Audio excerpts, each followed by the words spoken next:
The cards speak. Justice listens.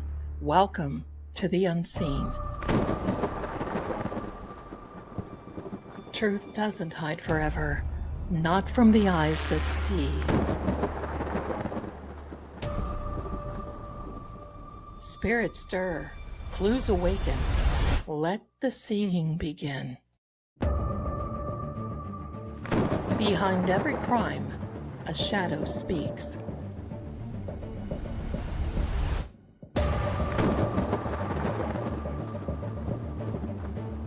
I'm Lady Zelda. Welcome to Seeing Crime.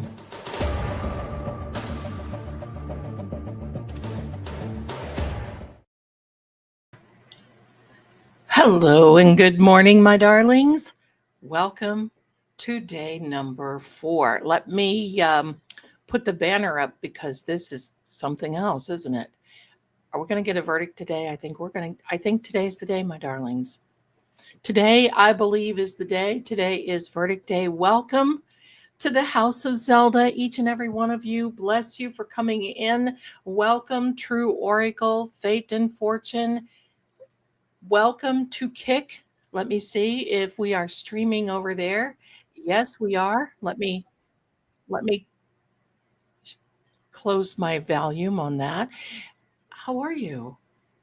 Did you rest last night? Hello, my darlings. Welcome. Let me fix my green screen here because I can see a green outline around me.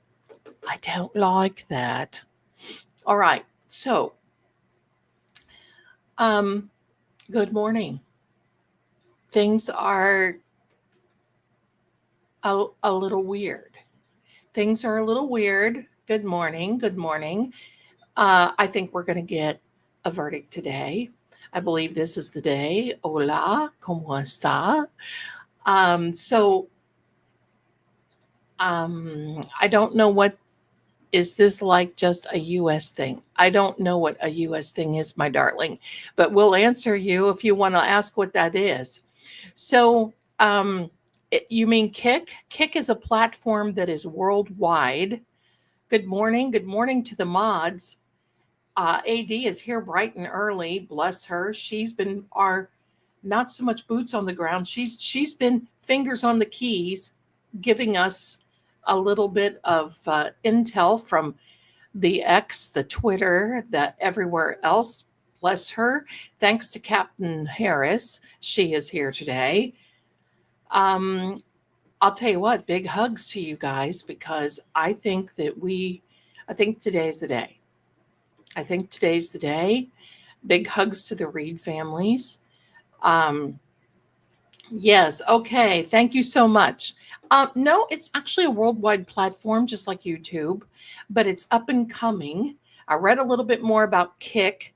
In order for me to be monetized, I need 10 subscribers over there. Now, I'm not telling you to subscribe. You don't have to subscribe. But in some ways, it's a platform. But, it's about like YouTube from everything that I'm reading, that you can't say much, you can't do much. And not like we're going to do that anyway. Hello. It's not like I'm going to get on there and work the poll, right? Hello. So there we are.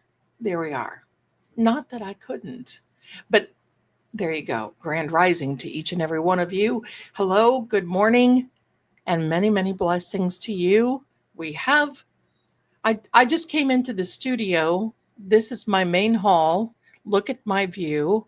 I'm ready to go. And look at the sun coming in this morning from the window. I'm leaving it. There you go. I was feeling like the jury has been working hard on all coming together with a not guilty on that.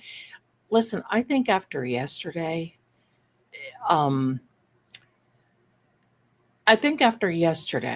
if I were a juror, I would be saying, Beverly, fine. You don't want to answer us. We're not going to put this girl in jeopardy again. Now, I say girl respectively because she is young. She could be my daughter. I think she is my daughter's age. So she could be my daughter. And so I would be saying, fine. We're not going to cause this girl any more stress. Hello, this is time number 2. We all know now we are experiencing, because believe me, my darlings, they all know what happened with the last trial. Not one of them has not known. I don't believe there's anyone on the jury who has said, gee, I'm out in left field. I have no clue what's going on. And all of that. Hello, Dog Mom from Lucas, Ohio, my old stomping grounds. And just to give you a little bit, my grandfather and great grandparents are in Mount Zion Cemetery. You know where that is. So, anyway, I don't have any anxiety today. I think the jury now sees. Now, I'm not going to say anything like the fix is in, this is a no, the fix is in for the Commonwealth, because they are going to mess around and find out. I don't say that other word. I might. But so we're going to see. I've got the fans on this morning. I got everything else on this morning. Yeah, Luann's got the right idea. Look here. The jury knows that the prosecution has been hiding the ball. And maybe if Hank had any balls, he wouldn't have had this on. Oh, sorry. He wouldn't have taken this case to begin with. Here's the sigil, my darlings. We're putting up the sigil. There we are. Asking for many blessings from the seal of King Solomon. There we are, my darlings. There we are. There we go. There we go. There we go. So we've got that handy. It's up and running. Here is the fan. I got it running. I got it running. We're going to be ready here in just a few minutes. Let me take the sound. Yep, the sound is off. We will hear when they come into court. In the meantime, we're here. Yeah, Stanky has no basketballs. I'll just put it that way. But he's got ham sandwiches. What a running joke. What a joke, this guy. What a running joke.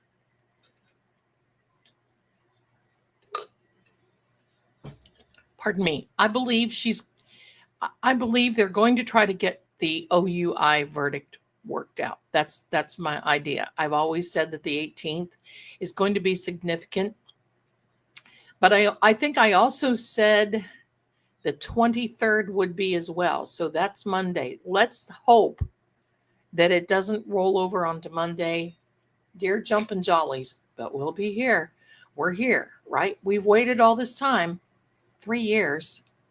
We can wait a little longer. There we are. Dog Mom. Oh, yes, I do know where Zion Cemetery is. Many people there. As you need to come to Lucas. You never know, my darling. I just might. I worked at Malabar Farm for a little while. My grandparents lived at Malabar Farm. Lots of good things. Nan says, heard other judges are commenting on Bev's bias about time. Yes. And a little intel from the streets. I did hear that there were a couple of judges that went into the chambers of Bev yesterday. Now that's normal. That's not, they're not admonishing her. Maybe. It'd be wonderful if they were. But she had judges coming in. And, oh, wait a minute. Is there court on Friday? I do not think so. But I have heard Emily Baker say if they could not come up with a verdict today, they may have court on Friday. I don't know. We're on standby on that. Let's just hope it gets over today. Luann, Miss Zelda, you will be receiving a gift today. Oh, sending them with love and thank you. Well, my darling, if we get it while we're on the air, I'll do an opening right here. That's how generous and thoughtful of you. Thank you, my darlings. Louise, no court is closed Thursday and Friday. Okay. There we go. Now, the other word on the street is that Boozy Beauty saw Carrie Roberts the chick that told just a little fib to the grand jury, another false memory. Oh, I'm going to start using that. I had a false memory. I would anyway. She was shown going to the VFW, and Meatball Morrissey was there, and so were the McAlberts. So everybody is, now I'm sure that things are a little on the weird side.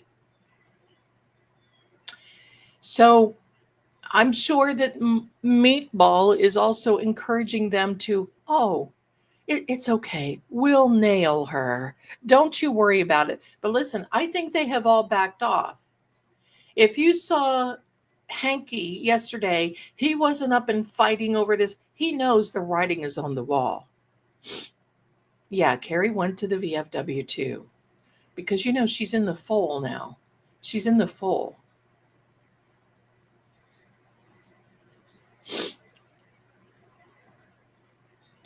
Misbehaving in Florida. Google says the courthouse as a whole is closed Thursday but open Friday.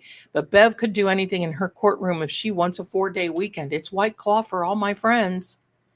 It's a White Claw for my friends. So there you go. You come here, you get ham sandwiches. White Claws in Dedham. There we are. Good morning to each and every one of you coming in. Hey, do me a favor. When you come in, please bless me with a little thumbs up. When you come into True Oracle, please do the same. We listen, memberships are going up because of all of you. Blessings to you. And the subscribers are going up. When we reach 4,000 subscribers over on True Oracle, we're going to have a big giveaway. So come on over there, participate.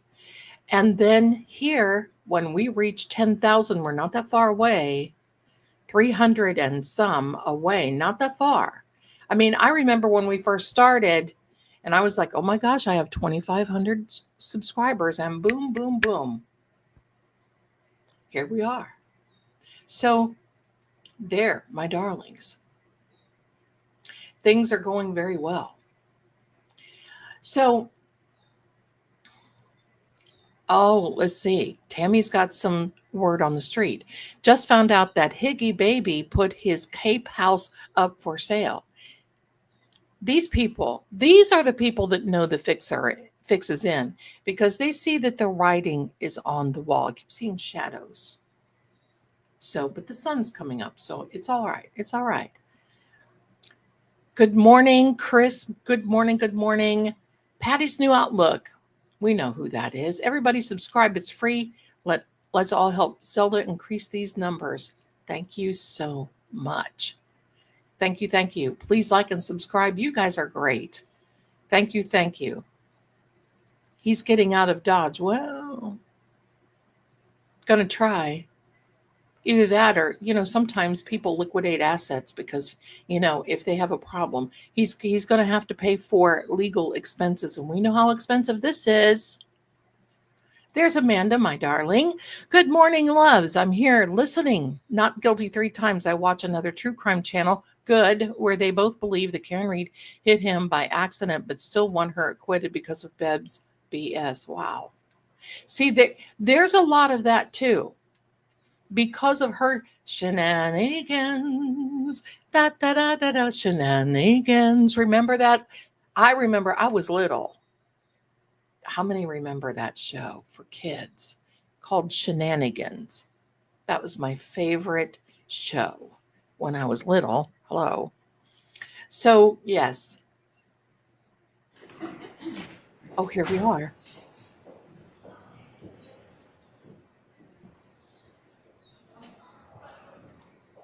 Let's see what's happening. See what she's got her lipstick on and if she's blending this morning.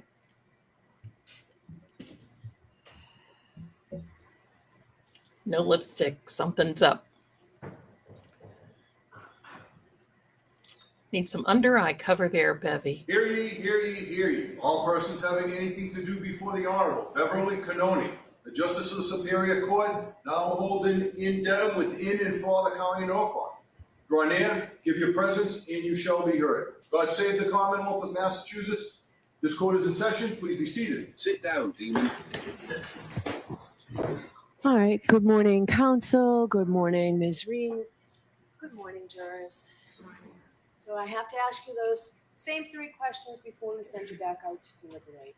Was everyone able to follow the instructions and refrain from discussing this case with anyone since we left yesterday? Yes. Everyone said yes or nodded affirmatively. Were you also able to follow the instructions and refrain from doing any independent research or investigation into this case? Yes.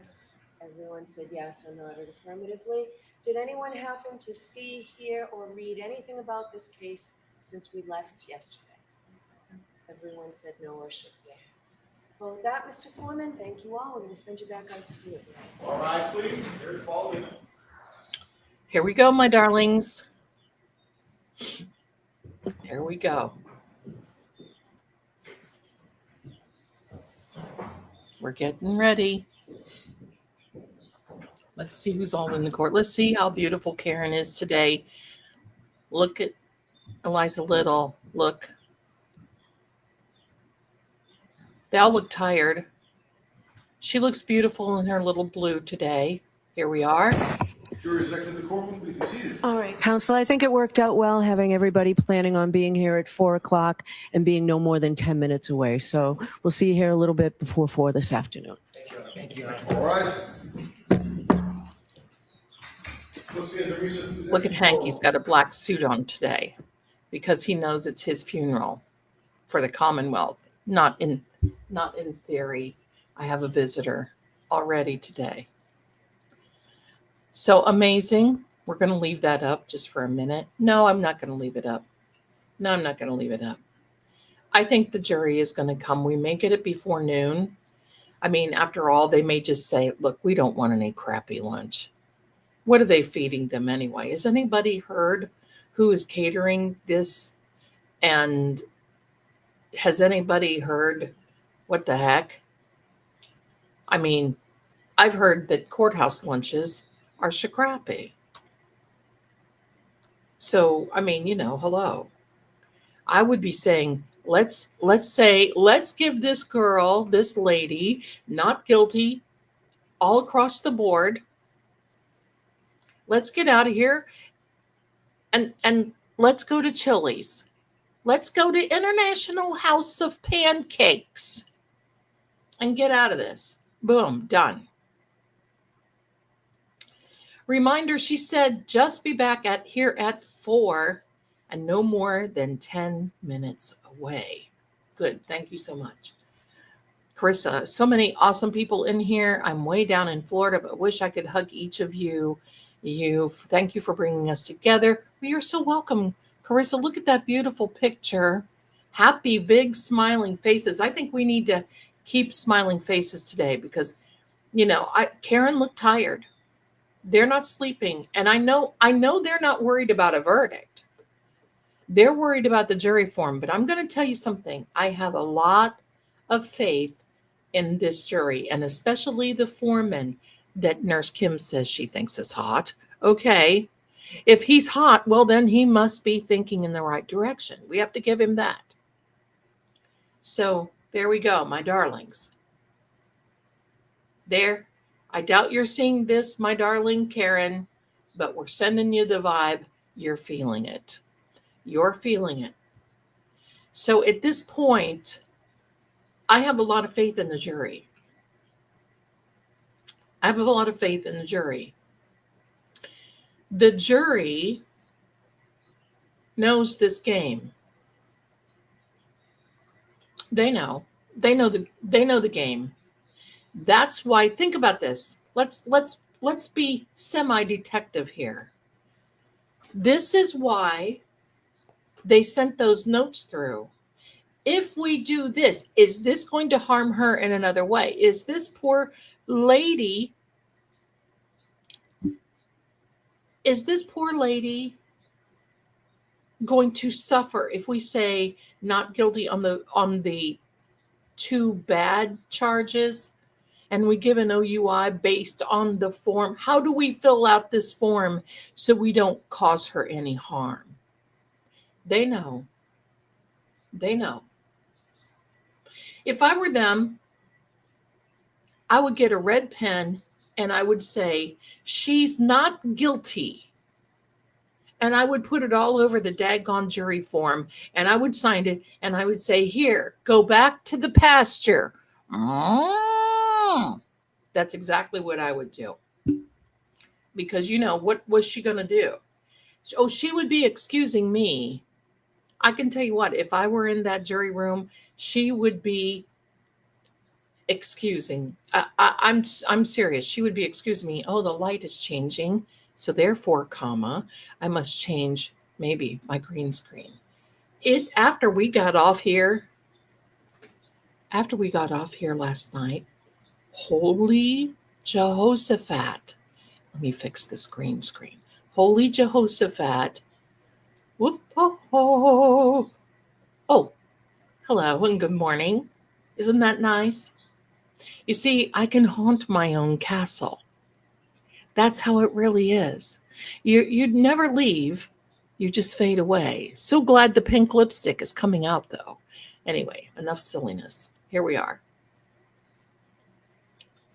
That's about as good as I'm going to get today. I see Petey. He's a little on the pixelated side. Let me see here. Okay. Good enough. All right. I'll have to deal with it. So anyway, I'm good. I'm good. All protected. So there we are. Okay, I saw a Florida fan. Let me back up. In my silliness, I've been seeing some really good messages. Uh-oh. Someone's on the run this morning. I hear the birds. The bird TV is on in the other room. I've got them on the sill, and this one is here. So it's going to be a mama day.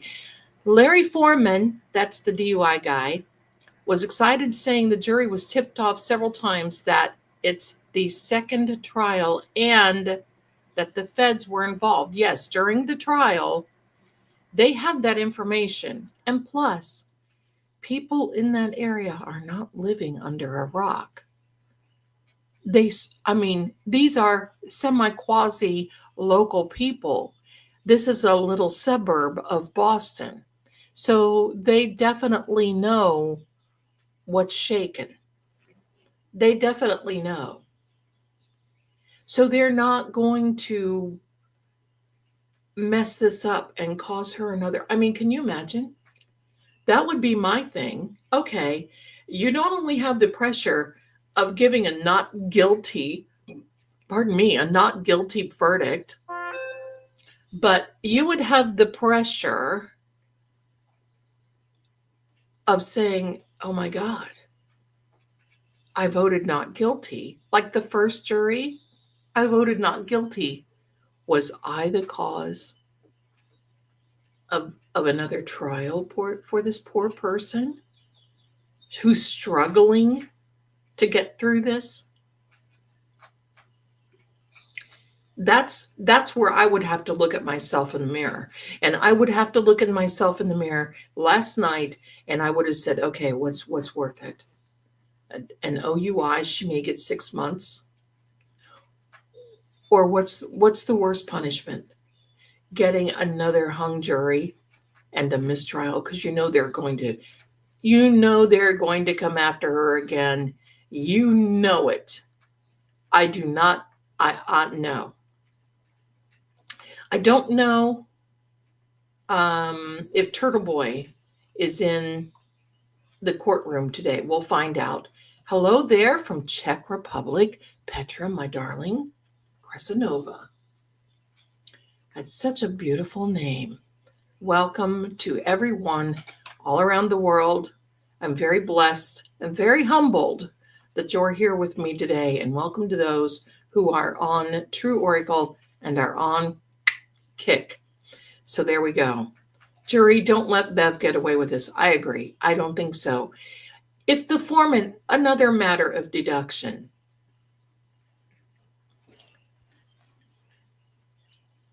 If the foreman goes into the courtroom and he's smiling at Mr. and Mrs. Reed, and the defense is smiling and Karen is crying, see, in some ways, I don't take this as negatively as what other people are coming out. Because unfortunately, Karen is dealing with this. However, they could have just said, or do like the last time and just not fill it out. They're going to fill out this jury form and they're going to figure it out. Now, we may have another question today.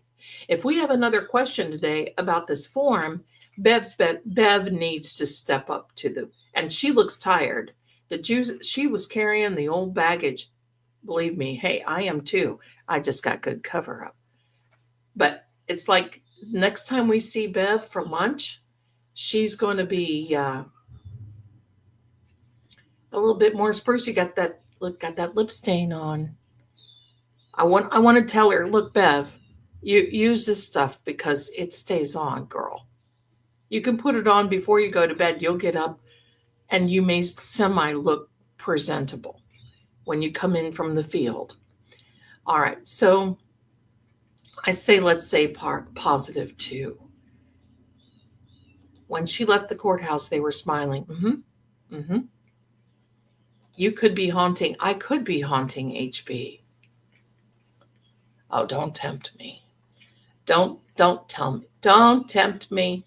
Don't tempt me. Pick in hand, hump day. Let's ride this camel to the sacred part of Bethlehem with the 3 wise defensemen clearing the way to freedom. Yes. And 1 woman. I have got my phone on, but I can't. Let me see if I can turn off the noises. Let me see. I need to do that because that thing will be going all day. Zelda. All right, there we are. There we are. So all is good. Yes. Yes. I think that good Moose Cat Duck.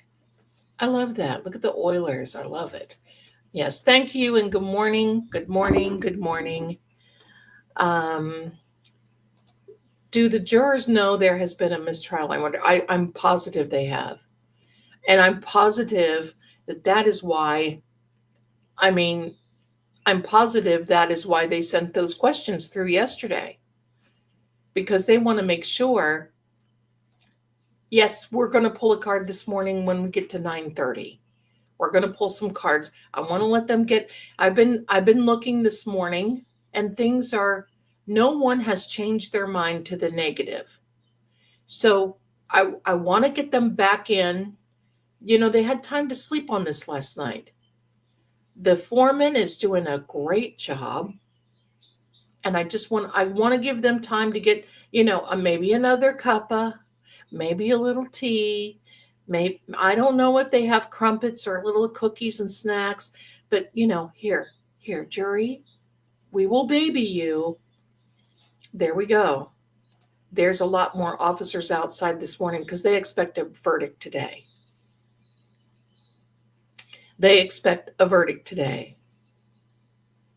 Turtle Boy is beside himself with anger toward bed. Oh, yeah. I saw a little bit of rant of his last night, and quite frankly, I couldn't take it. I worked last night after I was done here, and, it wasn't it was a tension headache. So I just kind of chilled out. I made a little bit of porridge, watched a couple of little cooking shows to get my heart and mind in the right place before I went to bed. And, that was it. Everyone is angry at Bev. I'm pretty sure. I'm pretty sure. It looks like John's mom and Karen have a similar color on today. Yeah. She looked beautiful. Joanne says the number 618 has been coming up as a positive number for me 3 times. This is a positive day. Let's hold on to that. I saw a few days ago where a significant days were this past weekend, and I think that's what started the whole jury concept of what was going through, and that today is significant and Monday the 23rd is significant. Now, here's the thing, my darlings. If the court is closed and Bev needs a white owl, no, what's a white owl? Use a cigar. White claw. Hello. White owl is a cigar. Oh, my heck. Oh, she could be. She might need it. She might need it. My ear's ringing. She needs a, goodbye. She may need a white claw weekend. So we don't know. So if that's the case, then we're back here on Monday. It won't hurt my feelings to spend the day with you. So we're just going to do this. I heard someone is giving up their seat for Turtle Boy. Nice, nice. If I was on trial, I would be putting not guilty in black letters across the sheet. If I had a red pen, I would be doing that. Believe me. Raining here a lot, V says, and it started out nice and sunny, and now it's overcast and looking a little weird. After we got off yesterday, it's 14:14 p.m. So is that, what is that, 2:14 in the afternoon? Jen, is it 2:14? Okay. Turtle Boy was already in. Okay. That's right. Amy's got the right idea. No more questions, jury. Let's go. The foreman is letting the reeds know this is in control and won't have slippity, dippity, slidily, doodly doo, and despite all Bev's efforts of ill will. Listen, they are on here. Here we go. Look, from Kick. Any of you that want to join over on Kick, I appreciate it. You know, when we get really going on Kick, anybody that wants to subscribe is great, because I may do some not questionable things, but talk about some topics. Now, just to give you a little bit of an idea. On the Idaho 4, we will be here August 11th is opening statements on the Brian Kohlberger case. We will be here. You talk about this case being messed up. Let me just give you a little bit of hint of what's going on. In the last even 24 hours, the judge, who will be a breath of fresh air compared to what we've had with this cow pasture, believe me, he is hopping mad. There has been a leaker in the investigation who has been leaking all of these little juicy tidbits for all of us crime crowd, and he's mad. He has ordered everyone to save all emails, all communications, all phone records, everything. They're going to look, and he's going to prosecute. He said it doesn't matter if it's a lawyer. It doesn't matter if it is it doesn't matter if it's a lawyer. Doesn't matter who it is. Believe me, he's going to prosecute. That's number one. Number two, there's always been this phantom DoorDasher that said that said they delivered food to the home 10 minutes before this situation, before the unaliving took place. They've not been able to find the DoorDasher, because DoorDash is something else. And believe me, a lot of people just don't want to come forward for this kind of thing. So DoorDash, all of a sudden, and they refer to DoorDash, or the DoorDasher, as the initials MM. They're not going to tell who this DoorDasher is. Now, here's the thing. All of a sudden, out of the blue, out of the cosmic unknown, this chick walks into court or walks somewhere, tells a police officer, I'm here. I'm here to testify in the Brian Kohlberger case. There is a hearing tomorrow. I might try to catch it because that court is open. And I'm going to tell you, the weird thing about this DoorDasher is that she was arrested on a DUI, which is a same thing as the OUI, intoxicated while operating a vehicle, basically is what it is. So there's that, and they don't even know if this person is real. She said she pulled into the house and parked beside the plaintiff, Brian Kohlberger, the accused, allegedly, and said she can identify him. Now, the only way that the people who survived this is that they said, the only way, the people that survived this is that the only way that they said that they identified Brian Kohlberger was because of bushy eyebrows. Sounds like Luigi Mangione, right? That's the only thing. That's the only thing. And then there was a kitchen knife. We can say that possibly sewed, sort of, kind of, So we're going to be looking into that. So when Karen is finally freed, Karen Freed, we're going to call her. So Karen Freed, when she is finally freed, totally, we've got Madeline DeSoto that we are going to be looking into. My opinion, Madeline Soto should have been arrested. I don't know if she has or not, but anyway, that's it. Yeah. So anyway, so there we go. Now, I'm going to say this. We'll see what we can, if I can find it, if it's televised. Hi, Axiom. How are you? Welcome in to Kick. Welcome into the stream. No,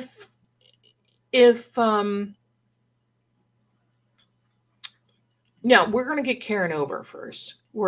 This is it. But we got some things to get busy on. Of course, there's Sandra Birchmore.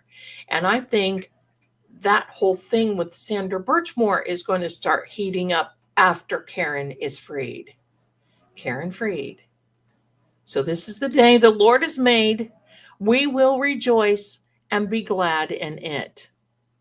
So there we go. Are we going to follow the civil trial with Karen and OJ? Of course we will. Of course we will. Of John's group, I'm going to say it that way. Of course we will. There's going to be a lot of things come out.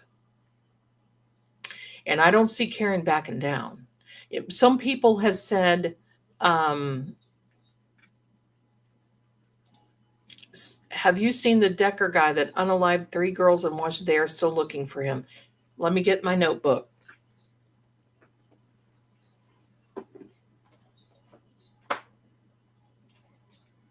Which I should have had already. Thank you for giving me that. Hello.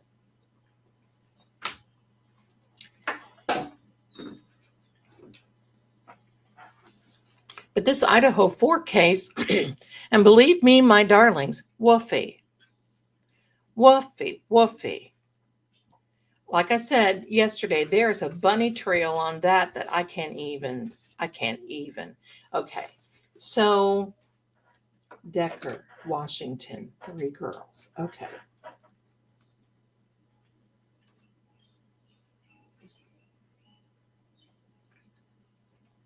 There's all kind. We're never going to be. Yeah, the 3 daughters, the 3 little girls. That guy, I would like to catch him myself, being a mother. Wouldn't you? I mean,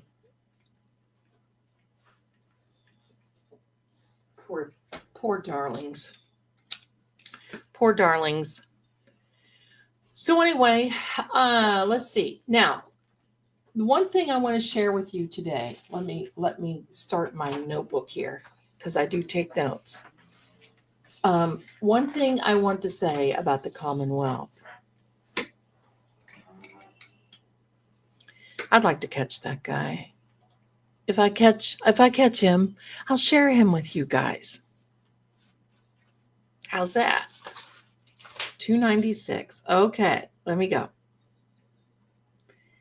Today is and I forgot to even give you a proper welcome. Oh my heck.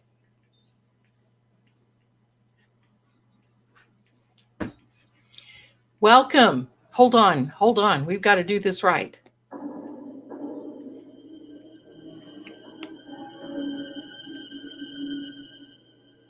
Welcome to the House of Zelda, everyone. Today is Wednesday, June 18th. I had to look and see. Had to wait. It is wild. Welcome to the channel. This is the House of Zelda, where we are seeing crime.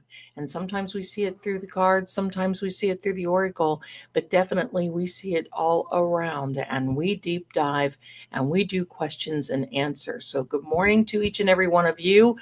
To my family in Gortlitz, wie geht's? Was ist los? Ich liebe dich. And ich bin ein Akkadentante. Ich bin eine Amerikanerin. Vielen Dank für deine Freundschaft.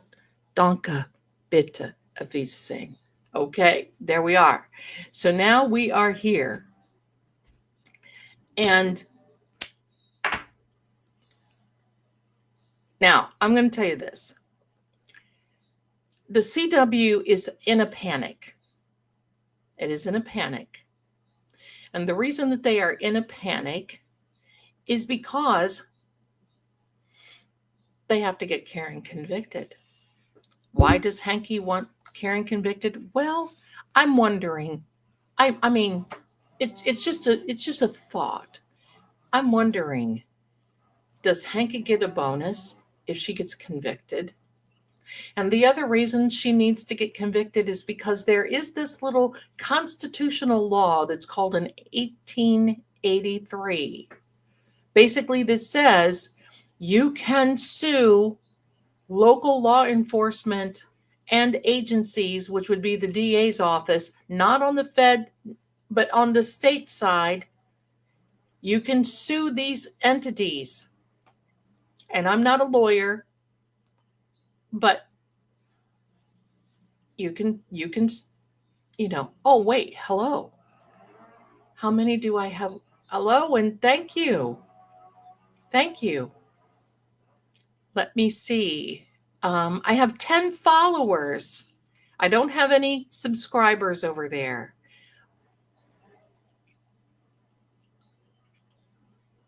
So I don't have any subscribers, but I've got followers. I got followers. So thank you so much. And here's a little angel emoji for all of you. Thank you. There you go. So, okay. So thank you for giving me that little heads up.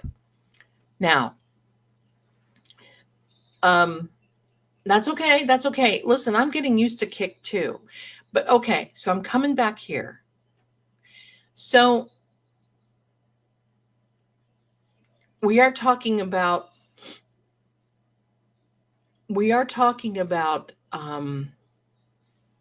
let me see. I think I need to catch up with something here.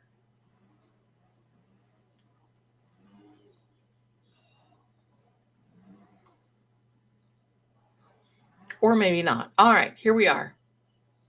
Danke. Dein Sau. Okay. Danke. So there we are, my darlings. Thank you, Zen Jen. Thank you. But if she's convicted, she can't sue under that.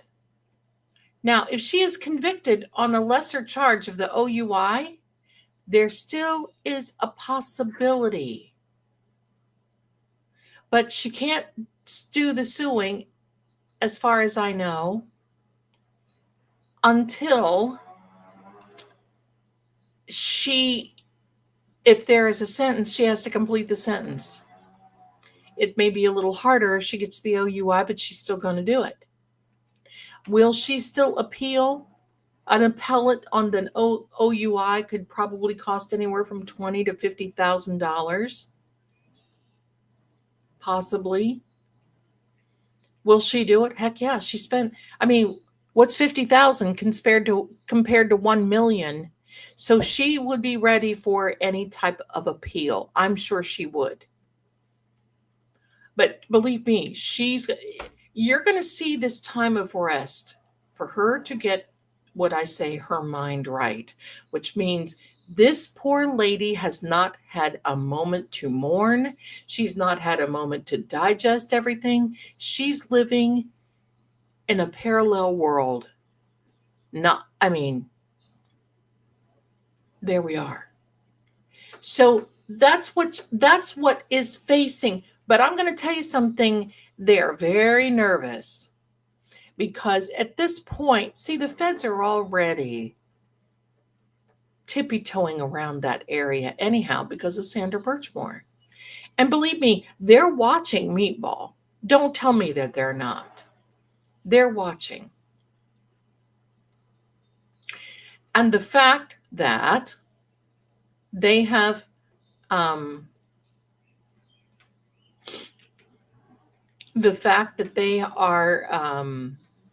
no, I don't think she got paid she could not take any pay on the interviews, as far as I know, and from what I've heard. So, the idea, my darlings, is that she needs to get this not guilty, period. Not guilty.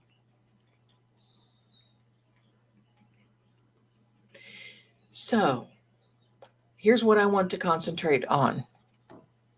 It's 9:34. It's 9:34. Do you know where your cards are? All right, here we are. No pay on the interviews. Yeah.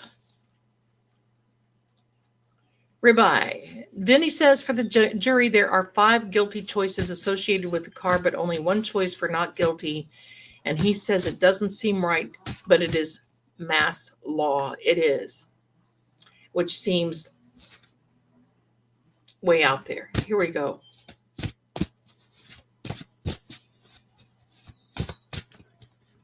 Oh, believe me, you can't tell me that the ATF is not watching Higgy.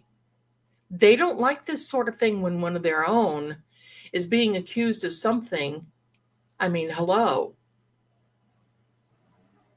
And placed at the scene, suspicious activity, oh heck, and wanting his interview with our good friends, the 3 Initials organization, at his lawyer's office. Now, here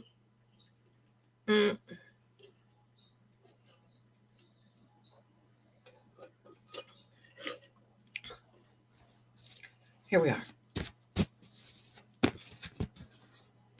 I'm with you, Amy. That's what I want. That's what I want. All right. So now, good morning. We are wanting information of the jury. We are wanting how things are happening. These are House of Zelda cards. For those of you who now have these on their way to you, Ginger, Gentle. The cards, well, let me say it this way. You don't choose the cards choose you.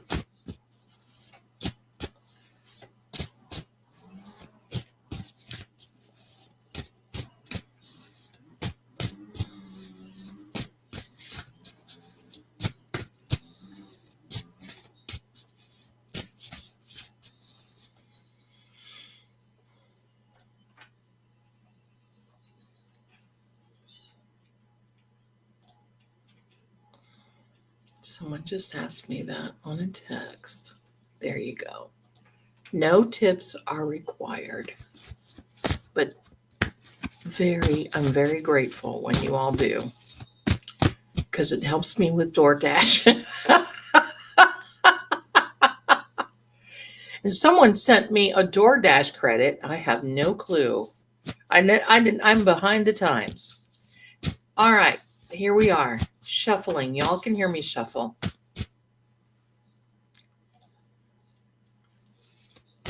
Welcome, welcome.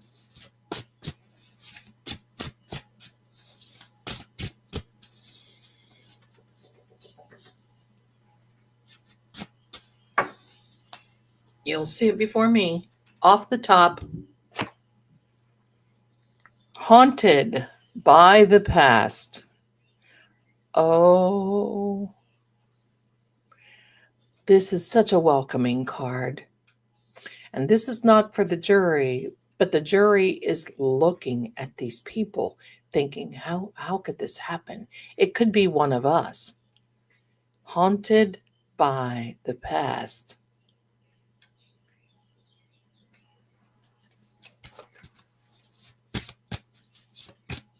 Sebastian Rogers is a very sad case.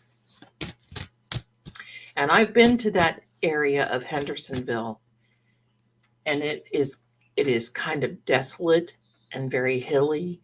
There are caves, and you have to be careful in the mountains of Tennessee, because you could be walking and all of a sudden step into a cavern and nobody else will ever find you again.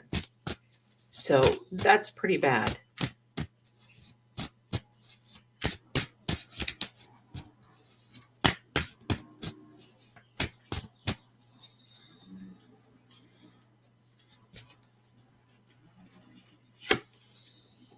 A woman. Okay, so they are definitely thinking about Karen.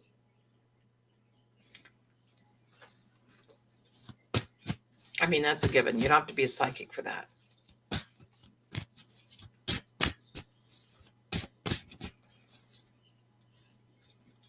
No, I don't think any of the kids are going to crack. Their family. Help is coming from the cosmic unknown. So here's what's going on. They see Karen. She is haunted by this past because she didn't do it. They see her innocent.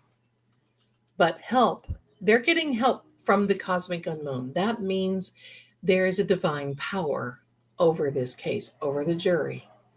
We're going to have the faith. We're going to keep the faith in them. I like the way, thanks, Louise. I like the way that the jury called her Karen. Me too. Me too. There you go, V. There you go. I sometimes haunt the casino in Cherokee, North Carolina.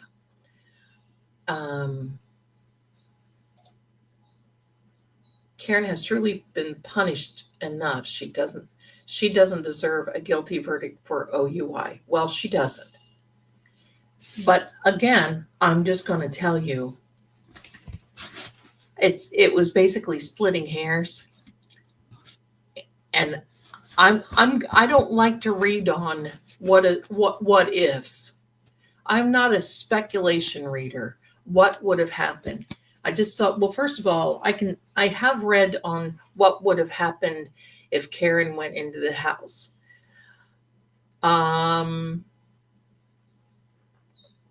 She probably would have been harmed. That's the thing. I still believe the reason that Jen was looking out the window was not to see if she left, but I believe the event had already happened, and I think that it was to see if she was coming in, because that's what they were scared of. See, they're scared. This is why they're coming out so hard at her. That's why they're coming out so hard at her, my darlings.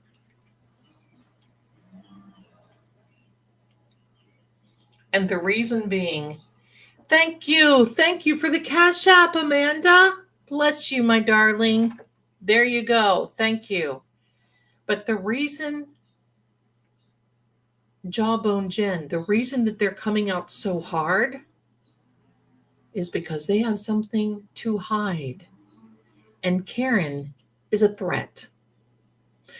Because they know that Karen knows. They know that Karen knows. They know that Karen knows.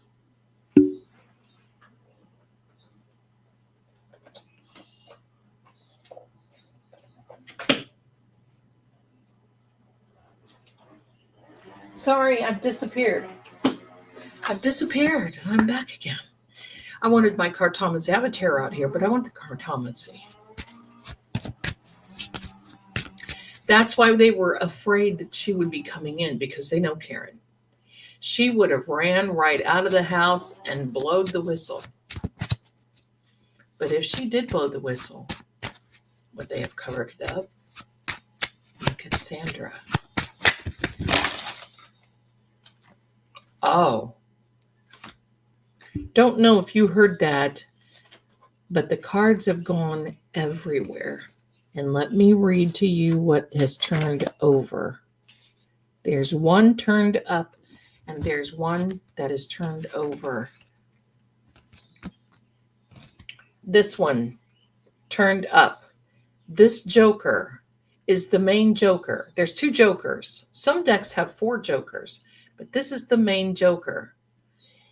It is a card that basically says, there is so many deep, dark secrets. And see, we're talking about that right now. Deep, dark secrets that some of us may not ever even know. We've got hints, but we just may not even know. There's a lot of movement here. Now, there is a card sticking up, and I can't see it. It's stuck in my keyboard. We should get here. Here, I'll show you. See how that landed? It's stuck in my keyboard. Let me see what it is. The one thing I like about the Cartomancy deck, for me, it's not so there's not reverse. I mean, you could put a dot at the top of the card, and you could do it that way. Ah, wow. Okay, so here is this card. The 3 of Diamonds. Diamonds, my darling, are communication. They're air elements. They're also their business, and they are legal. This is not only an education card, but it is a card that changes the situation. This is a card that changes the situation.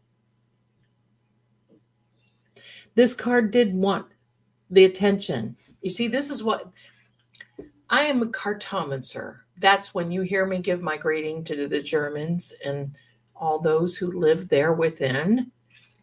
A cartontanta is what is called a card aunt. It means a card reader, auntie, an auntie card reader, a card aunt. Cartomancy is a big thing in Europe. And that's what I learned first. Don't know if you know this, but the tarot actually came from the Cartomancy deck.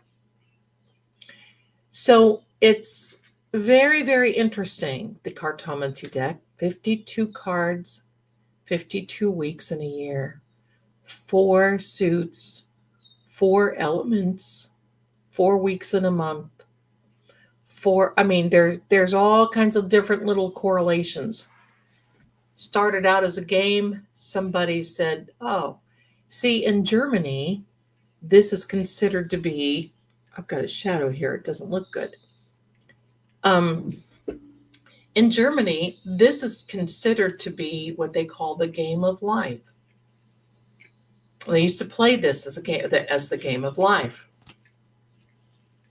So this basically is not only an education, but it is changing the situation. Now, this is a positive card, so we're not going to go down that rabbit hole and say, oh, changing the situation. Oh, no, it's going to be bad.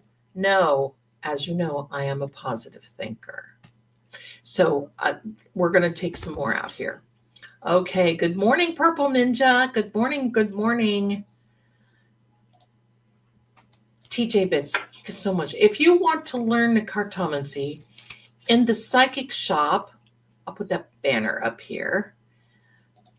At the psychic shop, I have written a Cartomancy guide and a tarot guide. They are very comprehensive. They talk about layouts, usually every day, every other day.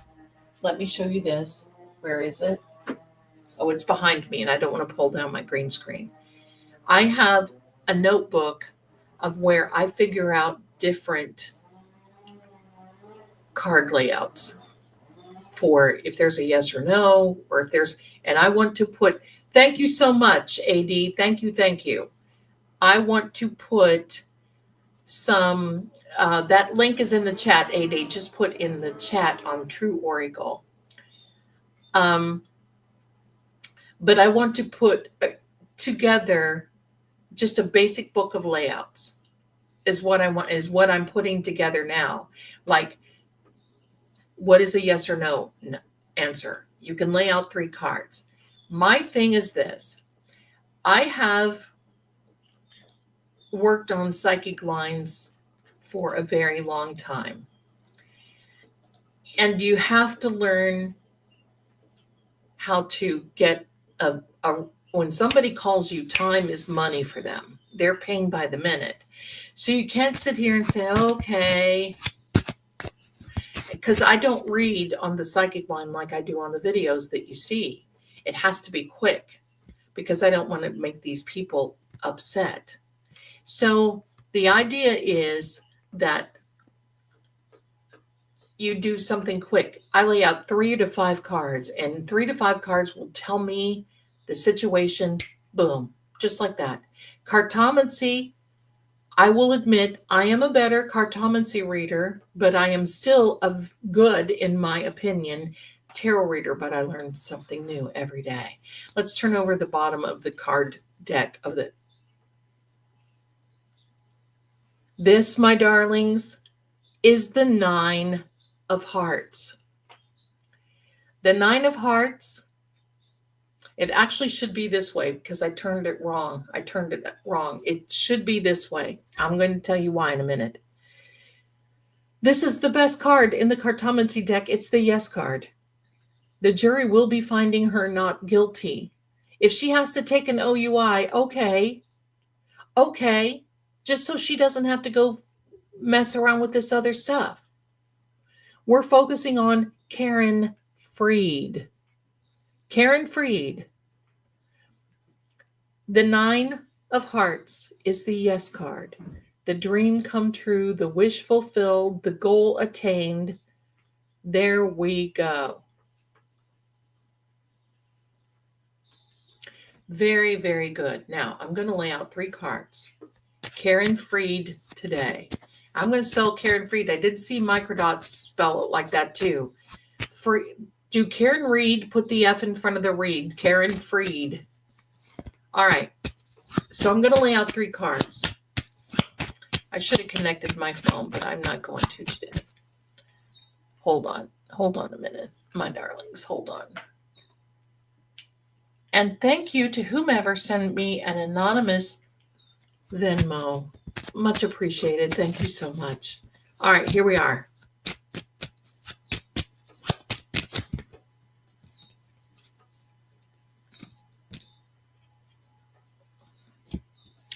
The 7 and the 3 of Hearts. 7 of Hearts, 3 of Hearts. 7 of Hearts is a very fulfilling card. It's a fulfillment. The 3 of Hearts is a brand new beginning. They know. They know. The jury knows, and they're going to be very careful because, first of all, they're not going to put this lady away. They've already, that's a given. Not guilty is off the table. Sorry, Commonwealth, you lose. Guilty is off the table. I misspoke. Guilty is off the table. Losers.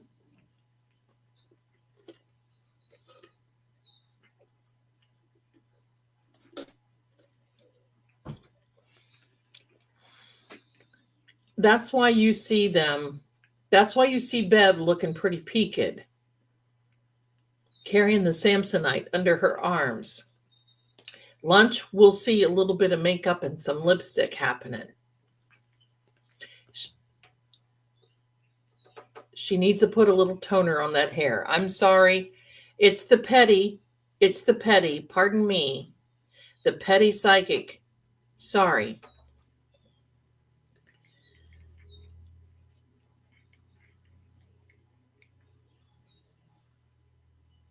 The Seven of Hearts is all about contentment.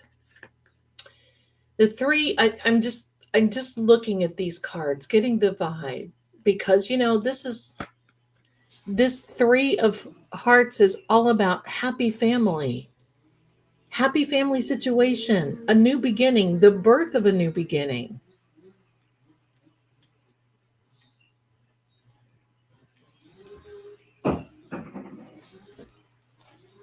Let my people go. Let this poor, I say girl, I don't mean disrespect. Let this young lady go. She has the rest of her life ahead of her. And I hope that she gives you the sign while walking out of the courthouse. She won't. Because, she's not going to give this Commonwealth another excuse. But I can tell you what, she's going to head out of Dodge. There's going to be people that want to sniff around and see where she is.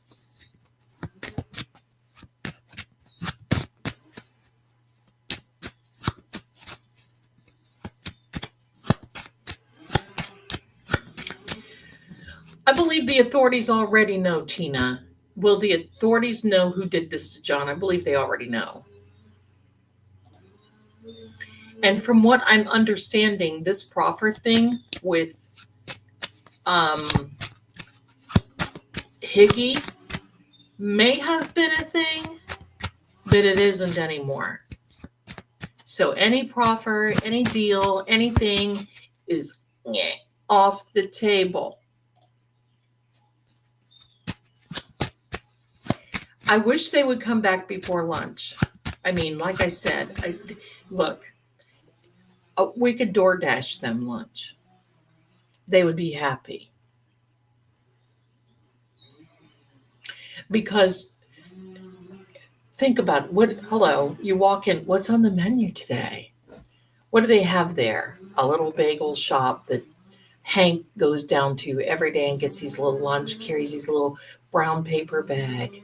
I saw pictures, so I know what I'm talking about. Little brown paper bag. This lunch is not that fantastic, but they always say, jurors always say, you know what, we're not getting that much money, let them feed us. I don't even know what they're being paid per day, but it ain't enough.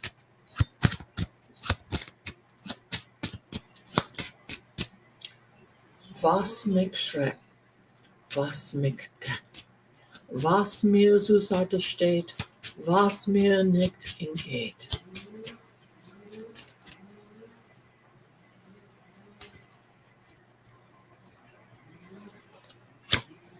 Four of Diamonds. Oh my goodness. This is a card for all those who say, I doubt this. I doubt this is going to happen. But this is the card of, fine, you can doubt, just wait and see. That's that card. It's a little, no worries, Captain. You go on and do what you need to do. $50 a day. They could be door dashing and make that in 2 hours. No, I'm being nasty. They can't help it. It's not enough. It's not enough. $50 a day is not enough. That's a lot of pressure. Here's $50 a day. You decide the fate of this person who did not do this unaliving. You here, hello. Here, take it. I got a funny story to tell you. But this card, this Four of Diamonds, remember the Four of Diamonds. It is 9:57. We're going to cut the card reading in 3 minutes. 450. I just heard a growl. And somebody's got a and no cats are in this. Somebody's got a chainsaw outside. I feel like I'm in a B horror movie. Okay. So this is the card of wait and see.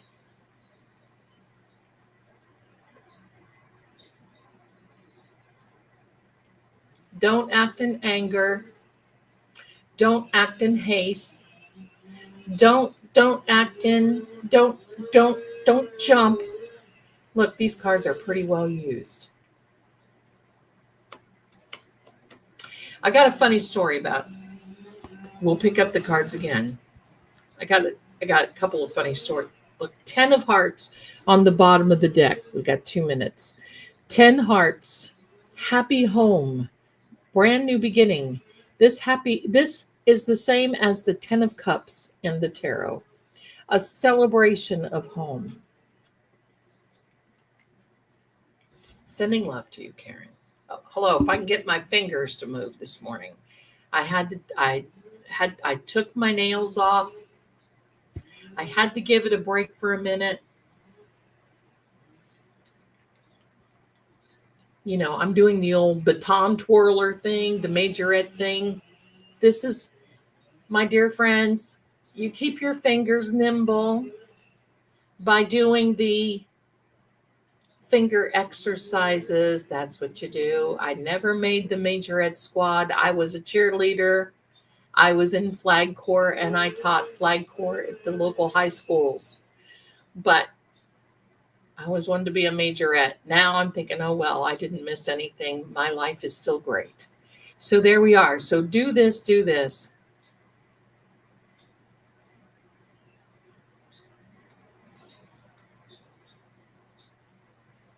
They said it was juror number 2. I don't know.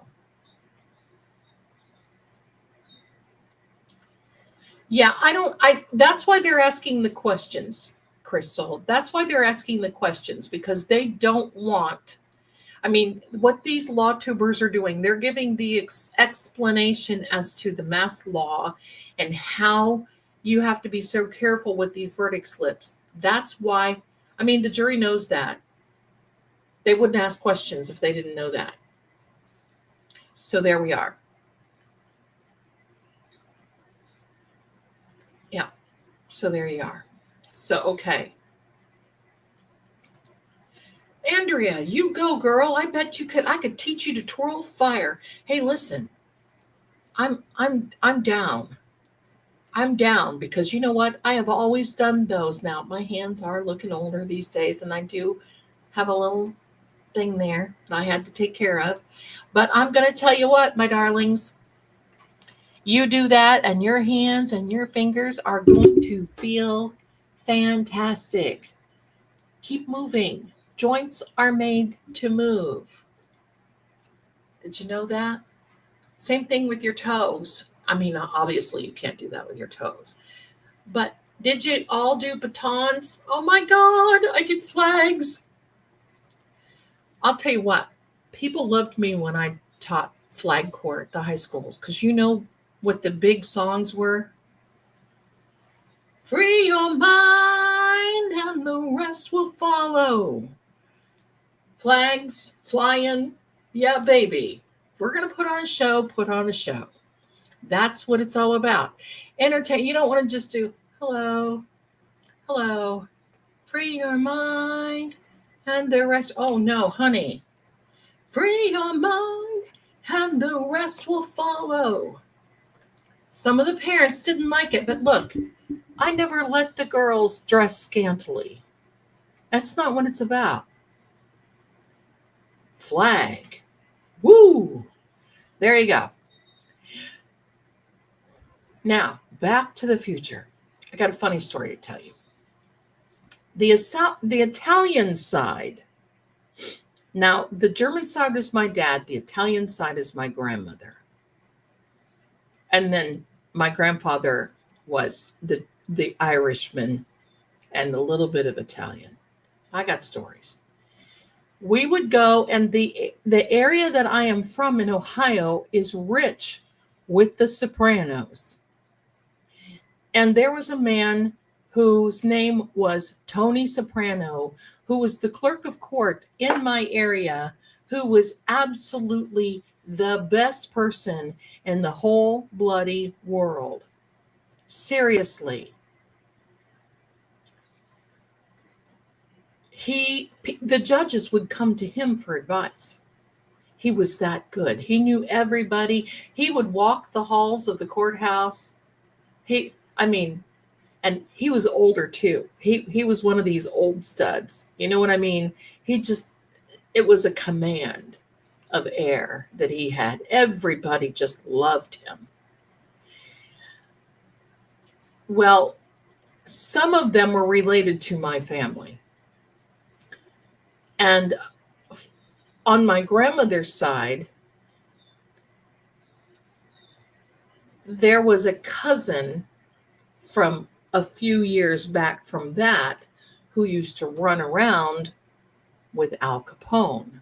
When he ran liquor from New York through Ohio, they used to call the area that I was from Little Italy. And they would run it over and take it into Illinois and Chicago. So, yeah, it's juror 2 is what I'm hearing. Okay, so we're gonna tell this stuff. Yep, there you go, Crystal. That's right, Steubenville, all that, right. So, anyway, my family, all Italians, we would have, and I was very young. I was little, but it was, if you ever watched Goodfellas, it was just like that. The women would pair on one side and the men would pair on the other. And one of the aunts would sit there, and she would keep looking over at my uncle, and they would be over in the corner, and they would be laughing and cowing and everything, and all the women would be sitting there and saying, "Aren't they disgusting? I hate them." It is so hilarious. It is just so hilarious. They would be sitting there, and my aunt would get up, and because believe me, it was just seriously like that. And my grandmother was just, she was the prim and proper girl. Serious. She did not like it at all. Oh, no. We're not doing that today. She didn't like this at all. So, funny enough, my aunt would keep looking over at my uncle. She'd go over there just real easy. She would go over there, and she would just like sit at the table next, and this would be outside, like on picnic tables. So she would be she would kind of mosey over there. You know what the word mosey means. Mosey over there, nonchalant. She would just sit there and listen. My uncle would reach into his pocket, pull out his billfold, what they used to call not a wallet, it was a billfold, pull out his billfold and hand my aunt a $50 bill and say, "Here's $50. Go get lost." So my aunt would take it, she would fold it up, she would put it in her brassiere, and she would say, "Thank you." And she would walk over. For some reason, they had those little voices. Weren't from New York, but they had those little voices anyway. They talked like this, and not Italiano either. So she would say, "Thank you." Put it in, she'd come on over. And she'd listen to the women, and all the women would be sitting there. They would be saying, "These guys are just so disgusting. I can't stand these guys. These guys are so disgusting." The next thing you know, my aunt would get up. She'd go fix a plate of, her favorite was potato salad and baked beans, and she would kind of mix them together. She said she liked it that way. So she would walk over there. She would sit there a little bit. My uncle would reach real slowly into his pocket. He'd pull out his wallet and he flipped out a little $50 bill and he'd hand it to her and he said, "Here's another 50. I told you to get lost." She rolled it up, put it over. So this happened like 3 or 4 times. Finally, she came back to the table with my grandmother and the other aunts. And they said, why are you doing that? Why are you doing that? That just, stay over here. And she's like, "Are you kidding? I've made $150 today." And the women just cowed and laughed. I will never forget that. So that's kind of that. Every time somebody says $50, here's $50, go get lost. That just cracks me up. There you go. Petra, you are speaking very good German. Are your ancestors from Germany? I am half Czech, half Dutch. Thank you so much. Yes. My family is from Bremen, Rehfeld, and Dusseldorf. So, but my pedigree is from Görlitz. So I don't know if you know where Görlitz is, but that's my pedigree. Ich bin eine Lady Zelda von Görlitz. So yes, Petra, thank you so much, my darling. I do not get to speak it as often anymore, but I do have family still over there in Rehfeld and Bremen. Bremen mit the spitze Knie. And I not too many Germans around. I've tried to teach my son a little bit. Danke, willkommen, bitte, all that. But I hardly have anyone to speak to. So there we go. But thank you for that encouragement, because I've always said, mein Deutsch ist Klaviklospulia. So thank you. If you understand that, I know you understand. So anyway, there you go, my darlings. So it is 10:10. 10:10. Strawberry shortcake. You blessed little angel. I was out of the courthouse yesterday. Boots on the ground, strawberry. Look at how beautiful. From 12 to 4, and there wasn't a bird in sight. But at about 3:30, a large lone black crow flew past the courthouse. Excuse me, one moment. Excuse me.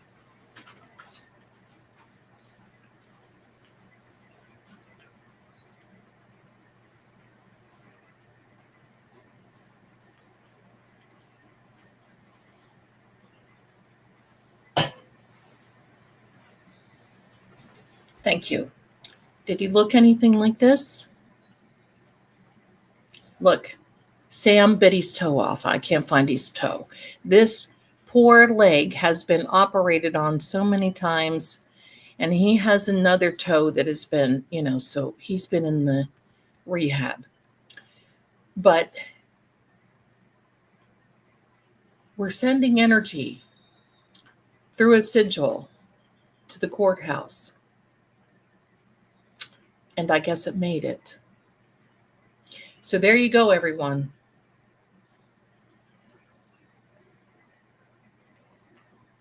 There you go.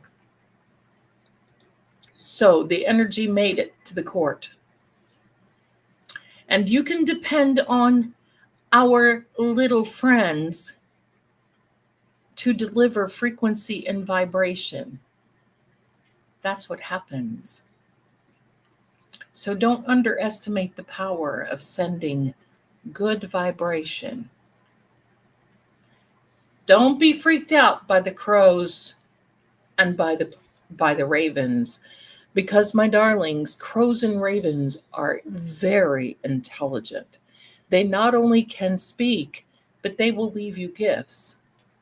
I had a client one time. I did a little video on this. I did a client one time who kept hearing her name come from a wooded area where they lived. They just moved into this house and they lived in this area and she kept hearing her name. Then she thought she was going bonkers, and then her husband kept hearing it. They finally found out that it was one of these little fellows that was calling her name, had heard her name several times, and he would call her. Let me see. We've got a beautiful little message here from Petra. So thank you very much, Strawberry Shortcake, for that beautiful gesture. I appreciate you. And that is confirmation, and should be confirmation to all, that this sigil, the energy is making it to Dedham and to the court. These little guys can send word to the bird community to stay away. But here's what I want you to do. When the judge comes out and Hank, have them all go over and poop on them. Thank you. Yes, Petra says, yes, I know North Germany. My husband came from Germany. Big hugs and kisses. Me from Apeldoorn. 1 hour from Germany. Oh, thank you for that. Makes me miss my family. Makes me miss my family. Thank you so much. Thank you. Kathy Rousson posted an updated jury slip with number 2 amended. I don't know. It makes sense. I think the jury will figure it out. I feel good. Listen, this jury is not going to go back and say, oh, well, let's just mark something off and call it a day. They are taking this very serious. You know why? Because Turtle Boy especially, some of the Jess Machado, some of these other people will call these jurors out. When it's over, he will call them out and he will say, why didn't you do this? What did you do? Why did you do this? What did happen? And they don't want this. They don't want that responsibility. Now, is that a bad thing? I certainly wouldn't do it, but that's what's going through their minds. Petra says, but now I live 5 years in Czech Republic. I wish I could come over and see the clock at Prague. I want to see that so bad. I love it. Larry Foreman said that you're the jury. I see that you're. No, I'm not dressed up today. I'm in my usual black. Looking, a guy I dated one time told me that he did not like going out to me because he felt like he was going to a funeral every day. Well, guess where he is now? So he's gone. Not under the ground. He just went away at my bidding. But that's ridiculous. John Mike, I learned crows when they land on your porch facing you, it gives you a warning. If he faces out, it's protection. Is that true? Yes. Yes, it does. A crow or a raven can come to you and bring you. I've had crows and ravens come to me and bring me little gifts and they'll leave pennies, they'll leave all kinds of different things. If you put little food out for them, there used to be, when I lived in Tennessee, there used to be a big crow. He was big and fat. He was beautiful. A big crow come and he would sit on my deck. And he would sit facing outward and he would just be looking around. And I would say, Mr. Crow, are you okay today? And he'd turn around and he'd ruffle. And so I knew he was okay. Can you post the sigil in the corner again? I'll be glad to do that. I'll be glad to do that. There we are. There we are. There's the sigil in the corner. I don't know about you guys, but I'm going to miss you when this is over. But I've got lots of work to do. And I know you do too. Everybody on the psychic line, thank you so much. Everybody on the psychic line that called me last night are like, oh my gosh, you are back. One was crying and said, I just thought you left me. No. I keep telling you to come over to YouTube and watch, but hello. There we go. Let me see here.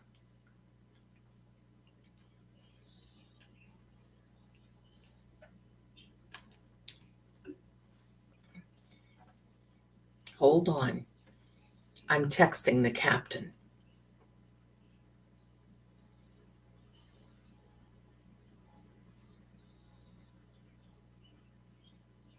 She'll be back shortly. So, good morning. Hiya. How are you, my darling? Good to see you as well. I am sure we will meet either in Germany one day. I would love to meet you, Petra. That would be wonderful. Have you been to Bremen? I would love to go to Bremen.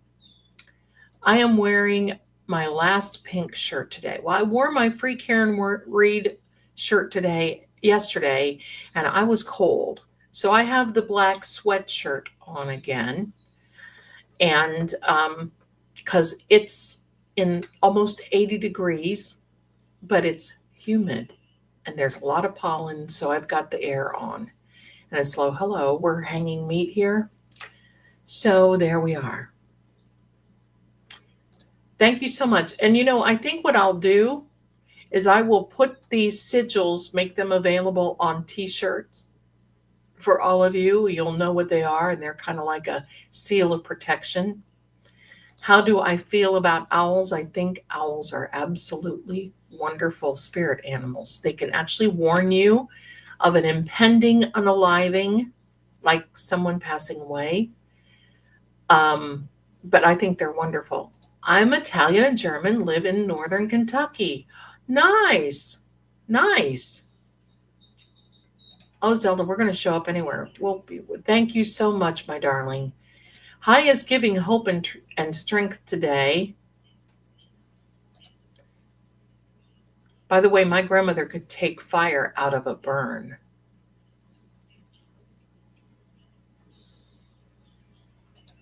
Love your grandmother.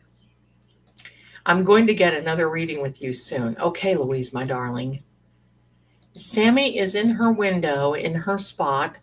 I've made sure there's a cushion underneath and not clear on the floor, but like halfway. There's a little, I don't know what you call it, futon type thing that is there. And so she's in her window. The sun is now starting to come through. So you see the reflection on me. The sun is coming through. The sun will come out tomorrow. And so we'll see. She was sleeping so hard. She always starts with her little head up.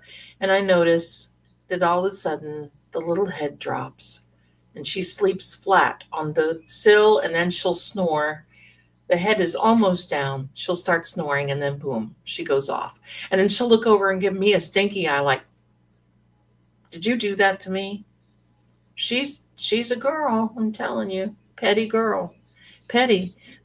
You see that missing toe right there? She hates Poe. And see this leg? She has attacked this poor guy. He's been in surgery for quite some time, but I'm going to leave him right here. He's been in rehab. I'm going to leave him here on my desk. So that way. Zen Jen says, Zelda, I wear black every day. I do too, whether it's summer or, I might wear a little color accessory, like, hello, my earrings. I'm wearing a smaller hoop today. And I dropped a bead off the earrings. I was running late, so I'm going to have to look for that in my bedroom. But it's there. It didn't bounce into the cosmic unknown. So there you go.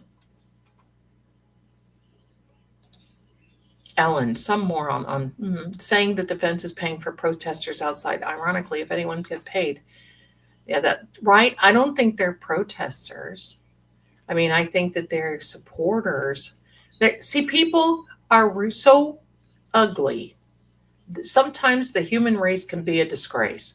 That's why I like living on my own. That's why I don't want neighbors around me. Hello?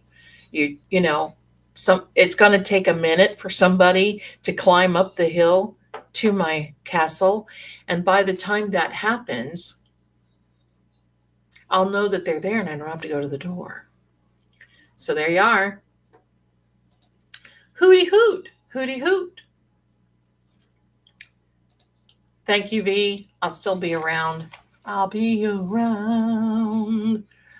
I keep hitting this one thing. I'll be around. There you go. We're going to check in on other cases. Yes, we will. And I'll tell you what, this Brian Kohlberger. So we're definitely August. We have a date, August 11th for the Kohlberger. The crows loved it. Oh yeah. Let me see. I just sent you the amended slip. Let me open. Let me open. Thank you so much.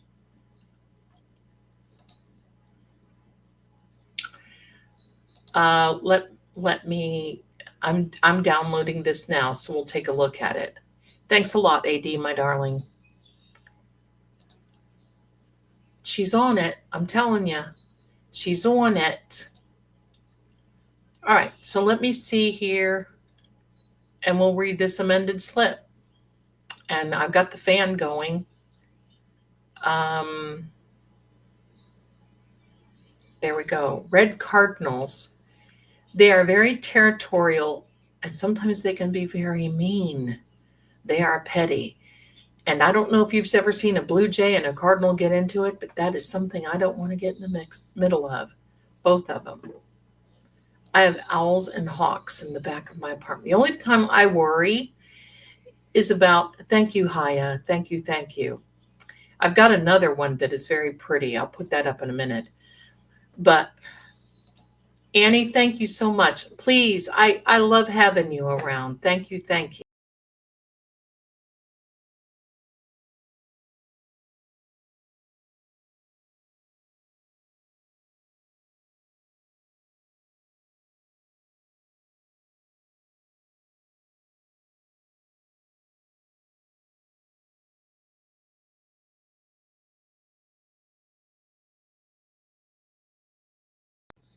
Fold ya.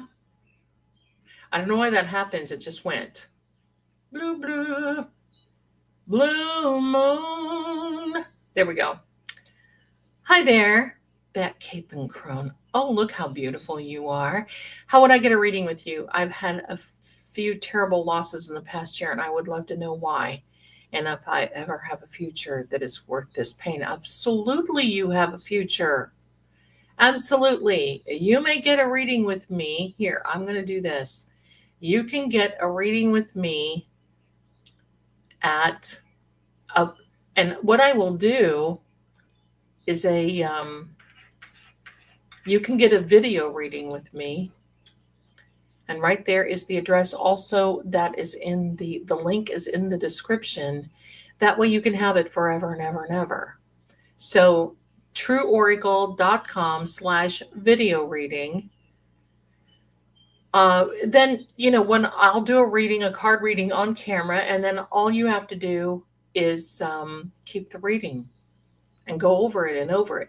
You can have 1 question, 2 questions, 3 questions. It's up to you. And there you are, my darlings. No, I'm here. I'm here. I'm here. Thank you so much. Okay, so let me get back to these questions. Sometimes with StreamYard, the camera just, bloop. There she went. There she went. I forget what we're going to do. But we may have a verdict this morning. Oh, I better put up these things. Oh, I was going to read the jury slip. Hello. There we are. So I'm going to remove that from the stage. Let me pull up these jury slips. The renewed juries. I'm here. I'm doing it. I'm a good. All right. Here's the first one. We'll read it. Oh, yikes. I don't know if I can see that or not. Let me pull it up.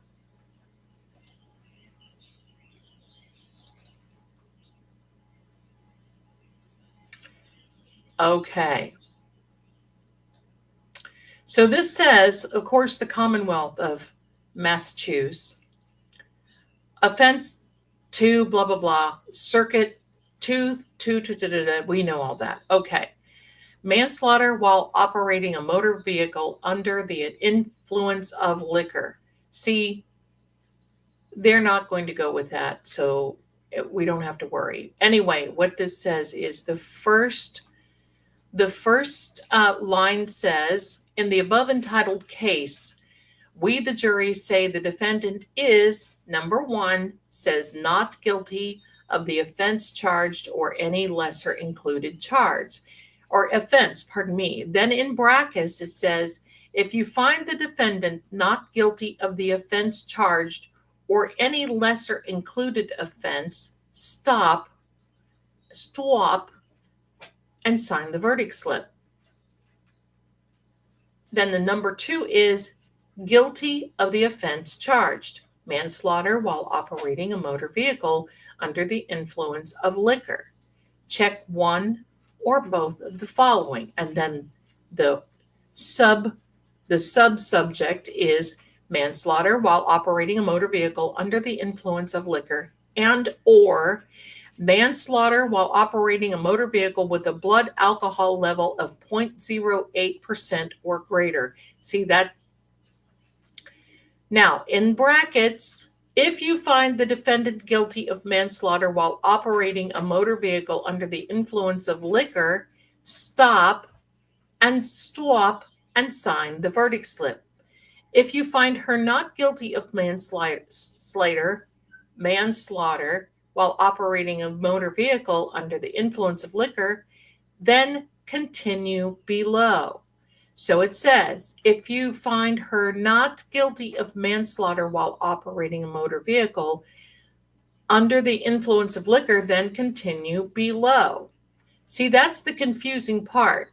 You've got not guilty up here and stop and sign everything. But then you come down and it's like, well, if you don't find her on not guilty on number 2, here, we want you to find her guilty on number 3, which is involuntary manslaughter. If you find the defendant guilty of lesser included offense of involuntary manslaughter, stop and sign the verdict slip. If you find her not guilty of involuntary manslaughter, then continue to the next page. So the next page, my darlings, is this. Let me get that for you. I'll put that up here. You may or may not be able to see it. My apologies, because it is small. I can't make it any larger. You may have to squint a little.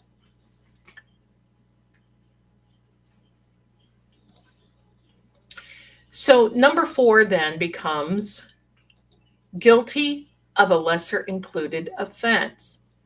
Motor vehicle homicide, felony, OUI, liquor, and negligence. Check one or both of the following. Motor vehicle homicide under the influence of liquor, and or motor vehicle homicide by operating a motor vehicle with a blood alcohol of 0.08 or greater. In brackets, if you find the defendant guilty of the lesser included offense of motor vehicle homicide, the felony OUI, liquor, and negligence, stop and sign the verdict slip. If you find her not guilty of motor vehicle homicide under the influence of liquor, then continue below. Number 5, guilty of lesser included offense, operating under the influence of liquor. Check one or both of the following. Operating a motor vehicle under the influence of liquor, and or operating a motor vehicle with a blood alcohol level of 0.08 or greater. If you find the defendant guilty of operating a vehicle under the influence of liquor, stop. If you find the defendant not guilty on this offense and all other offenses, check the first box on page 1. And this is the unanimous decision of the 12 members signed this date by the foreperson. So I can see where that is confusing. Good morning to each and every one of you coming in. And they did have the same, it's not a coincidence, they had the same questions about the verdict slips. Excuse me, sir. What are we doing here? My big boy Riley is right here. Yesterday he swiped me off. Go on, Angel.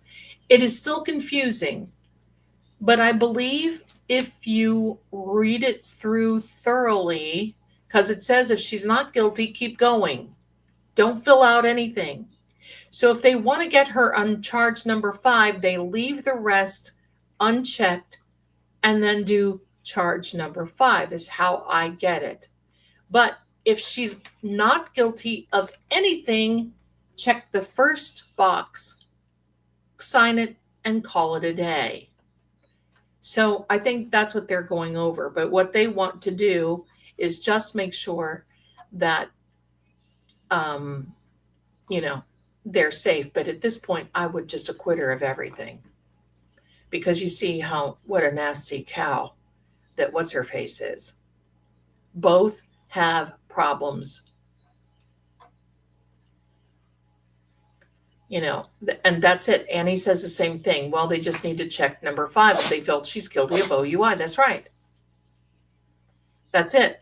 Just check number 5 if she's guilty. If they have any questions, they can ask the foreman. That's it. That's it. But at this point, but see, this is Massachusetts, my friends. I've looked at other jury slips for Massachusetts, a big case, and they are just as confusing and just as ridiculous.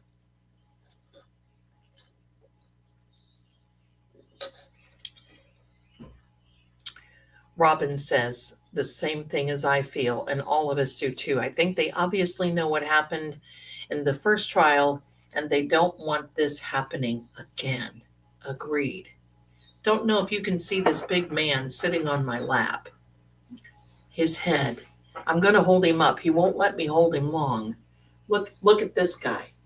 This guy is a monster. This is Riley. He lives the life of Riley. This is my big man. 3.5 years, no one was harmed, no property was damaged. Let it go. No DUI. That's right. And where is I think if I were on the jury, I would be saying, is there a police report for the OUI and evidence? No. Just like yesterday, they said the times that they were asking, well, is it the OUI for 12:45 a.m. or is it an OUI for 5 a.m.? Well, she wasn't driving at 5 a.m. Hello. So it would have had to be for, I would be saying, well, is the police report in evidence? No. See, the times were not even in an indictment. I hear him purring, Mommy's big man. Listen, Riley is my big baby. So there's no police report. It's not in the indictment. It's an easy fix. That's the fix that's in. It's an easy fix. Quite frankly, I get tired of hearing the fix is in because I am not a believer that there's never a fix in except for when it's negative and when it's evil. And you can't fix evil. Evil is evil. And she wasn't driving at 12:45. That's right, Annie. She wasn't driving at 12:45 or 5 a.m. Oh, that's right, because she hooked on to the to the Wi-Fi at John's before 12:45 a.m. So it's pretty clear. I think She was already off-road, right? Florida fan, she's already. See, they need us on the jury. Done. Done. But here's the thing, okay? We're not going to be upset. I appreciate the fact that they are looking into this. This is telling me that they are diligent. That's what we need. Haya says, I agree with you can't fix evil. So there's, yeah. The truth always prevails. The truth will come out. It's coming out now. And just wait, my darlings. Oh, my goodness. Just wait. Just wait. Hello. Just wait. The fix will be in for the Commonwealth and for the police. Just wait. That's right, Karen. She was never charged with a DUI. And if this clip of tape, then they should get, then all should get charged with DUI. That's right. That's right. If they're going to charge one who hasn't been charged with DUI, I know. I just know enough to know that I don't know enough at this point. It is so confusing. But they put a very good case on. Kathy says, I hope the truth comes out, but I am cynical at 70. My darling, I'm right behind you. You know, that like I say, the human race is a disgrace in many, many things. I could just live with this thing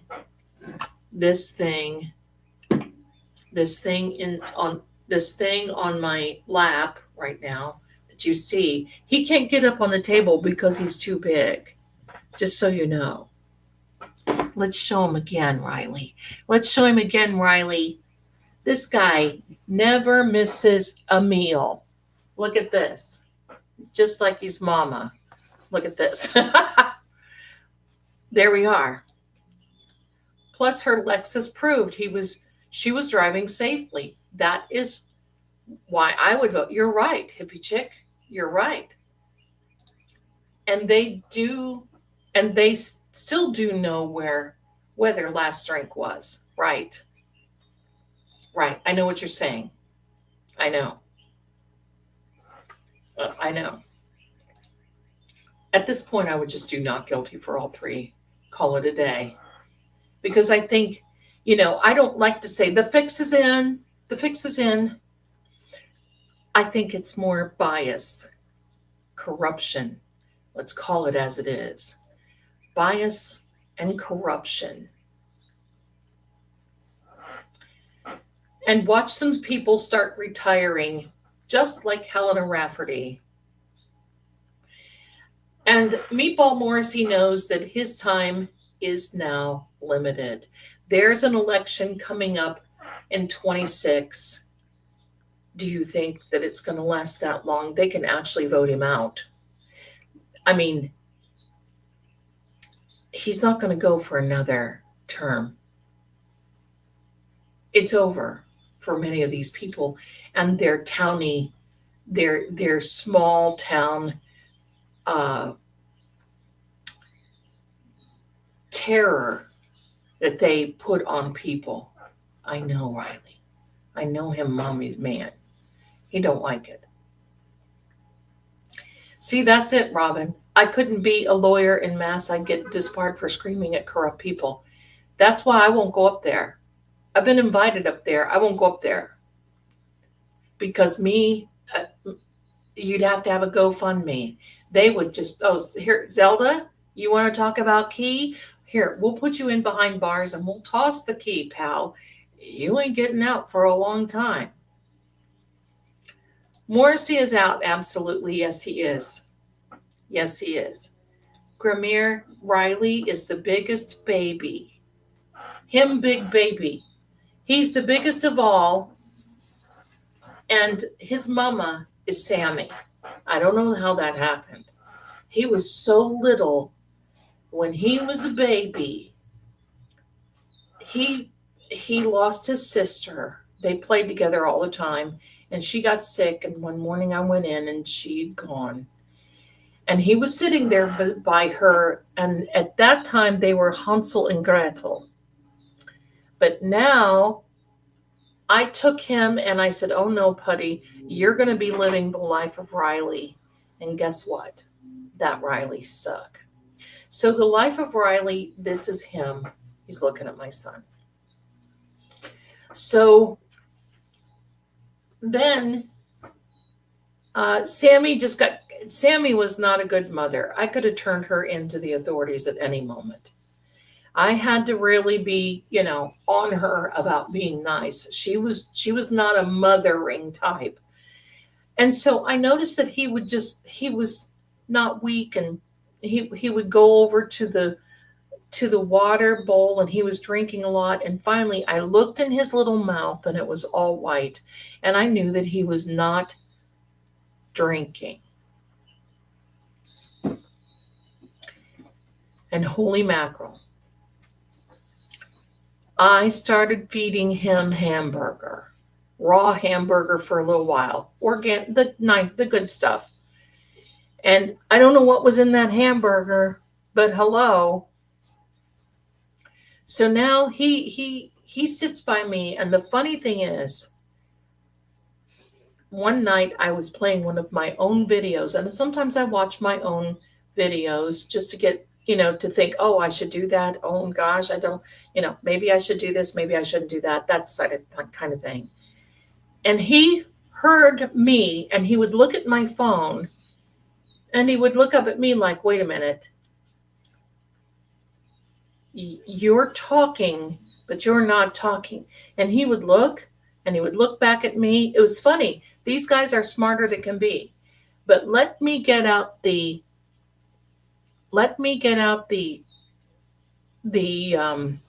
vacuum, and this guy hides.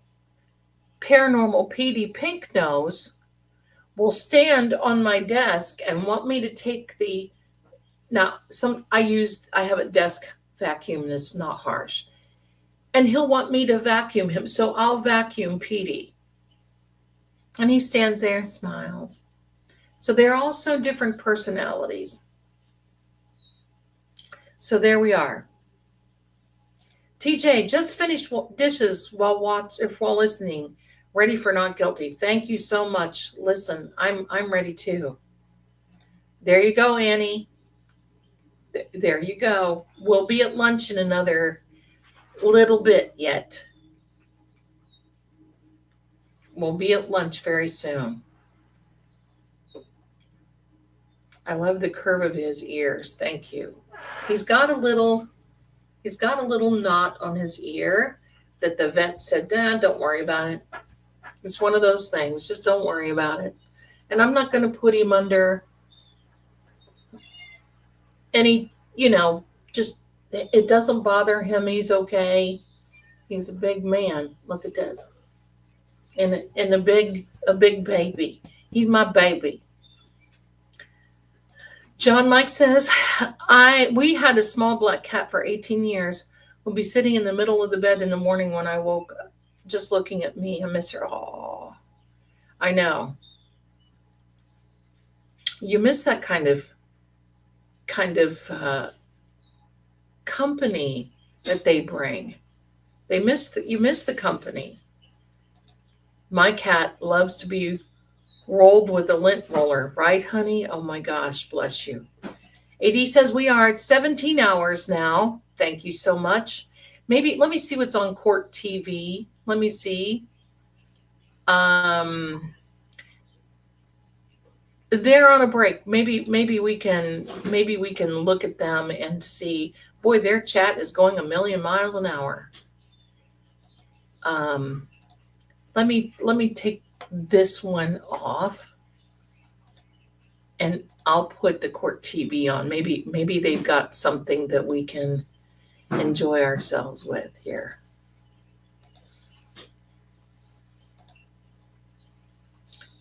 Be right back. Thanks for the warning. All right, maybe they've got some outside stuff here. There we go. We'll see what's cooking, my darlings. We'll see what's cooking. Amy says, okay, jury, if you don't understand the rest of the answers, Bev will not answer your questions. Just check not guilty and don't check the rest and sign it so y'all can go home and get a life, right? Get that done so you can just go out to the International House of Pancakes. That's what it's all about. And there we are. Ellen says 2 people have already announced they are running for DA. I look forward to voting for someone else. Give me a second, my darlings. I'll be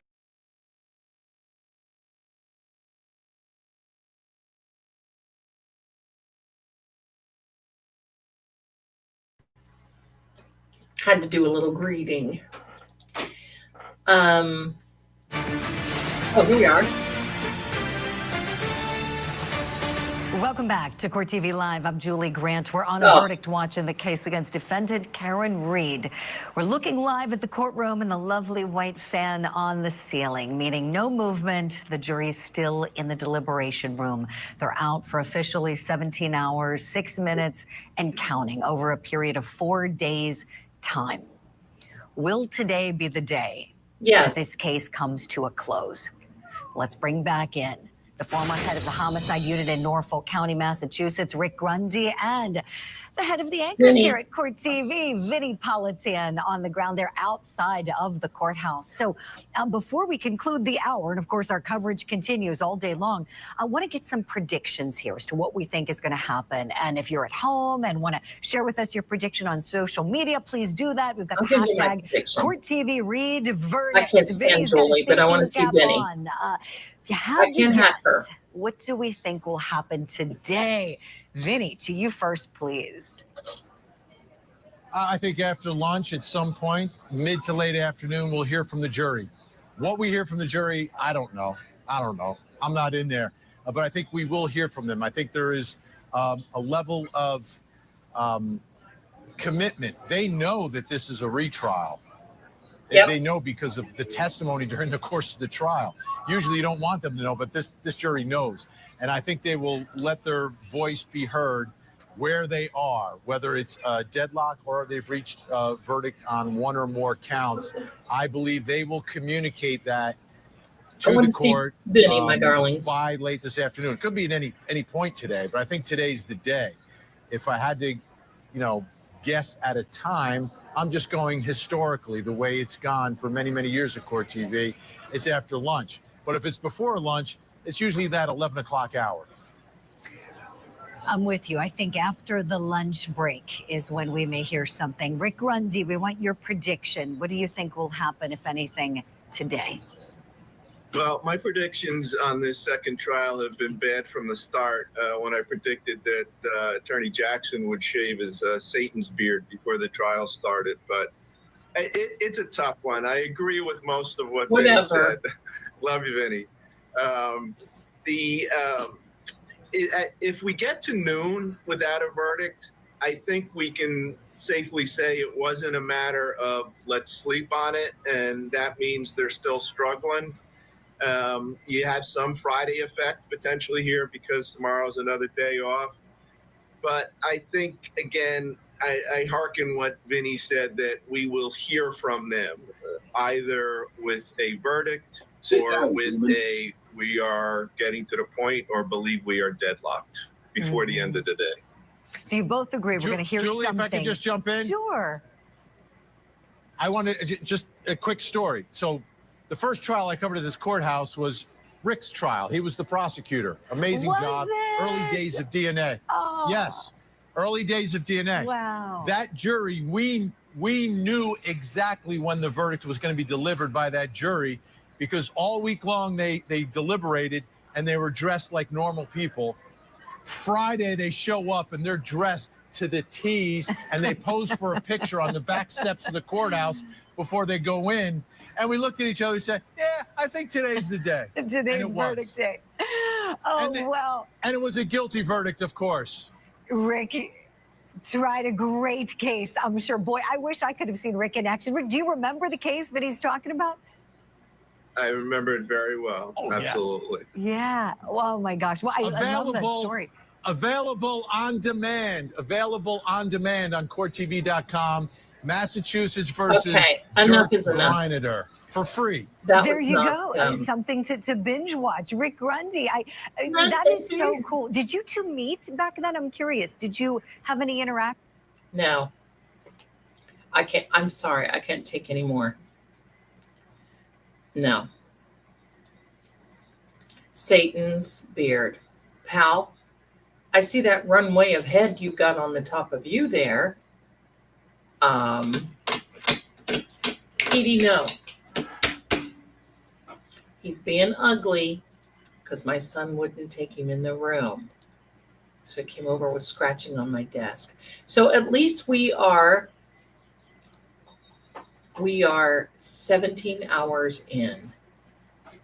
17 hours in. Yeah, I do not like them at all. I really just wanted to see. I saw Vinny, and then I saw the clock, and AD's been giving us the clock. Did they not pay attention? No wonder Vinny's wife left him. And how? Did they not pay attention to the expert findings? No. So you see how that is. I hate Court TV. Giver, takers, fixers, breakers. Who you are shows up when there's an issue like this. That's right. Absolutely. Elizabeth says, now, I don't know if you can hear all this going on in the background. PD is causing a ruckus because my son went into his room and did not take PD with him because PD is his sidekick. He has this little cat something that is attached to the side of his desk. Yes, we are cat people. And PD will go in there and sit while my son is playing and doing his work. And my son left him out in the hall, and PD has been scratching at the door, making uglies, blah, blah, blah. So there we are. PD Pink Nose. My son saw me watching Closing Arguments. He looked up and a pic of John's arm, and he said, he didn't get hit by a car. Those are big scratches, moving his arm like an animal. A 6-year-old could figure that out. Got a smart son. Got a smart son. I do too, Haya. Look, Haya's got the sigil of as her profile pic. How cool is that? How cool is that?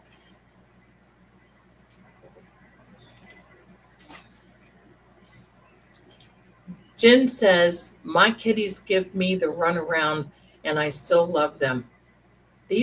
Listen, these guys, I pay them rent. Are you kidding?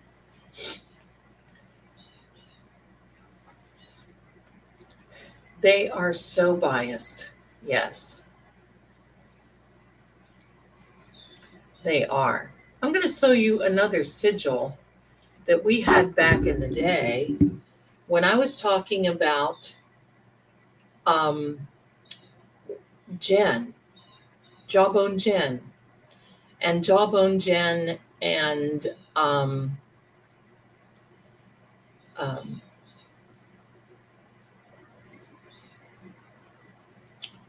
the 333 and the 227. That was a very good episode. I don't know if you can go back and see it or not. I'll have to say what is the episode.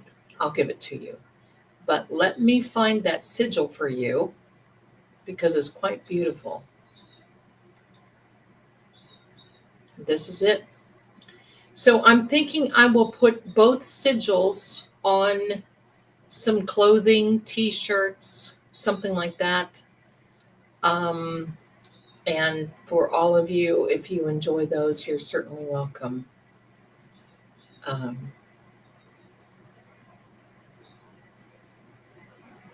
So that's another protection sigil. Okay, so let me see. Wildwood Dreaming. Hello, my darling. I just pulled a few cards, 5 of Wands, 2 of Discs, or Pentacles for those of you, and 3 of Cups. So they are taking a breath. There is still some confusion, but they will come to a resolution. Thank you very, very, very much. Very, very much. That's good. Thank you. Jen says, hi, everyone. Hi, Zelda. Just got home. Sorry I'm late. What have I missed? Well, not too much. The jury is deliberating. They're at it now over 17 hours and counting. And listen, I don't expect them. I think it's going to be after lunch. If it's before, okay. But the 18th is significant, and so will be the 23rd for some reason. Those dates still come up. Jen says, I serve my kiddies, and they expect the best service. And how? These guys eat better than I do. Thank you. But I don't give them too. I mean, this guy is big, but he's not fat. Look at this. Look how he sits there. That should tell you. That should tell you. Just sits there. Tammy says there was someone on X last night who was so incredibly nasty toward Karen, threatening her. See, get a life or rent one. That's just horrible. Well, Julie, DUI guy, Larry Foreman, was questioning her and saying, how can you be this way? And she blocked him. She blocked him on Twitter. And he told her, he said, look, you've been to law school, but you haven't even been in the courtroom. You haven't even tried the case. And she blocked him. There you go. There you go. Okay, Haya, I'll do that here later on. And we'll put these sigils out because I think they're beautiful. I've got one more I can put on there. And I want to show you this for those who missed it. We had a DNA show. And for those who've missed it, I'm going to show you the DNA. I just really love this idea if I can find it. And hello. I have 3 terabytes of storage and need more. If that tells you anything, let me see here.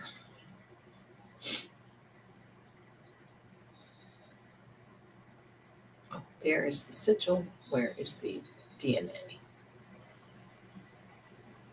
There we go. What you're seeing right here in front of you is the makeup of a strand of DNA. This is so interesting for all of you because I just love this. You see, DNA is made up of 4 elements: hydrogen, nitrogen, oxygen, and carbon. Each one of them, and those are Hebrew letters, hold a Hebrew letter, which is Yod, A, Ve, He. That spells out the name of God, Yahweh. Okay? Yahweh. So each one of these, the strand in creation has the name of God in our DNA as a creator. He signed, God, you might as well look at it this way: God has signed his art in our DNA. And this is scientifically proven. So, the letters above the cross, that was YHVH, that is the name of God, Yahweh. So there you go, my darlings. I just thought that was very cool. I wanted to share it with you. So let me go back those. What letters are a bit off, my darling? I had one of my Hebrew friends write that out for me.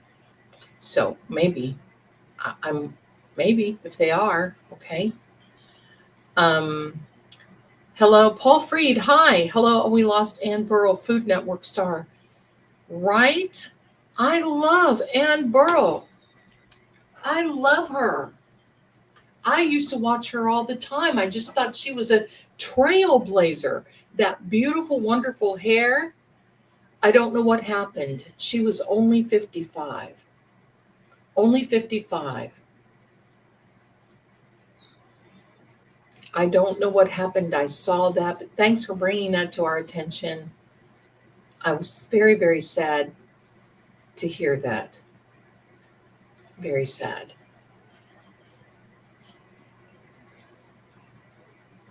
So, anyway, the Hebrew letters. Okay. I have one of my Hebrews, not a rabbi, but anyway, I mean,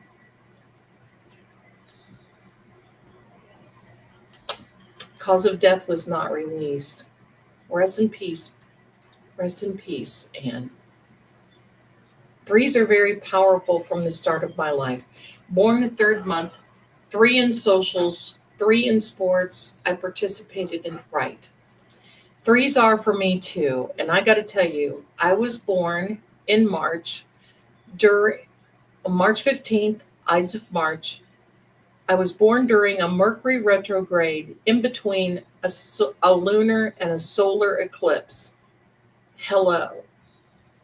If you wonder what's wrong, there we go. There we go. All right, over here, ma'am. Sammy and Scooby. Sam, no more, Angel. If you invade her space, hello.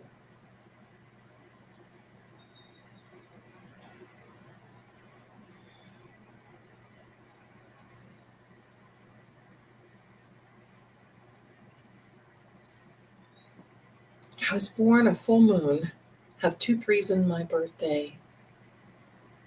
And 3 is my favorite number. 3 is so important.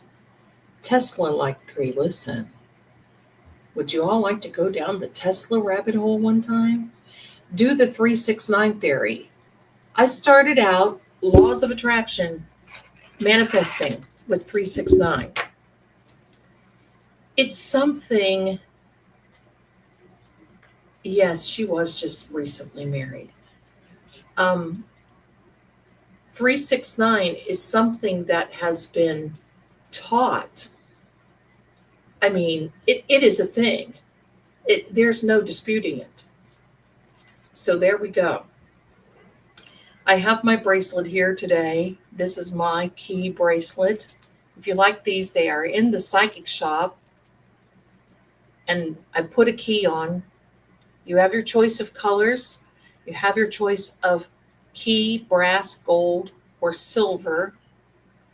There's a little moon there, star. This is the black and gray one. This is the black and gray. Now, I wear this, but I'm going to tell you this. I don't wear it right now because you see this little charm on the back, this little dangly charm got caught in my keyboard, and it was all I could do to just get it out. And I thought, oh, I can't do that so that's why I'm not wearing it, but I'm holding on to that energy. And the keyboard, believe me, held on to this. It took me a minute. And I was afraid I would have to take, because I have a special keyboard that lights up. Hold on, girls over here. Stop. Sorry. Sam gets, don't get in my airspace. So there we are. Thank you so much. So I have it here beside me. You can take a look over at the psychic shop if you want. I'll put it over here. You can, just check it out. There's all kinds of things over there. There's the tarot book, the clairvoyant book. I'm sorry, not the clairvoyant book. There's the rice jar book that we just made. The rice jar is so important in manifestation. And I want you to see this. See, I showed you this yesterday. You see how that is separating? And I don't move it. It's separating and money is coming out. So you know what that means? The money energy is coming out to me. Good things are happening. Over here. Oh my God. That guy. So anyway, Patty says, you guys love my palm reading. It was amazing. Also loved my life. I get the name of it, but reading it, but it was amazing. Also a lot of options. Thank you so much. Hiya, to buy a bracelet, is it the link in the description? The psychic shop is in the description. Let me get you a link to put in the description, my darlings. The psychic shop. We'll put it right in the description.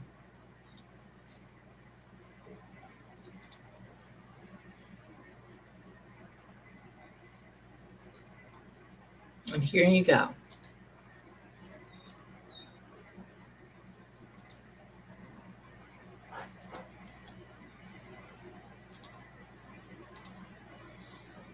There we are, my darlings. V says, the bracelets are very awesome. I have 2 and I'm going to buy another one soon. I just bought a sweatshirt. Thank you, V. I haven't received it yet, though. That comes from a third party. So there you go. There you go, my darling.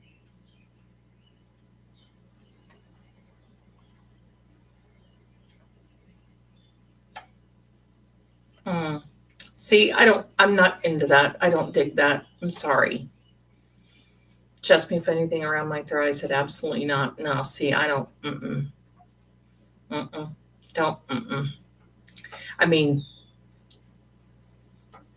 it is what it is, but I don't dig that type of thing.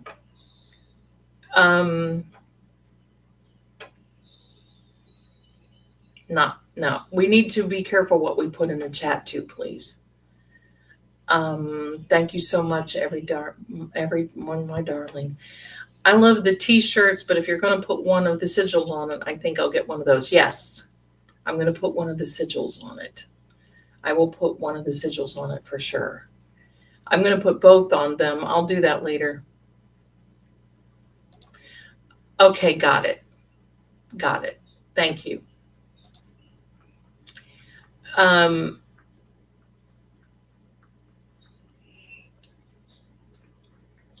So there we go, my darlings. That's what's happening now. Let me see. The time on the clock.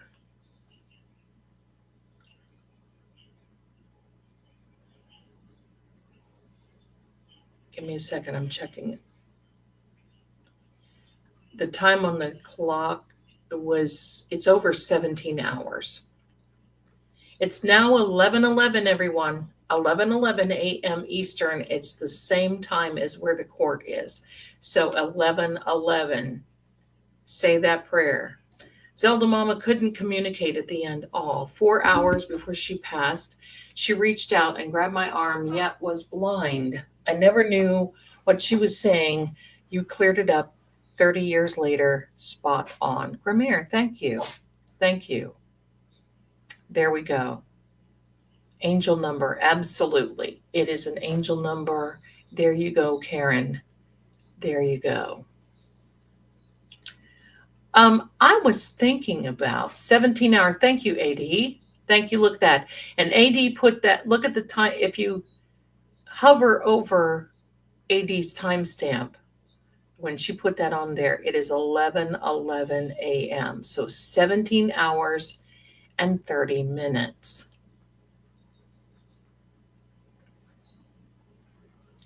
Sue said, oh my gosh, I haven't seen the sun in 4 days. It's going to be a couple more days. The life is sucked out of. Oh, no worries, my darlings. You've got this. You got a lot of life left. A couple of more days. is going to help you. Don't worry. Embrace it. Embrace it. Ellen, I get it. Okay, I get it. I get it. All right. So thank you. That's amazing. I see 1111 often and mostly fours after that. There you go. There's a lot of, I see 315 all the time. 315. 315. That's what it is, 315. 315. Let me take some of these. I got to take some of these tabs down because I'm getting warnings.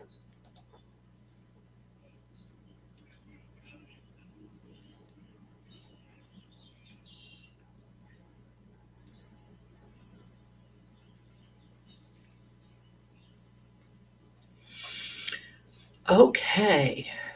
Let me get this. Let me get back here.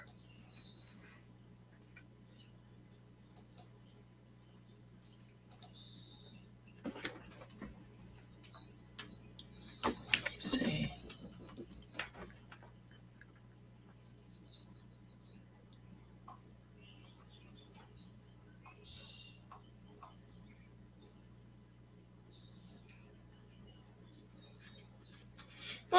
Okay. Let me show you this. You're going to love this. You're going to love this. Bless you, Riley. Yes, I will be glad to, Sylvia. Just give me a second. I want to share this. Look at this. The Gillette Stadium, we wear pink. We wear pink. Free Karen Reed. They've got the pink up at Gillette Stadium. How cool is that? I love it. Bless you, Riley, my angel. And thanks for AD to send that to me. The rice jar. We do have the rice jar ebook in the shop, but this just is the rice jar is all about. Now, see, I made this a long time ago. A rice jar it absorbs. Rice is one of these where it's an attraction type thing. At some point in history, rice was like gold, like sugar, like salt. So rice, whole thing about this, a rice jar is good for manifesting. What I have done is I put a rice jar, I put a rice jar. I actually put some, I've got coins in here. I've got money in here. You can see there's a line of money and it's coming out. There we go. I've got all kinds of things in here, and I've got one of the manifestation checks in here. That's on the website too. It's free. It's not a check, but it's a check from the universe. You fill it out with yourself and you put on there how much money you want and you sign it and you put it in your manifestation jar and it's free. Go over there and take a look. But what you do, my darlings, and explains it in the ebook, is you fill this up, you set your intentions, you put in here, and this works. The first week that I did it, $800 came out of nowhere for me. First week, $800. Ever since then, there's been blessing upon blessing. It's not only money, it's things, opportunity, doors opening, all kinds of different things. Okay? So now what you do is during the moon phases, the full moon and the new moon, you can open it, you can add things. Don't take anything out. You add things. You may have to do a larger rice jar. I'm about to do a larger rice jar. And the rice jar is amazing. The rice jar, once you set the intention, like during a moon phase of a new moon or a full moon, I set it upside down on my windowsill so the rays of the moon, even if the window does not get any rays of the moon, I still set it out because we're still affected by the moon phase anyway, whether we're in house or not. Okay, pardon me. So then you set it. I keep it on my desk. I set it right here, and you look at it, and it has the intention of what it is that you want. Well, hang in there, my darlings. Hang in there. Hang in there if you've done it. You're welcome, cabbage.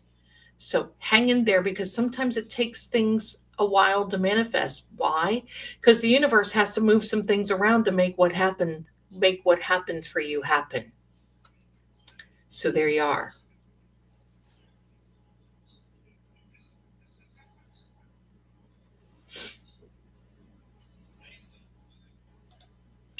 You want to talk about weird things? Higgins' address of the house he is selling is on Peggy Lane. John's mom is Peggy. Coincidence? Don't think so. There are no coincidences, right? Right? That's kind of creepy in my book. That's kind of creepy. That's kind of creepy. Oh, thank you. Thank you, Haya. Did you say what color you want and what key you want? Thank you very much for that. Pardon me, I got a tickly. There you are. I don't do the sun tea. I don't do the sun tea. I think it ruins the flavor of the tea bags. I'm one of these that I'm very particular of the tea, and it needs to be a certain temperature of the water. I don't boil it. Never boil tea water. Never. Because it breaks down the tea leaves and you don't get the flavor. You just get kind of a musty, burned type thing. Let me put this fan back up so we can. It's 11:19. I don't think they're going to come back now, but we don't know. I'm not making that prediction. There we are. There we are. It's purple and gold. Perfect. You'll love it. You'll love it. You'll love it. Very good, my darlings. Born a Hawkeye. Hey, everyone. Hello, everyone. I've been lying on my pillow listening. It's raining outside, nice and cool for a change. Nice. Nice. Very good. Very good. Yeah, what key options do you want, my darling? Purple. If you put purple and gold, the key option would be gold. So it'd either be brass or gold or silver. So just let me know here. I'll remember. I'll remember you, my darling. I remember.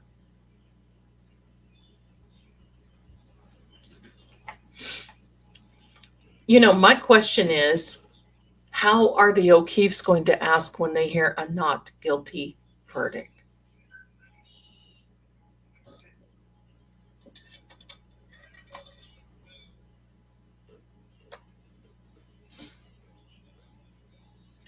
I mean, are we going to see them stomping around? Because anybody can sue anybody, but not stomping around and all this mess that they do.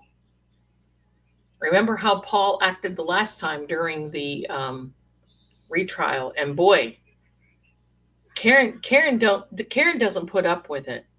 I remember she just lashed out at him, and David Yannetti was like, "Whoa, yeah, perfect gold key." Okay, got it, my darling. Hold on a minute. Hi there. Horlago Golden 11. I'm a fellow streamer and know how tough real growth can be. I've helped others build strong. No. Sorry. We're done. We're done here. We're done. Sorry about that. No. I don't need help with that. Thank you, though. That happens. That happens. So thank you.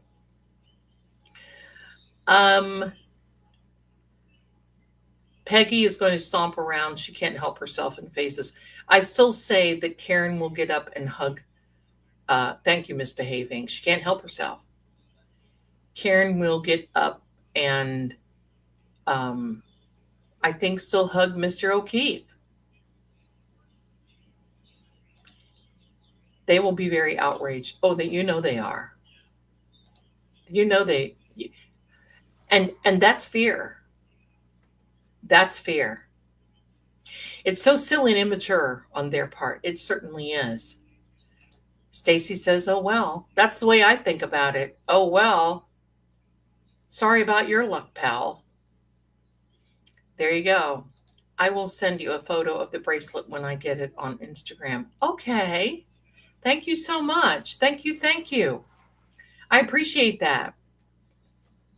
For all of you, go find Haya Truth Art. She's on Instagram, and she is so creative, and her art is very beautiful, very colorful, very inspiring, very beautiful. So if you get a moment and you're on Instagram, go look Haya Truth Art up. She's very talented. Patty says, "I would love it if Karen hugs Mr. O'Keefe." That's right. It annoys me when people do that. That's right. That's right, Annie. It's tough, right? Hi, Farah.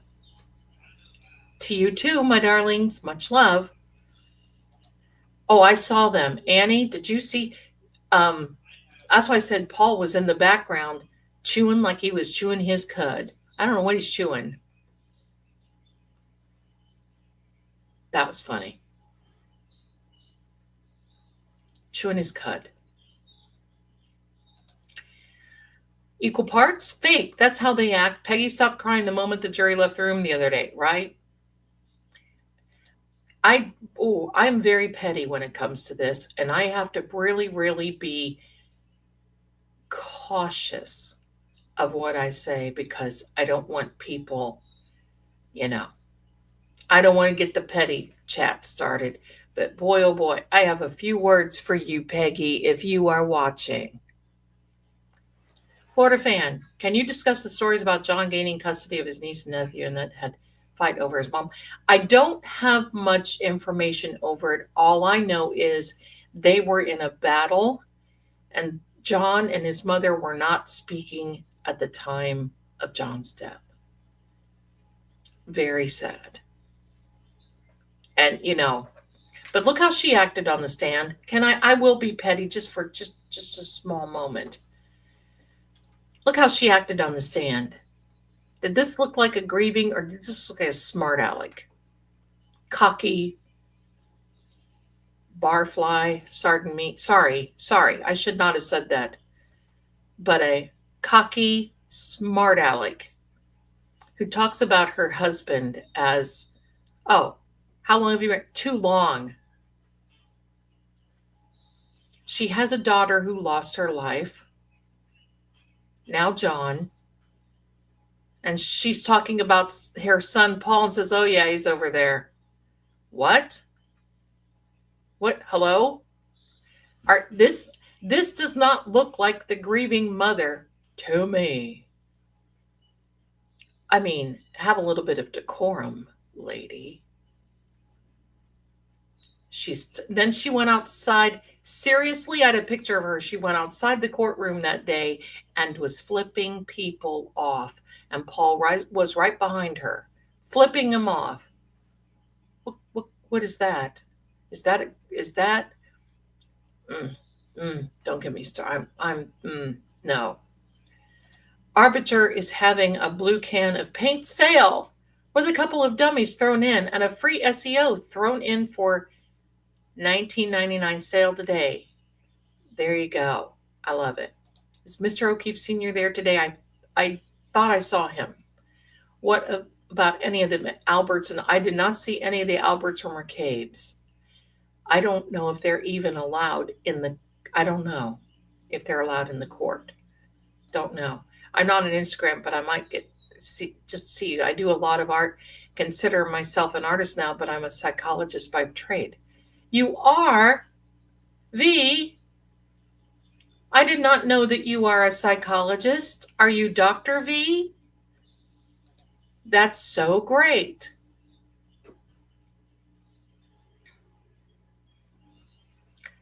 I have a question. Have you studied any paranormal psychology? Because that was kind of my thing for a little while. I have a theology background that so yes, there we go. My rheumatoid became clipping and it's caused me not to be able to. Oh, I'm sorry. You are welcome, Haya. You are welcome. Crippling, I see. We gotcha. We gotcha. I got lost on Instagram, V. I can never navigate that place. I'm on it and rarely post because sometimes enough is enough. And I just can't, it's just me. A lot of these bigger influencers, like Emily Baker, has a team and they post her stuff all the time. That's why she's gotten so big. Melanie says the same thing. It is hard when you are the one man show. And True Oracle has really come out of they've done a lot of advertising and all kinds of different things for the psychic line, which is True Oracle that I'm on, and everything else. But that can sometimes cost thousands to do all that on these platforms. I try to do my part by coming on here and advertising myself and the line, but it's hard having just one. I heard Carl Steinbeck, yeah, that's his name, Carl Steinbeck, say that just his little stream, he tries to handle. His brother will come in and post all the shorts on. I've seen him on the Talkie Tick and the Book of Faces, but it is, platforms are hard to manage because there are certain things. It's not that you just go, okay, done. There's certain things that you have to just be. It's really wild. So there you go. The rice jar is no joke. It works. Yeah, Amy's been doing it for a while. Yeah, Cheryl, she did. Paraphrased it maybe, but she did say that. I was kind of in shock and horror.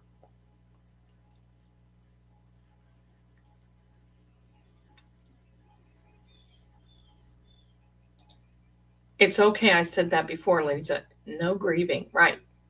Right. Well, I don't want to put that energy into the chat because listen, I've been in some of these chats now with this Karen, and the chats just fly of people saying mean, ugly, threatening things. Oh my heck, whatever.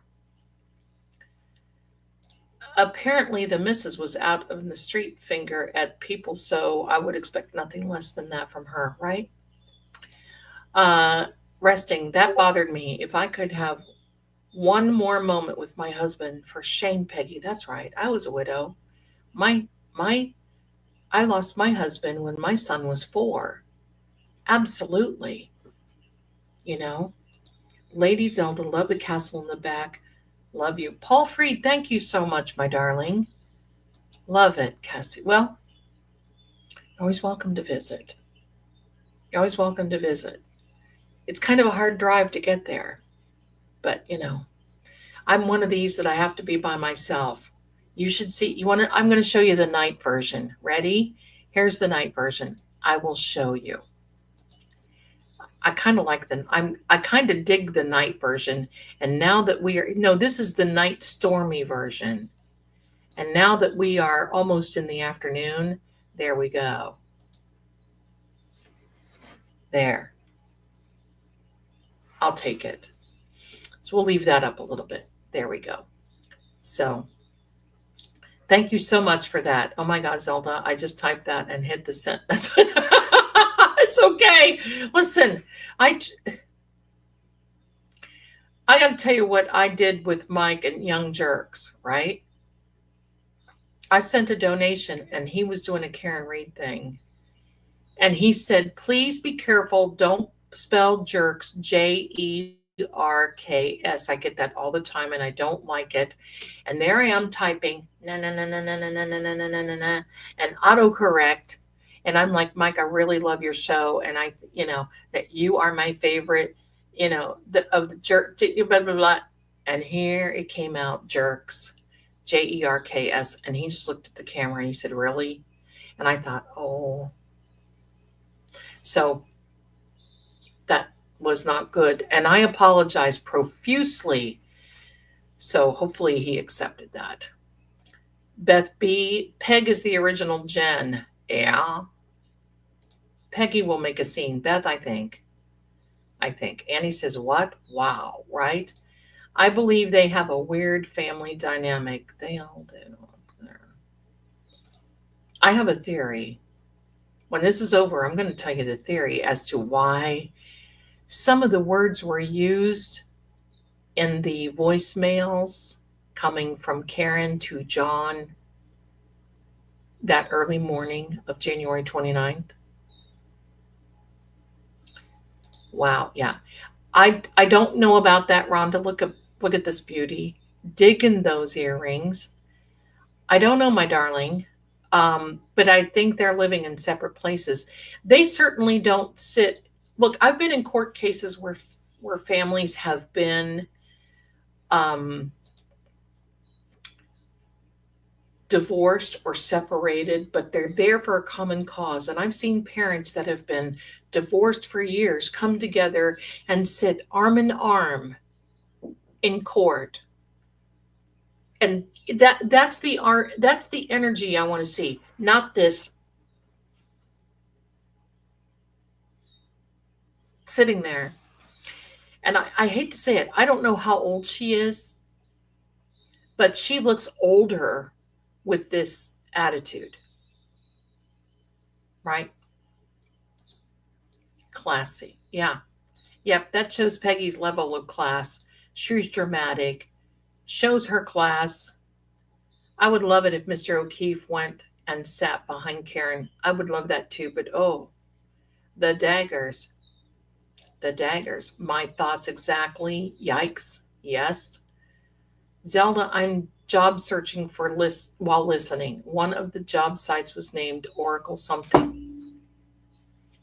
Are you looking for a psychic job?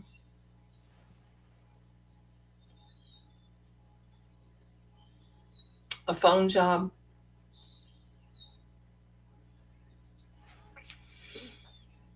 Isn't that funny? But it's not, it's like paid per minute, connect minutes. So it's not something that you can come in and expect a big paycheck the next following 2 weeks. It's, so it's like a commission only there. So if that's, but you never know. I didn't know that. Peggy did that. Yeah, she did do that. It was pretty bad. Tammy says, no, yes, cocky, arrogant. Peggy wasn't talking to John when he died. No. AD says they are allowed in but haven't been seen. I think they know when to not push the envelope. Just a second, I got a message.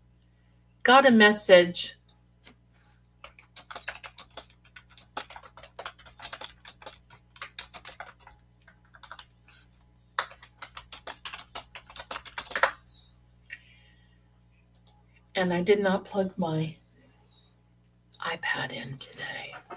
Need my iPad. Listen, when I give you guys, when I'm moving, yeah, I didn't plug it in. No, ain't working. Zelda La. I have a client who calls me Zelda La. Don't know, but I love it. I love it. There, it's plugged in now. Yeah. Wife wants AC units in. Oh. I keep wondering if Mr. will hug Karen. My guess is not in the courtroom. I think Karen, I've been having that for two nights. The vision of Karen going over and hugging Mr. O'Keefe. That's okay. You are the master at what you are doing. Give me a second.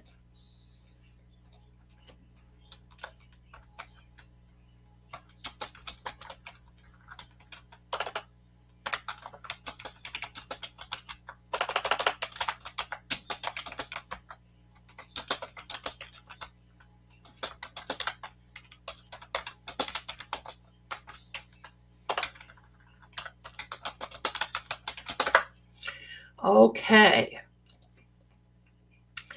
Working on the menu for lunch.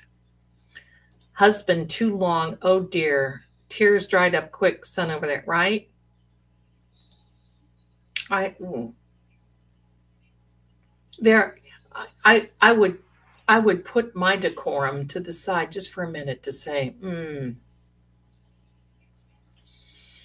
But you know what? Sometimes that is energy that's just not worth spending. And you got to pick your battles. I want to see your RV. I need a shrink. Ha ha ha. We all do. But seriously, I'm a photographer and I have pics on Instagram, but I can't even find them. Shaking my head. Oh, Robin. Well, anybody on Instagram, if you can find Robin, go over there and follow her. Annie, the Alberts. Well, I saw Brian Albert last time when the verdict was being read, or when Bev said mistrial. Listen, the face of evil. The face, talk about intimidation. I think there was something about them not being in the courtroom. Don't know what it was. Maybe it's just me thinking, hello. But maybe, just maybe, I don't know though. But at the same time, it was all about, oh, look, the sun has come out. Because they had mentioned something about them intimidating the jury. Because I think the jury did say something about that the last time that they were in. So there we are. Anyone there feel strong? I'm feeling good about this. I'm feeling good. Yeah, that would be awkward for sure. Do you follow Art 2? Oh, sorry, that was not for me. So sorry. I am so fascinated by all of that I'm sure there's much more. You could tell us, and I would be interested in anything. You could tell us about the theology and psychology of any of this. Well, listen, we've got plenty to do after Karen. I started going in several different directions before I got really engrossed. The biggest thing is, I've got to tell you, this is the only case that I have ever followed that has had daily, sometimes hourly changes. I have almost 400 videos of Karen, and that includes these lives, on this channel. You can start from the beginning and binge watch, and you can follow what's happened because I follow it with card readings, sometimes forecasts, sometimes predictions, and sometimes just profiling people. I have never seen a case like this in all my 150 years. I'm never. See if I get my iPad going. There's an iPad that I want. Emily Baker uses it. I don't think it's an iPad. It's a I forget what it's called. You write on it, and it feels like you're writing on paper. It has that sensory in this little thing, and it just feels like, because my darlings, look, I'm on. I buy these journals. I need to put that in my Amazon wish list. I can tell you that. I go through journal after journal after journal, and I haunt the dollar store because one time I went and they had these beautiful spiral journals for $5 that are 15 and 20 bucks on Amazon. And I gobbled up a bunch of those, and still I've gone through all of those because I'm writing all the time. There is a program in iPad called Freeform, and I use that. And it's an indefinite amount. It's just like you writing on a piece of paper, and it's an indefinite. Now I plan content on there. I make notes. I'm a note taker. I do all that. I got to find out what that is. But anyway, let's get back to this. We'll talk about it. We'll talk about it. I have recently studied paranormal psychology because of my new interest in the paranormal psychology. I am intrigued and love it. I'll give you the name of the coursework that I took. Just give me a second. I'll get just give me a second, darlings, and I'll give you the name of it. Oh. While we're sitting here. Free home. Now I got that in my brain. Free your mind and the rest will follow.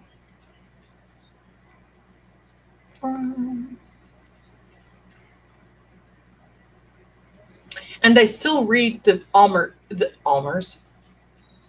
Farmer's Almanac, because for me, they have the best ephemeris. I mean, it usually just follows it. They have the best ephemeris going. An ephemeris is what you use in astrology to see the planetary movements, like as in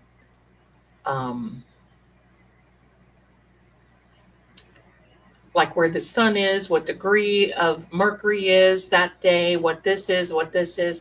They've had that in their almanacs, and it is wonderful. I love it. Okay, I'm looking. I may have to look for this in a little later here because my brain isn't quite there. But you will. I wanted to give you my coursework and let you know.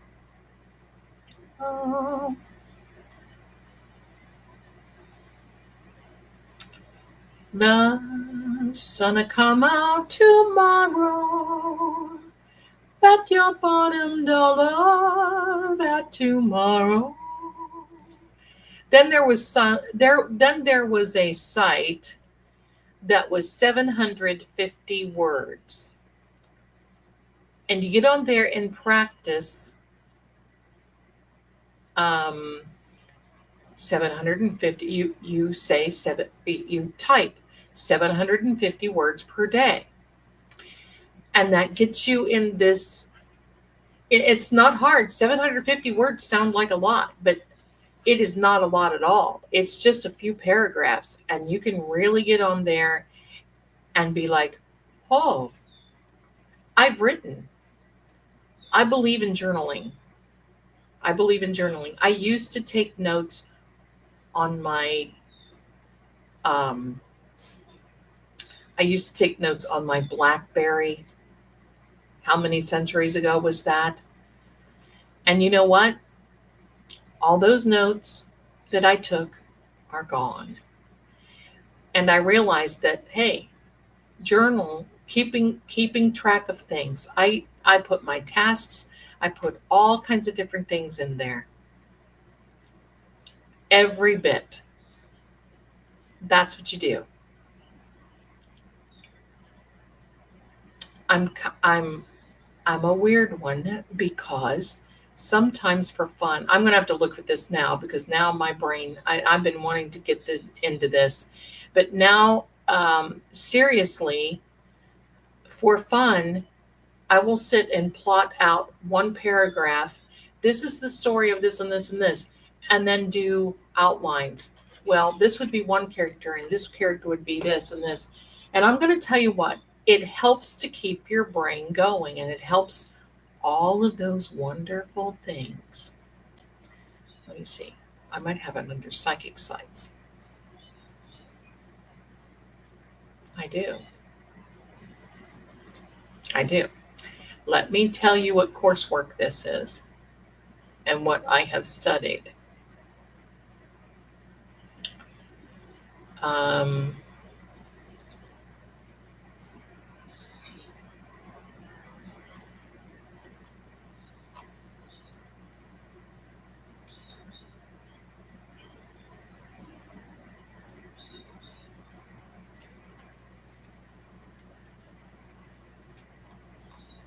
Gosh, they may not have it on there anymore.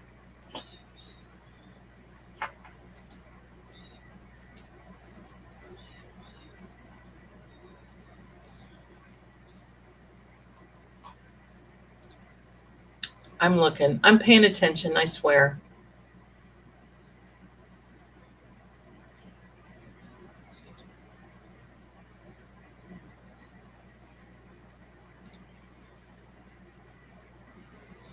Maybe this isn't it. I'll find it. I'll find it another day. All right. So I hope I haven't missed anything.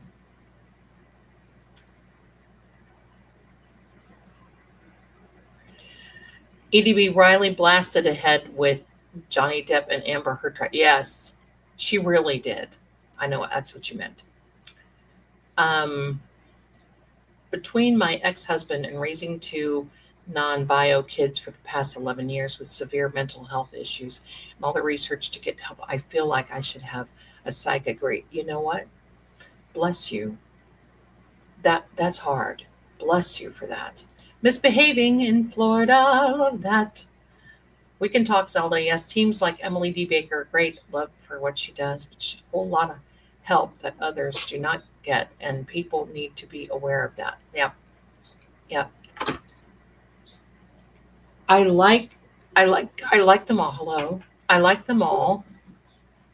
Give me a second. Let's see.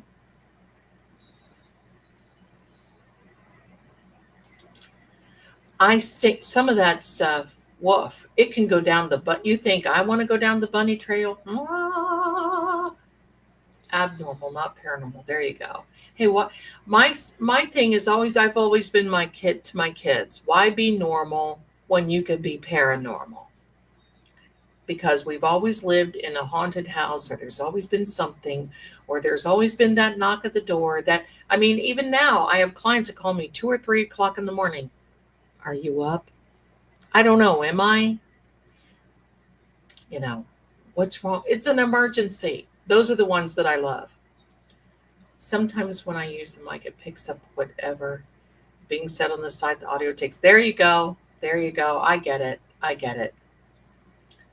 Let me just at my house paranormal highway. I love it. And my house is like a paranormal. Trying to research the combination. Do you have any recommendations for research on paranormal and mental health? Yes. And that's what I was actually looking for V. So now I'll make a note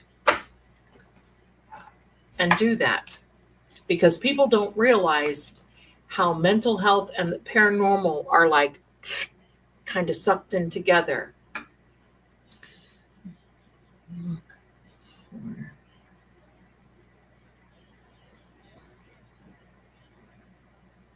Okay. I'll find it. We'll talk about it. Not like we don't have anything to talk about, right?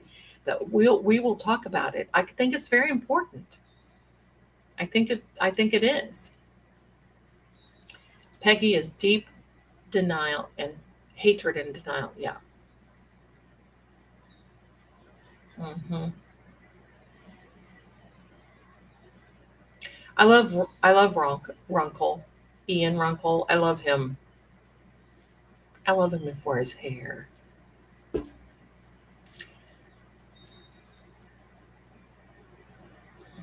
John Stamos mentioned Karen at a concert in Lowell last week. He said he invited her. Karen, girl. You love the dark and stormy version? I do too. I love Runkle too. I sent that over to Runkle, but he didn't, probably people send him stuff, you know. So let me just catch up here for a second. The jury is working by candlelight up in your castle trying to correct all of the badly phrased literature. Well, night and day, you are the one.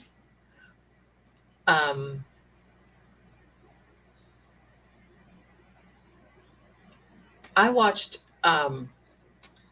Nick Rekieta during Johnny Depp.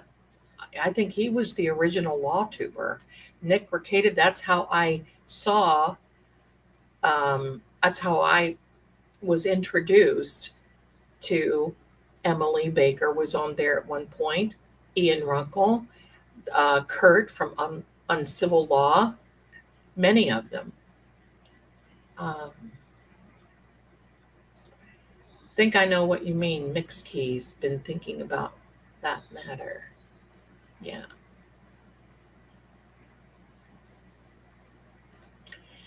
Well, it started with EDB during the Johnny Depp trial last year. She sent us to Melanie Little one day, and I've stuck with her, but I always pop back. I do too. I love Melanie. I love her. But I also love these other people. I like to get different perspective.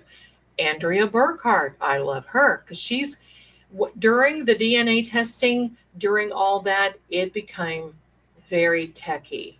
She's a smart one. She sits there, the physics, all that, woofy.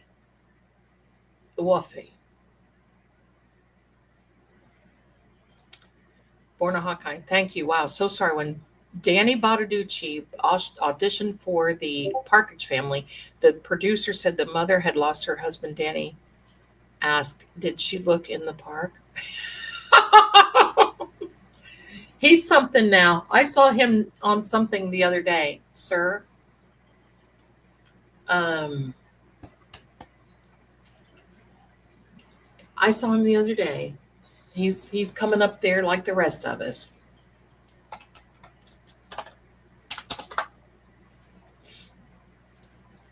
Let me see. So I've always wondered how he felt about Karen guilt. I've always had a feeling he wasn't buying this stuff. I don't think he is. I think Mr. O'Keefe believes. I saw him very intently watching with an open mind when Alan Jackson was giving his closing argument. The rest of them sitting there like they could, Peggy looks like she could just bite a railroad tie in half. I believe he is pro Karen, and I believe that may possibly sort of kind of allegedly possibly could have contributed to him living at another address. I think that he's tired of the antics. Look at the antics of Paul during this time. And then Turtle Boy is outside the courtroom yesterday with Paul right behind him, and Turtle Boy is eating a donut. Oh my gosh. That type of thing just cracks me up.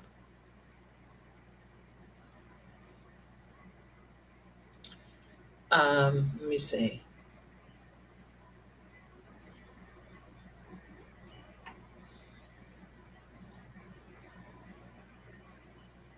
Supposedly, allegedly, that was one of the reasons that John was fighting her on getting the kids. But now she's living in John's house. I am a Pisces. I'm a Pisces, Annie.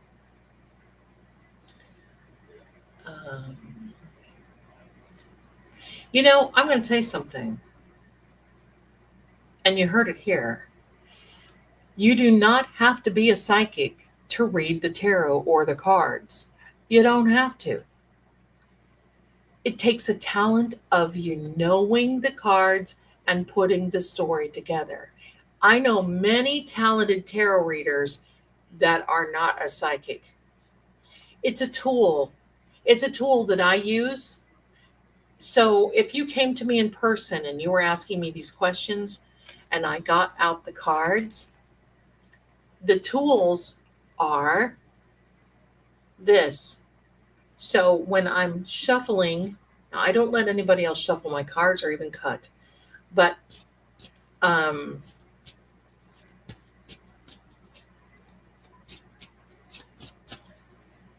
you concentrate on the cards. The focus, even here, you're watching the cards. You're not watching me. Same thing. You watch the cards. What does that do? That puts the energy that you're thinking into the cards, puts the energy that I'm thinking into the cards, and it bridges a gap. And then when I pull a card out for Karen, look at that. Let me turn that card over. It's the 9 of clubs, knowing what you're worth. She knows what she's worth. She knows what she's done. That's the 9 of clubs. Knowing everything. And look at this. On the bottom of the deck, the 2 of spades, it's the separation from this. She's going to be okay. But listen, you don't have to worry about it. Zelda law is a Jewish Yiddish endearment. It is. The client that is would do that is very Jewish. And she puts it on because she knows I just love hearing it. But it's that hello Zelda law. What do you have going on for me today? It's the singing. Oh, don't tell anybody, but I had diarrhea. You know, they whisper things because they don't want to speak it into an existence. It's hilarious. Oh, don't worry about me. Don't change the light bulb. Don't worry about me. I'll just sit in the dark. I love her. She's just hilarious. I love it. I love it. So yeah, Zelda La, I got some bad chicken salad at Greenblatt's the other day. And it's like it's a thing. I got bad chicken salad at Greenblatt's the other day. It was not good. It was not good. Crazy, crazy, crazy. I love it though. I love her. Jessica Machado, here we go. While I was waiting in the lobby this morning, I was asked to move inside the clerk's office as jury was brought in and moved through security. I stood behind, oh, here we go. Here we go. I stood behind a closed door where I could not see anyone, but I could hear them. My imagination was running wild, hearing voices of jurors and trying to think of whose voice and tone was associated with what juror. Ooh, the plot thickens. Jessica, I love it. I love it. All good. Thank you for that. AD is a closed door where I could not see anyone, but I could hear them. My imagination was running wild. Love it. Love it. Very good. Love it. Love writing and journey. Yes, I love it. I'm behind in the chat, as you can see. Okay, what juror? They sounded upbeat, polite, and I even heard some laughing. After watching them for so long, even going back to the jury selection, it was such a unique experience to hear them talk. So, Captain Jerry, thank you so much. I'm so glad you're back. I got to look from the husband last night. Fridge was empty. Oh, we got to keep him happy. To be continued. I will sing a victory song in opera, maybe. Okay, much on the shoulders of these humans and tremendous service to the community, no matter the outcome. Very good post. I love it. The tablet you want is called Remarkable. Thank you so much, Wildwood Dreaming. It is called Remarkable. Thank you so much. I knew the name. I didn't know the name. It's called Remarkable. I believe it's what Alessi uses. Yes, it is what Alessi uses. Listen, I have binder envy with Alessi. Do you see him? These binders, the tabs. I'm like, oh, Some women want jewels. I want tabs. Seriously, it's like, oh gosh, that is so cool. I can't wait to meet Alessi because I'm going to tell him, oh, Mr. Alessi, I have binder and tab envy so bad. There you go. Higgins purged the last trial as clear as day about the dark-haired man entering the house. He went back and forth. Perjured. Sorry, I did see that. The main suspect, I'm unalive, is unalived for sure. Yes, yes. We have Marshall's stores, and they have lots of journal books, inexpensive. Oh, I love it. I love it. Thank you, Lady Zelda, your work. I'm at work, short break. What's up? Any news? Not anything yet, my darlings. We're waiting. Almost lunchtime. Okay, standing. No news. No news, my darling. Here we go. I'm behind. I tell a story and I don't let the chat go. John, Zelda, does John exist in the astral plane? His EVP words I've seen on your shows, the words come through for him. It is his energy. Because his energy is looping, it is left behind. Energy cannot be destroyed. It can only move forward. What has moved forward is he has moved on. Spirit is the intellect of our soul. People get soul and spirit hosed up sometimes. And believe me, it's confusing. You grow up, you hear certain things, it's tradition, and you hear certain things. But the spirit is the intellect of the soul. Think of it this way. The soul is the spiritual body. The intellect is the brain. So the spirit is the brain. It's the intellect of the spiritual body, which is the soul. So and we look the way we do, only much better when we go to the next plane. We look the same. That's how we recognize each other when we get there. So that's how it is.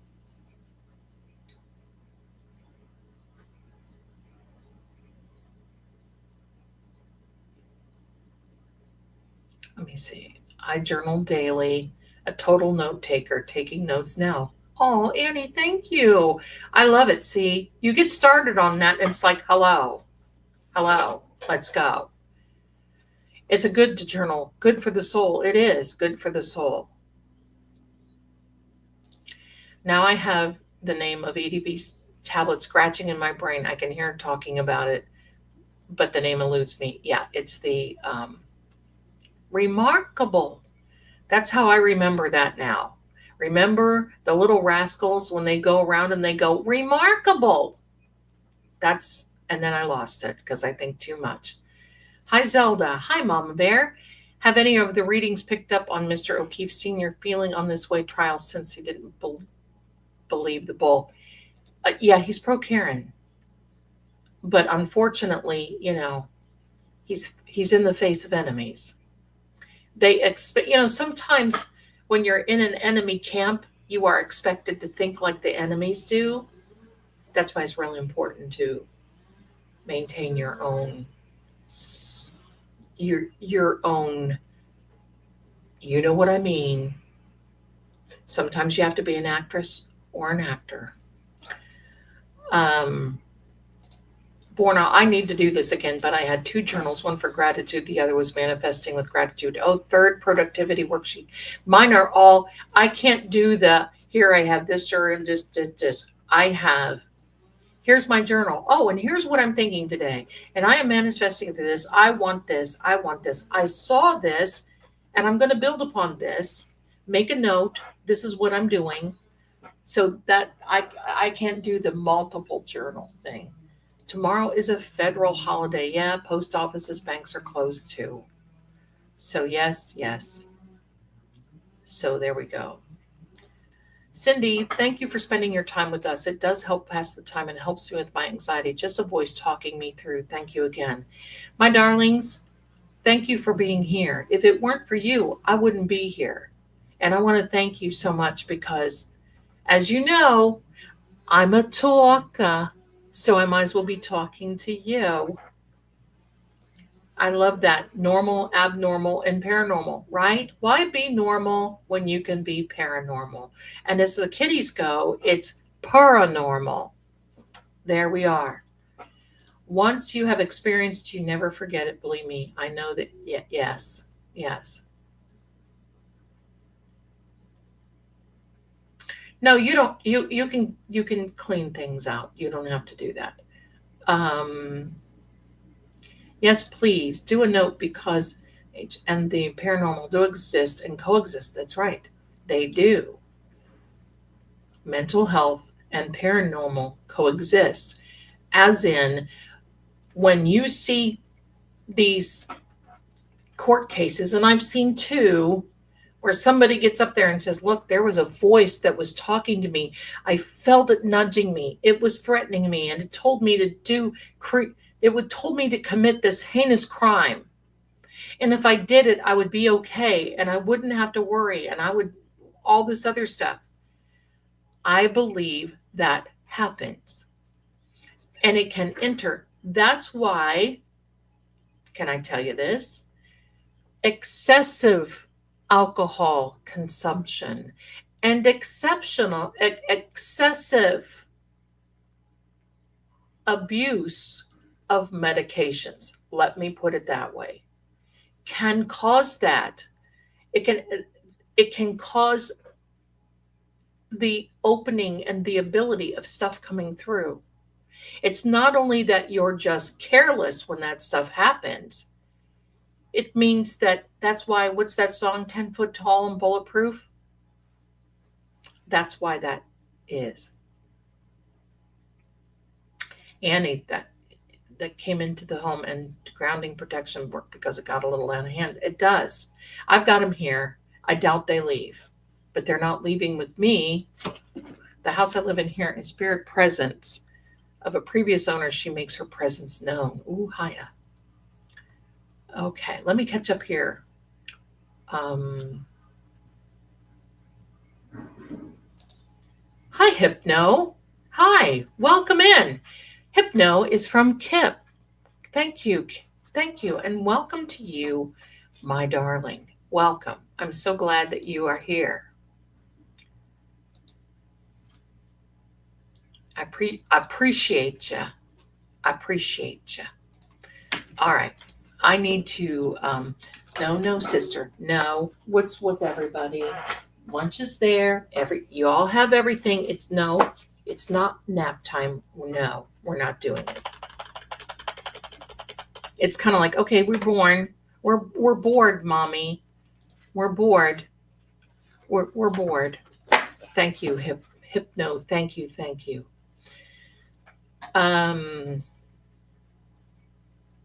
Yeah, every now and then there's something that comes through. I feel so deeply, hi Jess, for that woman. She lost her daughter to cancer. Her son, yeah, her pain is palpable. I believe she's been manipulated in that. Yeah. But I do believe she has to take responsibility for herself. Okay, let me, I agree. Thank you. Ley lines are very important in paranormal. That's when you're doing a paranormal investigation. You don't just walk in the house and say, hey, I have a questionnaire that people have to fill out, and they don't like it, but they don't fill it out. They don't get a investigation. That's how it rolls. Patty, you don't think so? So you think that she's that way all on her own? I just saw that one feeding her information be part of the source, but I mean, I think sometimes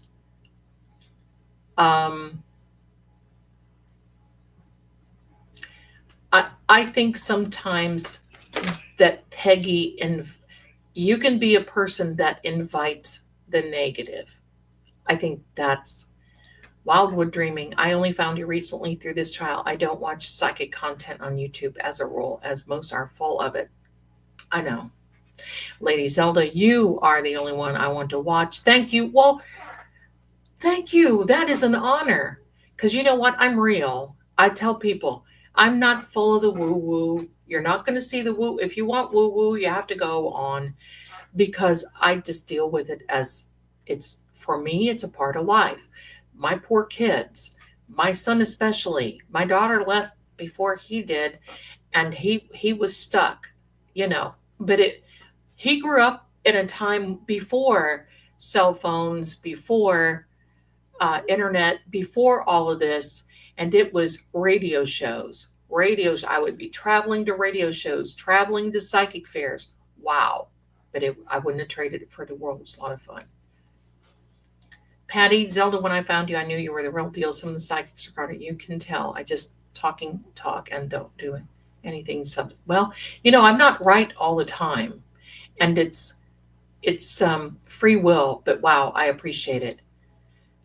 20, but Roxy, I have cat scratch fever. Why does that remind me of that song? For over 3 weeks now. They do graft surgery on Friday. They said I will have level 4 antibiotics for more 6. Please pray or positive. Love you. Oh, honey, bless you. I'm so sorry. Bless you, my heart. Sending you vibes right now. Sending there. Good energy. Take it, absorb it. We're all sending it to you. Bless you. If I'm missing some of your, oh, there's my Risa Grand Rising. There you are. There she is. Beautiful. No, ma'am. No, not today, Angel. I got to keep her away from me. Have you ever been? Yes. And I was almost put away when I was a child because of it. Put away meaning sent to a mental hospital. My dad wanted me. He was actually not my bio dad. But thank God for my grandparents and my mother. My grandfather would have probably had his way with my dad. It helped organize my YU journal. Yeah, your resume could go around the world. My mom too.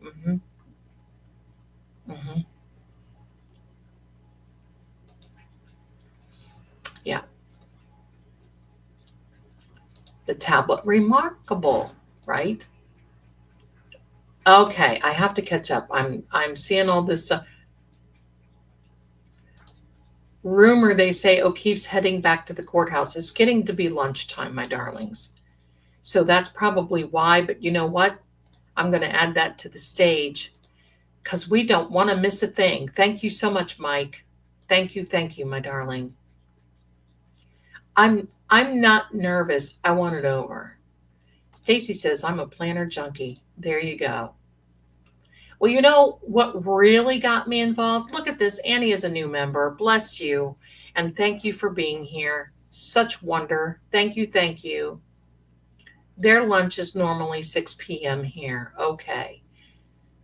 So that's about another, 45 minutes, Louise, or something like that. But I'm behind. So,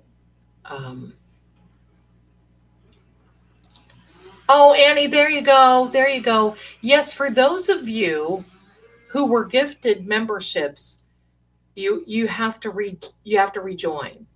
So that's a whole thing. And I think I noticed the other day that I'm losing memberships, and I think that's really why. I don't think anybody's bugging out as much, but I think it's just that even myself,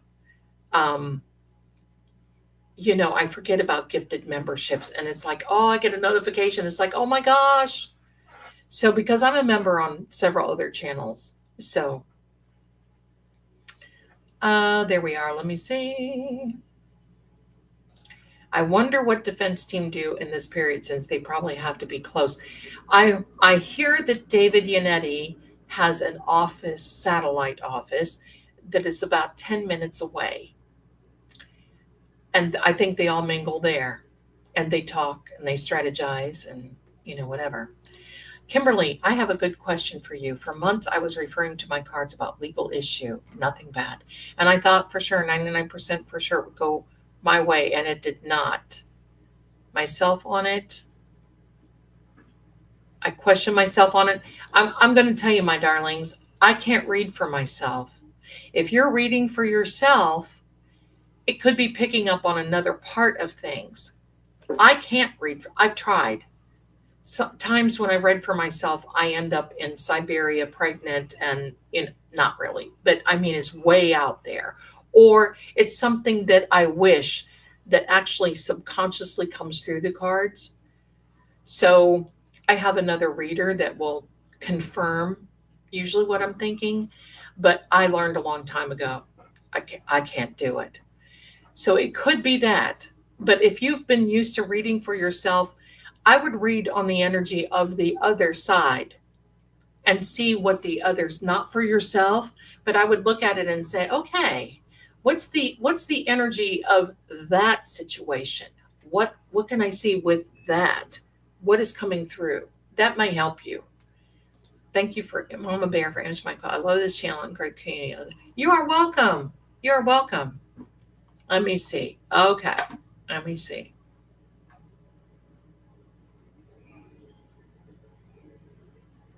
Okay, well, we got to be careful what we put in the chat, please, because some of this sometimes these cases I know, but sometimes it just meets wild.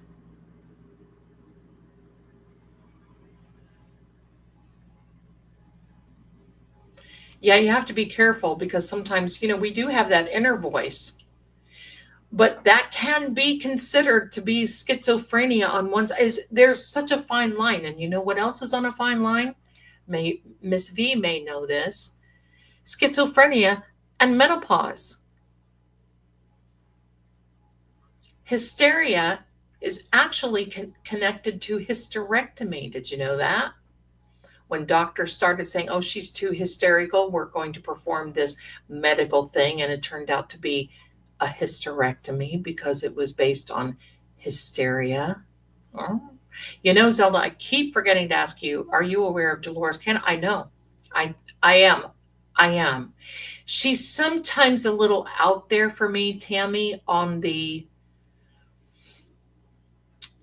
alien side of things. I'm just going to say it that way because I studied with the Edgar Cayce Foundation, so I'm kind of on the other side of things. So there you go.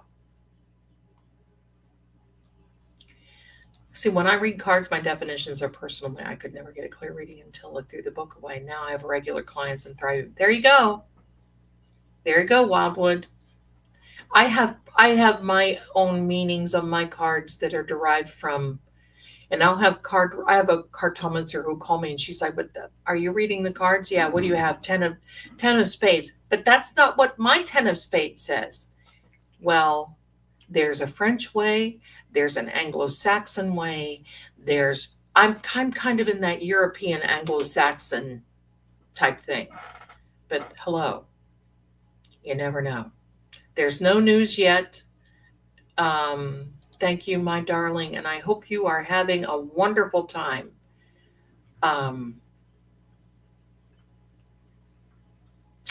There we go.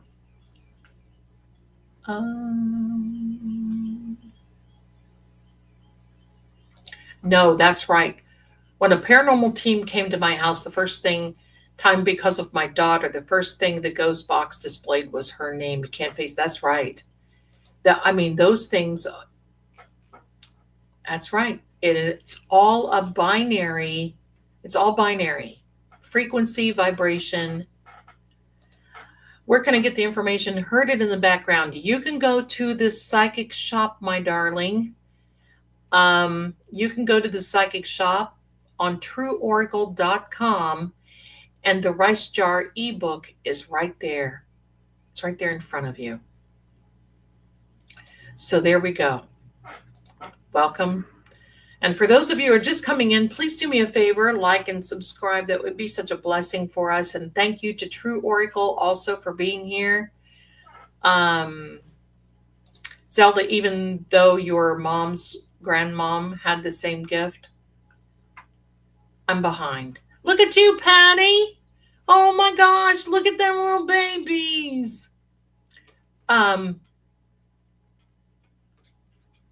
No, I missed that. So I may have to look back here. Okay. So my chat's going fast and I stopped because I want to talk about Zelda, I don't think they will come back for lunch break. You don't? Okay. The Reed team said they do a lot of praying. I can imagine. And we're sending them a lot of prayers too. They have a lot of people praying for them. And you know what? I got a story I want to tell you. I think that's it, Lady Zelda. Thank you. Yeah. Look on the other side. Sometimes when I need to read something that's going on for me, I look on the other side of things. Then I can pretty much see. I got a story. Can you send out a reminder? I don't. Those are from. I can't, Roxy. I'm sorry. Those come usually from your email, and it comes from YouTube. It doesn't come from us. So I can't do that. I wish I could. No ham today for lunch, and I've got to order my lunch, but I'm trying to catch up. But remind me when I get in a minute. Remind me that I want to tell you a story about Abraham Lincoln that you will love. So let me order this. Give me a second. Then I got to take a little wee break. And you know what that means? A wee to the water closet.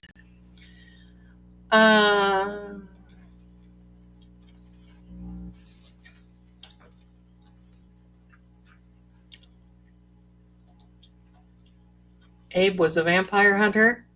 Wouldn't that be funny? Zelda thinks the sirens are John. I do. And we didn't hear him during closing arguments, did we?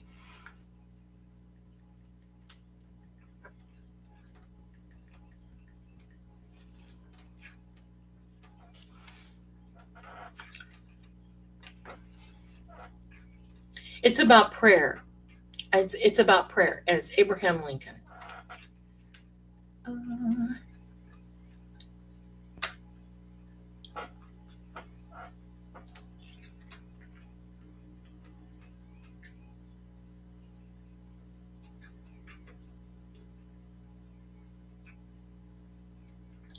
Thank you, Haya. They usually do send one. It's funny, I even got a gifted membership the other day from True Oracle. I'm going to tell you something. I never went through it. I don't know why. I never went through menopause. That is so weird. I know. Just living life. I never went through it. I couldn't have told you.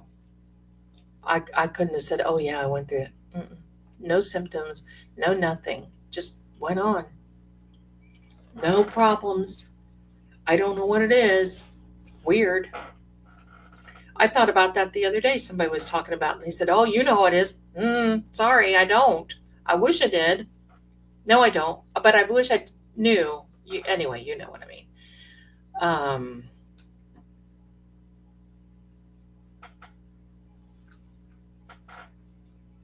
Okay, let me look at this.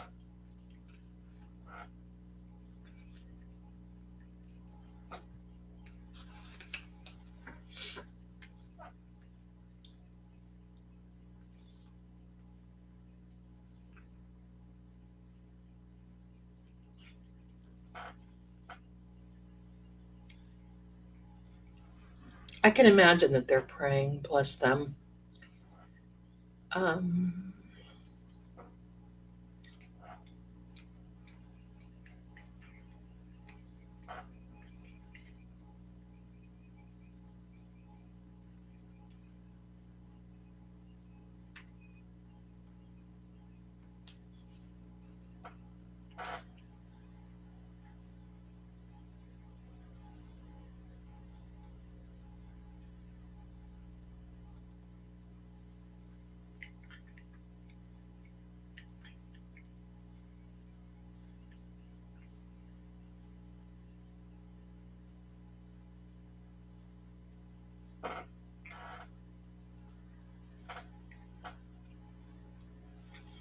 Are y'all talking about me?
Everything okay?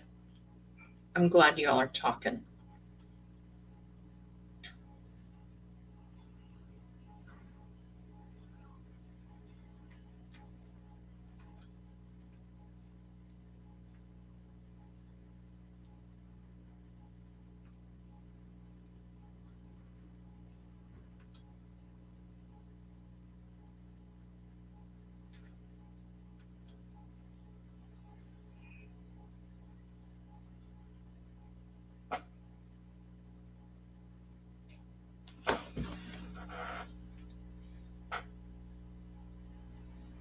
I'll be done in a minute. I apologize.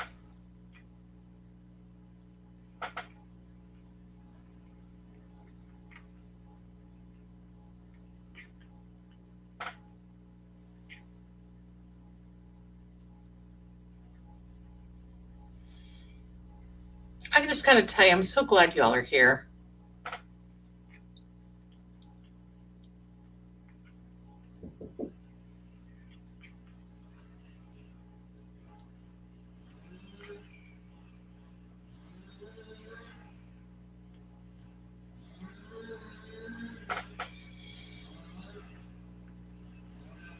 Sylvia's daughter, thank you so much for your generous. I have to be careful, okay?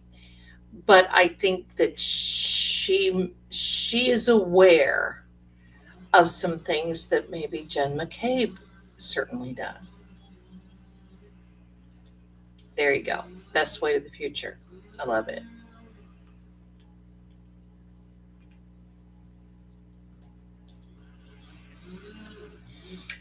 Okay. Oh. It's amazing that you have to pay for it.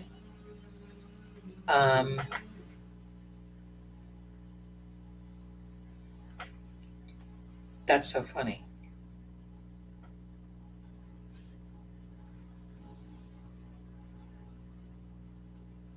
There we go, darlings. There we go. Now, I have to make a little trip. In 1814, I took a little trip along with Colonel Jackson down the mighty Mississippi. We took a little bacon and we took a little beans, and we fought the bloody British in the town of New Orleans. We fired our guns and the British kept a coming. Okay. Thinking bad actors really think that they got away with it. Of course they do. There we go. With that, please forgive me.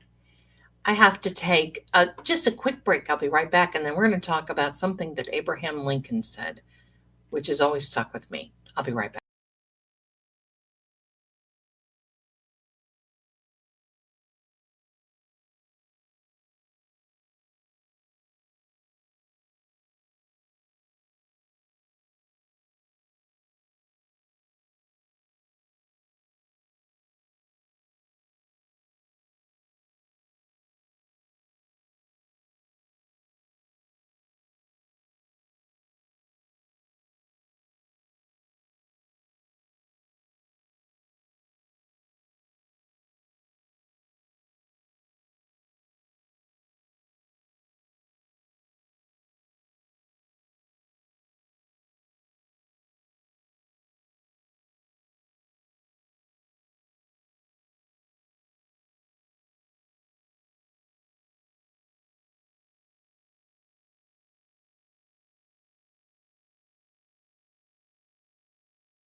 Hi there, my darlings. Hello, hello. So I'm back. Thank you so much. Blessings to you.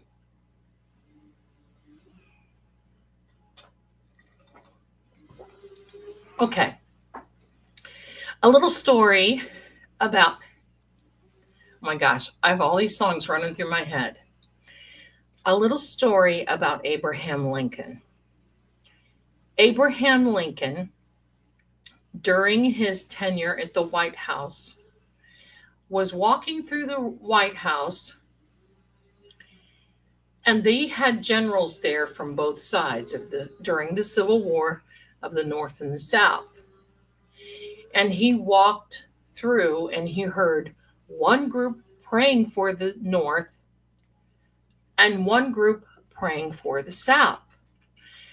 And as Abraham Lincoln walked through there, he said, he stopped and he made everyone stop praying. And he said, look, when we pray, we have to pray for God's will. We have to pray that what's coming forth is the best thing that God's will could give us. And he said, I don't want to be hearing because lives are lost on both sides. And it doesn't matter who wins. There will be someone who loses. So pray for both sides and for the will of God.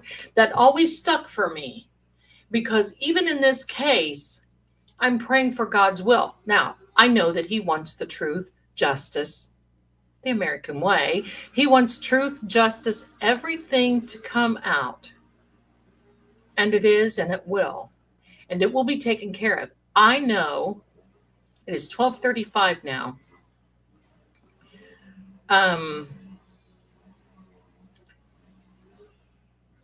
I know that he is, this is the will, not guilty. I know that. And I believe, as the word says, to go boldly to the throne and remind me of my promises. So you know what? You promised no weapon formed against us shall prosper. Forget about that. I don't like to hear the fix is in, because you're claiming the fix over this. Don't claim the negativity over this. Don't claim that the fix is in. Don't claim it's a scam. Don't claim that it's corruption and bias. That's on the side of evil. We don't want to claim that for Karen. We're claiming that truth and justice will prevail. And the great thing is, this is in the hands of this beautiful jury, and they are not going to allow Karen to suffer another trial. If they do, there's something terribly wrong. And this judge, they're not going to allow this judge to fix their sheet, because I heard somebody yesterday saying, oh my gosh, what if she gets the jury sheet and they fix it and they change it? That's not going to happen. That's not going to happen. The only fix that's in is that the goose for the CW and for all of these bad actors are cooked. They're cooked. They know it. They know. Do they take their lunch at 1?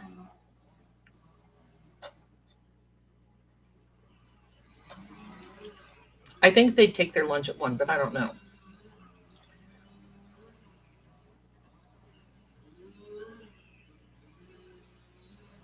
$1:30. Okay. 12:30. 12:30. Okay. So they could be at lunch at any time. But I believe, look, we're given promises. If we don't stand on those promises, it's an everyday life. 1 o'clock, okay. It's an everyday life. We have to send good, speak powerful blessings. Speak power over the jury. Right now, the jury has the power. They've got the sword. They've got the sword. The jury has the sword to annihilate. You see, that's a double-edged sword. A double-edged sword cuts both ways.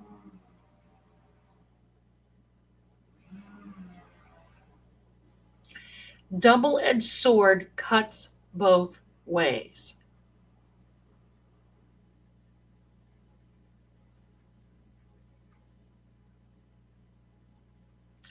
So a double-edged sword can give you cleansing.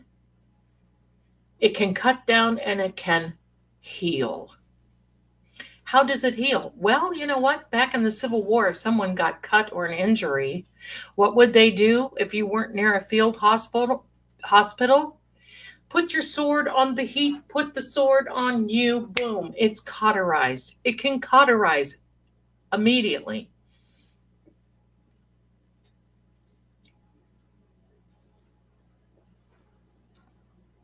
So there you are.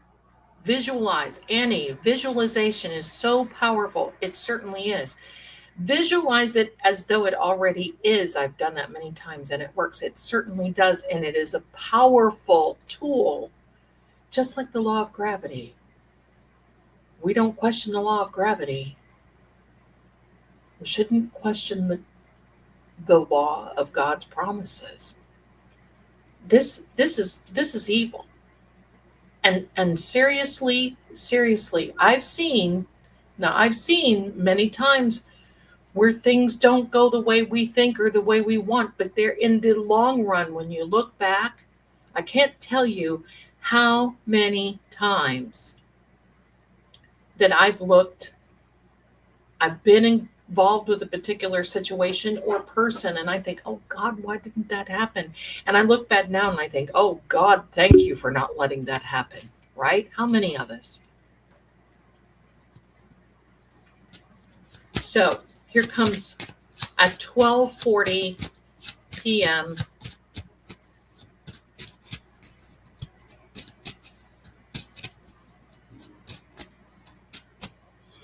Ah, honey, my husband did that during the Gulf War. He still has the knife-shaped burn scar. Yep. So it can be healing at the same time. You know, I believe that this is a destiny for Karen. This is a destiny. The unfortunate part is that it was a destiny for John. Think of this. John had a widowmaker. John may not, I can't predict, but he may not have lived past 50. Now, that isn't an excuse for what they did to him, but this is all destiny. All destiny. Karen was sent to take care of this. She's probably stronger than all of us put together. I've not seen strength come out like her.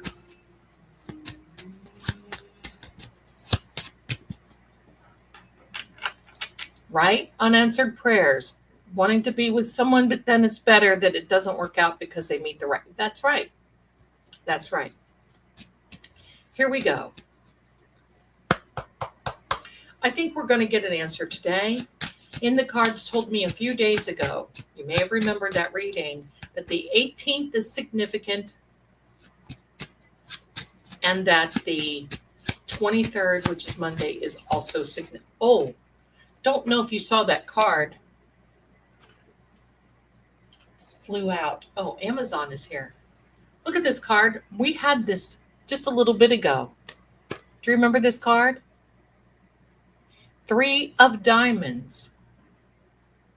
That's the legal card. That's the communication card. It is the card of what? Education. Learning through this. It is the card of, well, confirmation. It is the card of what?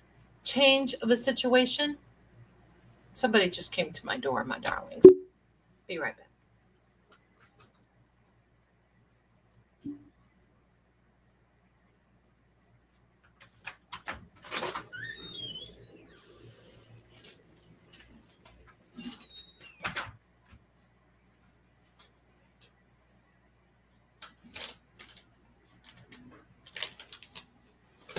Hello.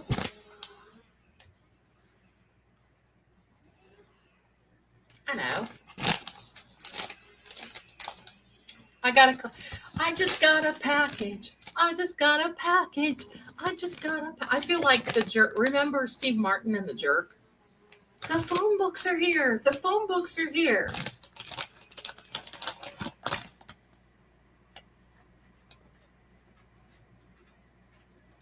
Luann.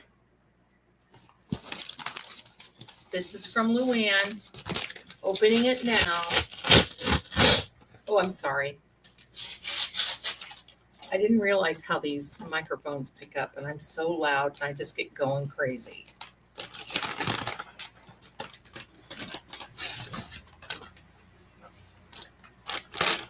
It's Christmas. I have a gift for you. Bless you. Enjoy your gift. Love you for all you do. Peace and blessings. Luann. Aww. Aww. Thank you, boy. For those of you who hate the noise, I'm doing it. I'm sorry. Here, who wants this little baggie? Can you sit on that? There goes the cats. We got a box. We get a bag.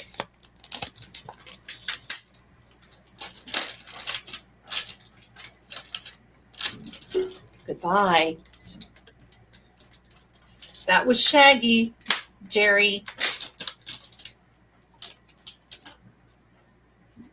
Oh, this is a nice. I love boxes and all that stuff. Let me see.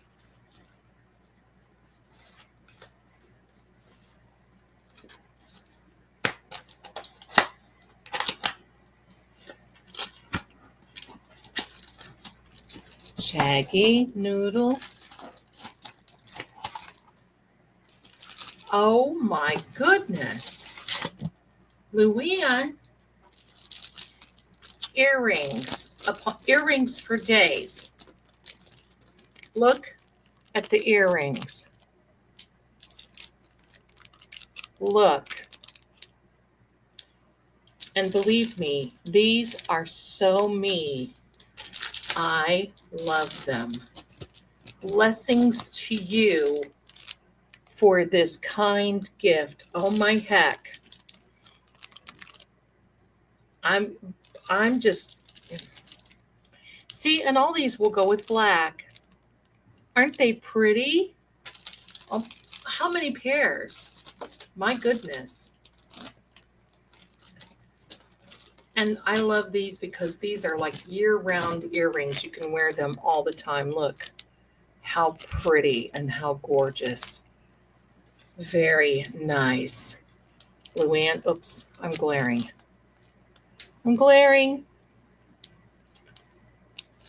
I love the copper ones. I love them all.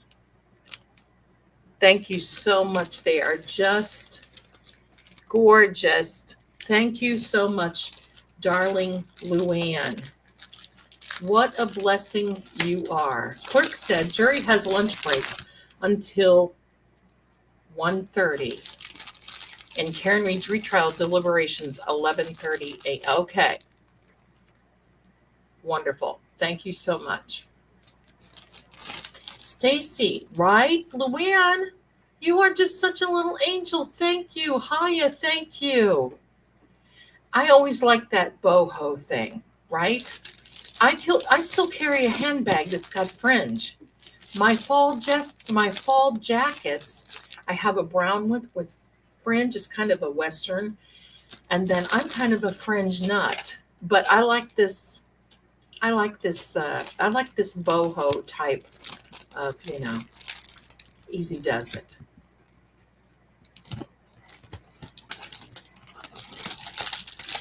Give me a second. Super nice. Bless you.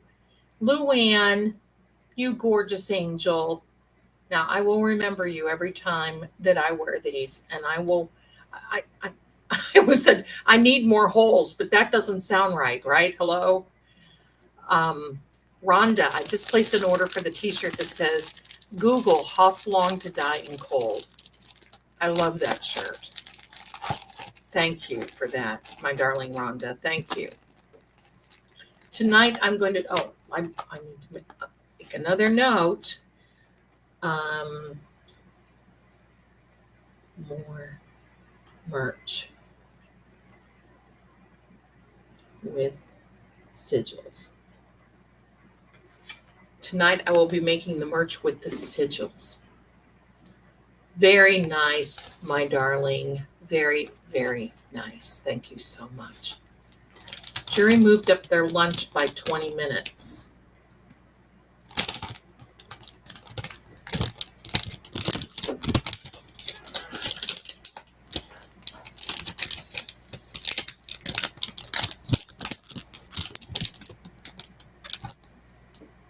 There you go, Ben. It was Blue Clues in this house for a while. Blue Clues and then Martha Stewart would come on at 10 a.m. Da-da-dum, da-da-dum, da-da-dum, da-da-dum, da-da-da-da-dum, da-dum, dum, da-da-dum, da-da-dum, da-da-dum, da-da-dum, dum, dum, dum. Amy, I hope you are able to see this message. Karen has a lot of angels around her. She does. She does. Thank you, Rhonda. She does. Chris, I got earrings in the mail as a gift from Lou Ann. You guys are so great with your gifts. Thank you so much. And nothing on the court side except that Jess Machado sent a message. I hope I'm pronouncing her name right. Sent a message through and said she kind of sort of overheard the jurors laughing and having a good time and getting along. So there we are. There we are. Ben Hook says, raining hard outside. The little kitten is on my lap. So, aww. Just saw the jury are deliberating through the lunch hour. I think that it's going to be, you cheer us up during this waiting, Zelda. Well, listen. What I'm going to do, my darlings, is they learned to talk and eat a Sammy. The ham Sam. Wait, we need to put that back up here. Where is Hank? Hank's ham sandwich.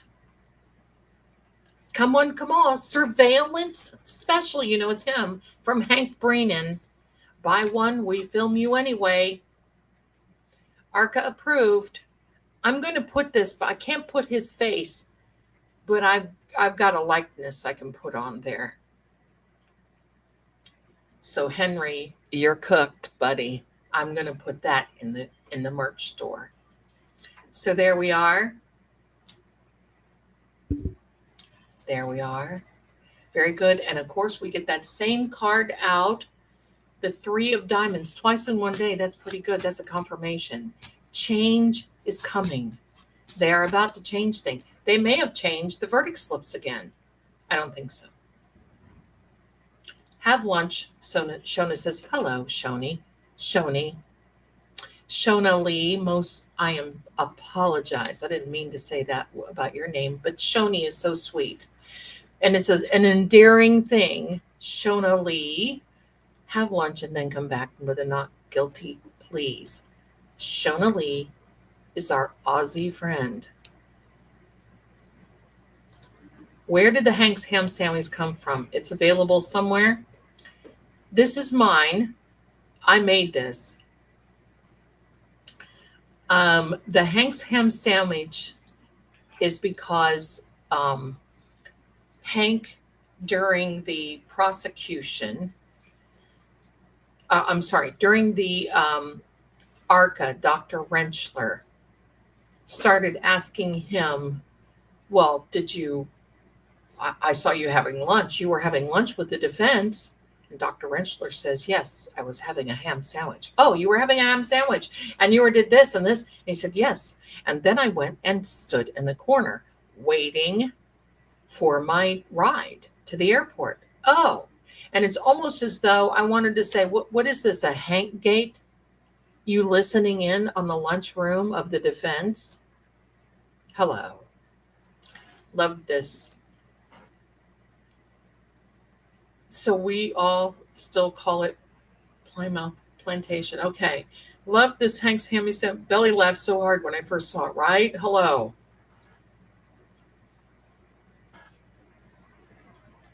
Hank's the grilled ham sandwich. He's going to be grilled. He's got a land to answer for. So does Lolly. This is why they're all so nervous. Look at this. Ribeye, there's your ham sandwich, baby. When Hank said, "Oh, you were having a ham sandwich, huh?" I cracked up, right, Annie? I was like, really, loser? Right? Wait, where am I? Sit down, demon. Right? Loser? Talking about that it's an officer lost his life. A woman is being persecuted for not committing a crime, and you're worried about a ham sandwich. I'm surprised you didn't say, did it have, if it were Lolly, where did you sit while you were eating your ham sandwich? Was it at a high top? How many people were there? Did you have stone mustard, yellow mustard, or ground mustard, or maybe Grey Poupon? Did you have cheese? Was it Swiss or American? And perhaps, was it melted? Was the bun toasted? Forevermore.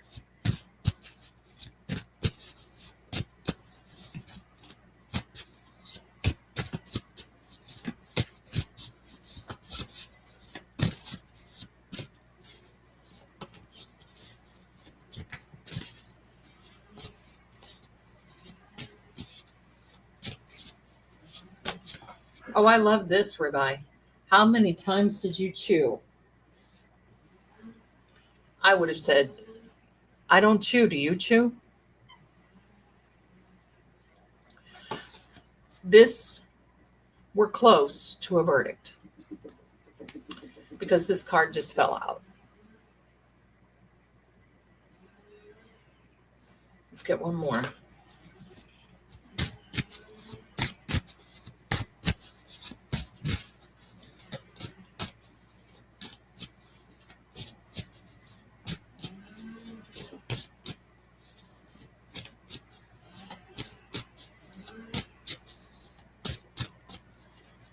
Karen. Shaggy move. Oh, I had it upside down. Pardon me. A burning desire. You don't read these cards in reverse. They're not made for reverse meanings. Burning desire.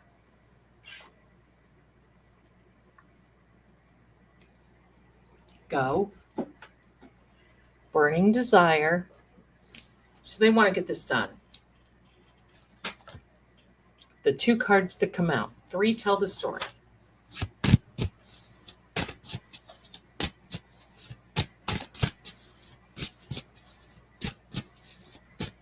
I'm getting some of the same cards are coming out. You guys see that I shuffle. There will be justice for John. I already know. This card just turned over in the pack, my darlings, and look where it is. Justice is coming.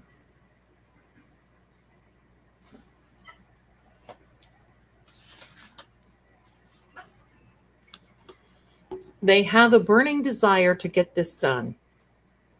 There's Karen, the burning desire. Justice is coming, my darlings. Same confirmation, same cards.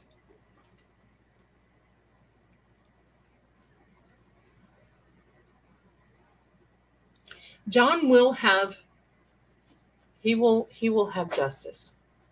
I know that already. I know that.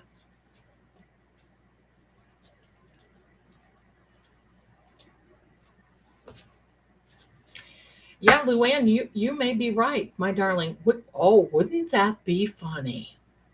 Wouldn't it be funny if they planned on giving the verdict at 2:27?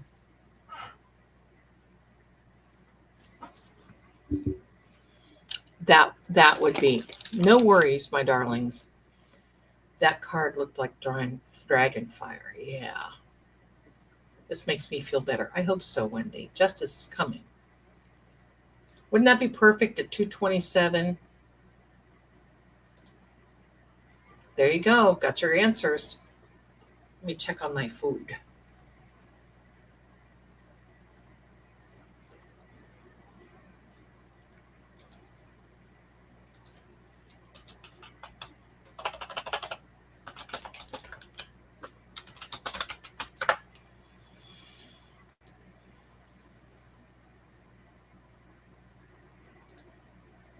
Heard chat. Brennan always takes benign things, then tried to discredit someone with tone versus facts. He's, oh my gosh, this whole thing of beating someone up on the stand. My food is here, my darlings.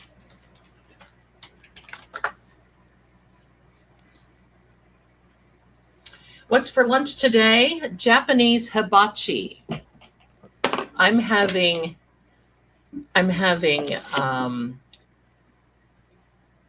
salmon with teriyaki and cabbage. It also had fire on the card, so it was called a Temple Son of the God, Mirror of Truth. Ooh, nice. Those are my own cards.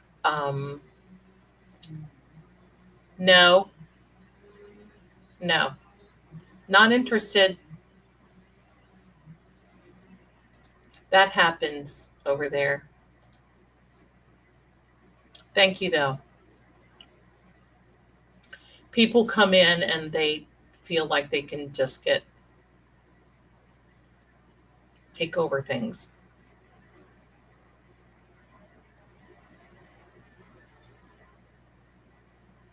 So I think it's a matter now of wait. We'll put the fan back up because I think that's encouraging. Thank you, Ellen. So glad that you're here. Thank you. Thank you. The sun will come out tomorrow.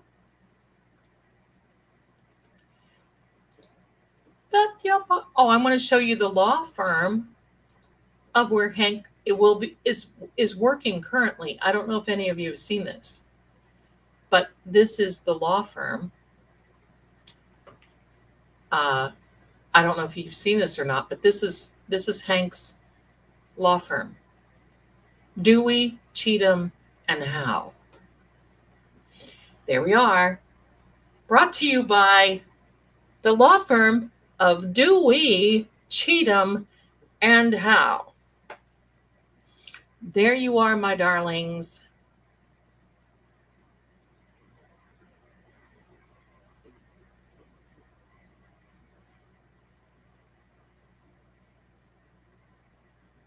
The jury says they're working through lunch. They want to get the heck out of Dodge. Let me get my goodies. And I'll be right back. It's 1:01 p.m. Eastern New York time, my darlings. Be right back.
Hi there, my darlings. Hello.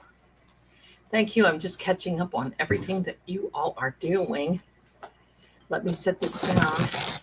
Aiden Carney, still walking around the courthouse. No updates. Last trial jury came back deadlocked on the fourth day. Today is the fourth day. Thus far, they have not. Praise be. And they have not written any notes about being deadlocked. No, I don't. Deadlock is not an option for this jury because they know. They know. Now I'm going to try to fix this so I'm not chewing profusely in the microphone.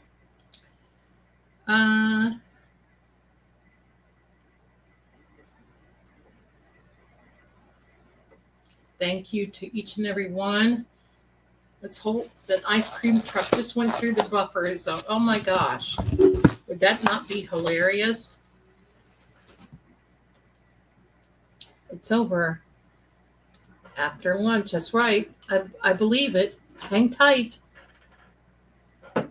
Hang tight, everybody. Poe, you got to move. Where am I going to put you? Okay, it's only 73 degrees today, humid. Ice cream sounds good. It is humid here, but it has turned beautiful. But, you know, where I am in the south, when it rains, the sun will come out right away and drown, or not drown, but it dry up things. And then everything like steams. So then you are like a little lobster. We're close, everyone. We're close. Got a couple little fried dumplings to go along with it. I'm a sucker for a fried dumpling.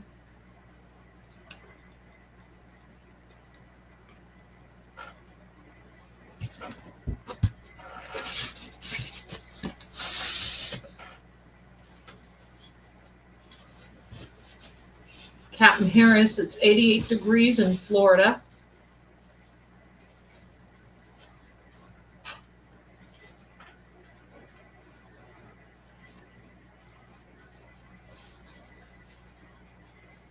Yes, misbehaving. Florida, you all know everything about steam and more. I love Florida. I lived in St. Augustine for a while and then in the Bay Meadows area of Jacksonville for a while. I like it. Then I lived in Ponte Vedra Beach.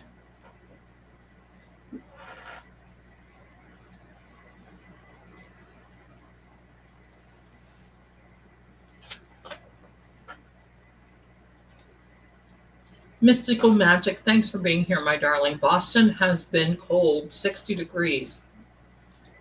Amy, hey, Lady Zelda. Karen is very smart, has a beautiful heart of gold. Her smile brightens up the universe. I truly believe she is going to be an advocate to help. I know she will be an advocate. I bet she'll go to law school. You know, in Florida, all you need is, you don't need I'm not Florida, sorry. In California, you don't need law school per se. You need to be working under one. And I wonder, is that kind of another idea for Karen, that she's worked so closely with Alan Jackson and Eliza Little that she could apply for her law license, take the bar? Stranger things have happened at sea.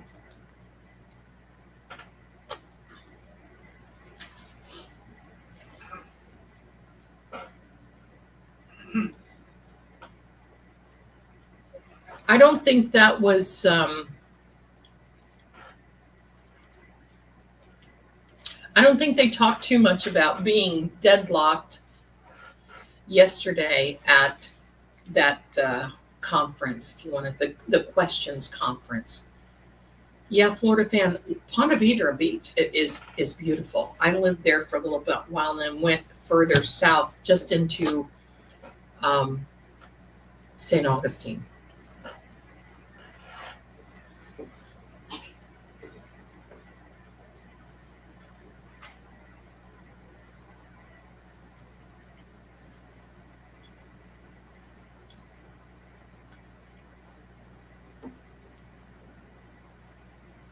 I'm watching you all while I'm eating, talking about everything. I like the beach, but I like the mountains too.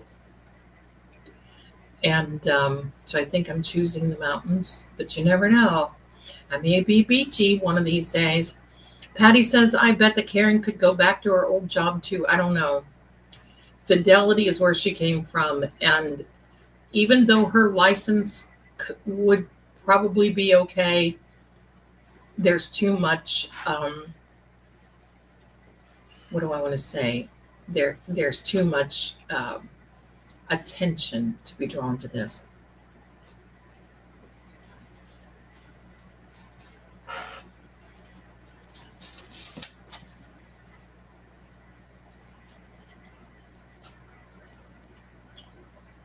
Teriyaki salmon, my darlings,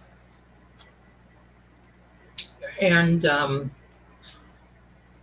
some cabbage with some vegetables, a little bit of fried rice, and some fried gyoza or dumplings. Very good.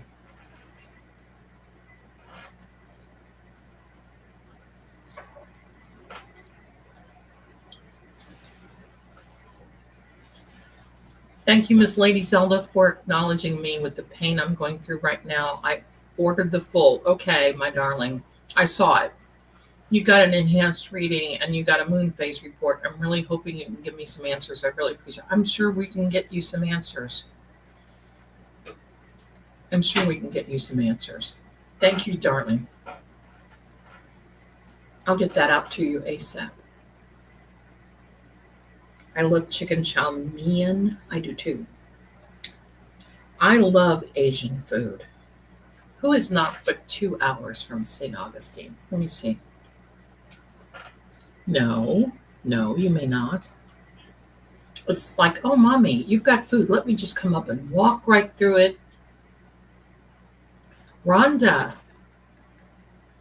not but 2 hours from St. Augustine. I love it. I love it. Oh, Haya, did you grow up in Dedham? Oh, my. There you go, me. Hi, me. Wonderful. Annie, I miss it. I am contemplating where I want to move to. I am in Illinois and I can't handle it anymore, right?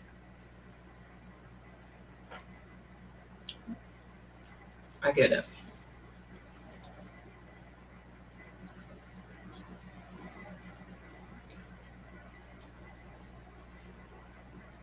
I agree. It took me a minute because, I've lived all over. And there are certain areas that I love. Virginia is one of them. But I don't have a connection to Virginia any longer. And I love the mountains. I don't want to be in any place where I like the water, but the hurricanes bother me a little bit.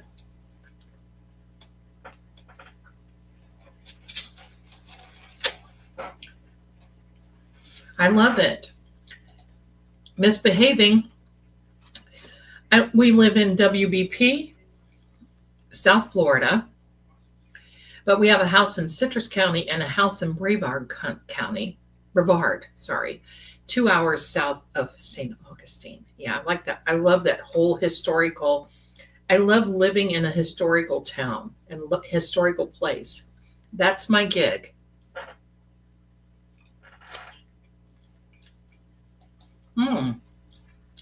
Nice. I love that.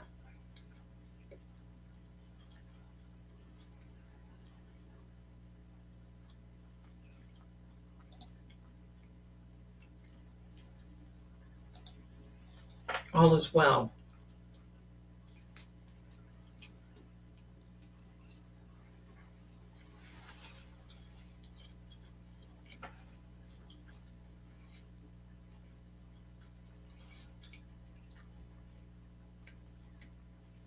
I resonate to that song, Cool Change. You know what I'm talking about. Sign of water, and it's there where I feel my best. The albatross and the whale, they are my brother. But I like that. But I like the mountains because I resonate with the grounded. You know, I have to be grounded, and the mountains can be shielding. As in East Tennessee, where I like to be, in the area that I like to be, doesn't get tornadoes, doesn't get any of that. Because rare, because the mountains break them up.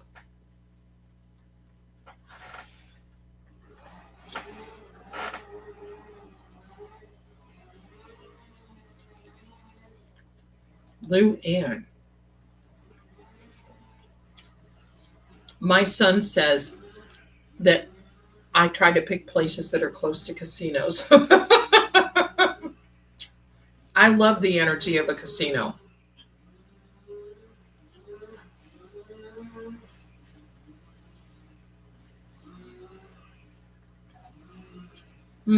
Annie.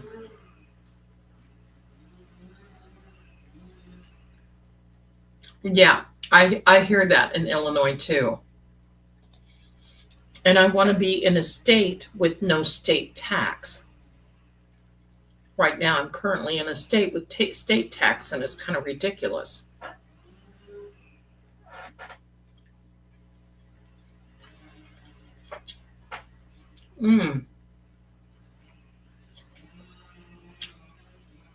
Beautiful there. It's beautiful. Pardon me. Talking with my mouth full.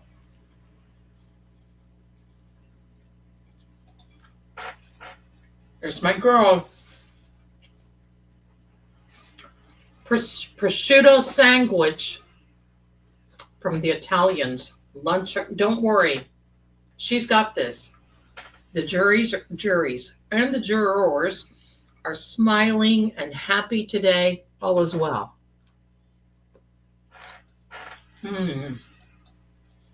I have always wanted to go there. The Catskills, I love it.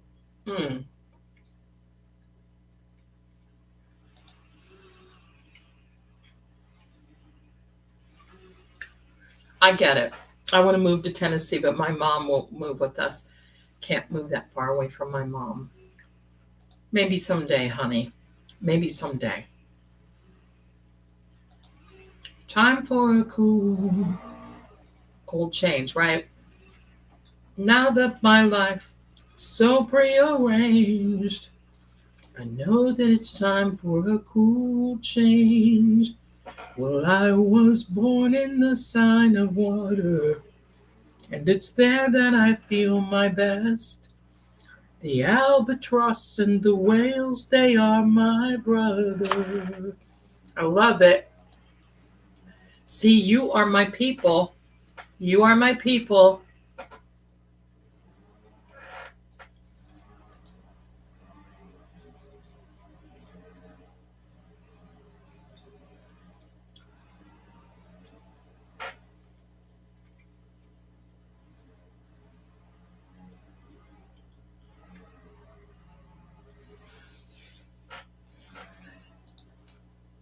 Maybe when I get done eating.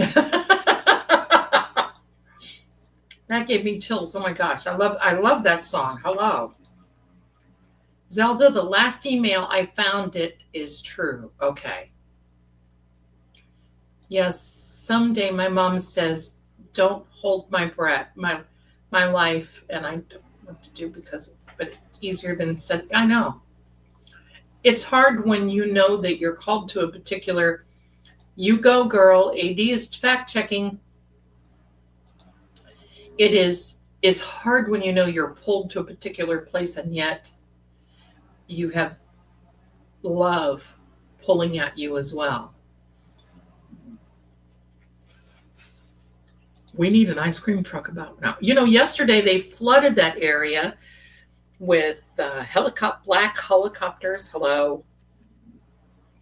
I would just like to see somebody start repelling from those helicopters, right? I would like to see that.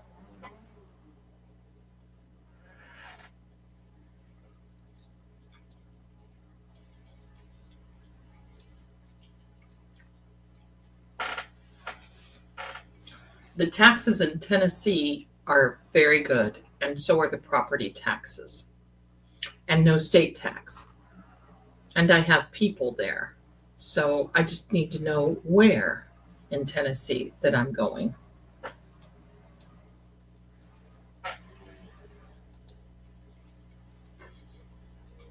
Oh my God, that is hilarious.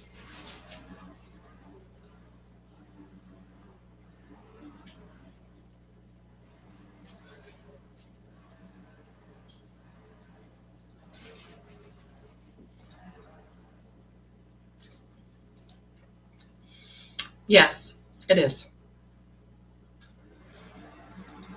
Hi, Betty. Hi.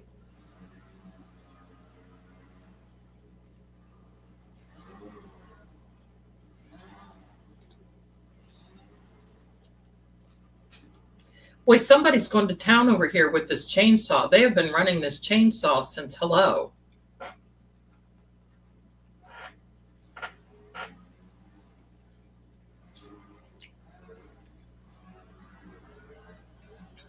When I get settled, you'll see.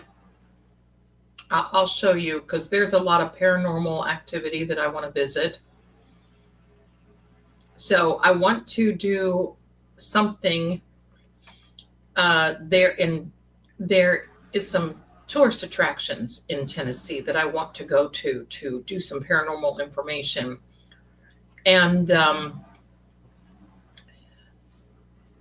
that is one of them is the Titanic Museum. They have a ton of paranormal. I've just got to talk the owner into allowing me to be there and doing my gig. And then the Ripley's Believe It or Not.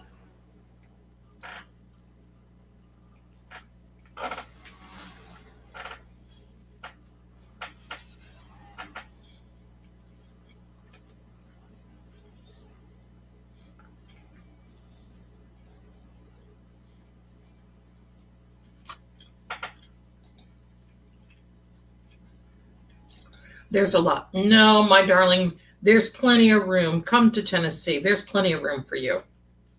A lot of people were flocking to Florida. But believe me, there is plenty of room in Tennessee and Colorado for people coming. Plenty of room.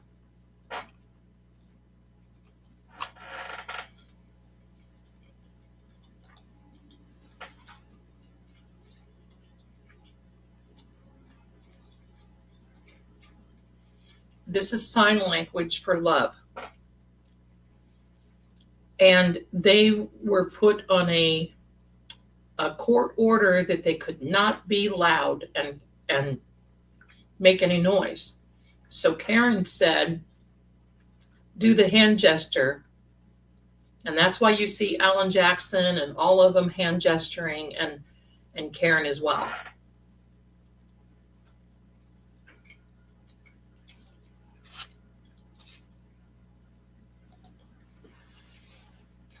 I think, my darling, the reason they're coming to Florida is because of the laws. And I think it's, there's a lot of, there was a lot of political, this is not a political channel, but there was a lot of political things. But I like Florida, but it's just too hot and humid for me.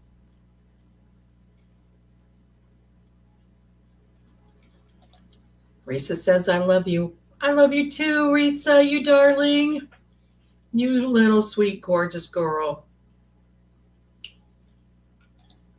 Look into Deadwood, South Dakota. Casinos, no tax, lots of haunting locations. I have someone who who lives in South Dakota. And the winters are just too treacherous for me. But I love South Dakota. You're welcome, my darling.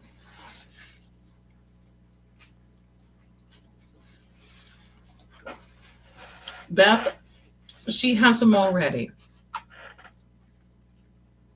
She has books. I'll tell you what, I was John Grisham. I love John Grisham. Hello, give me a John Grisham novel any day. I'm a happy girl. I haven't got his latest one yet. I'm gonna have to see what it is, but she's got all kinds of offers.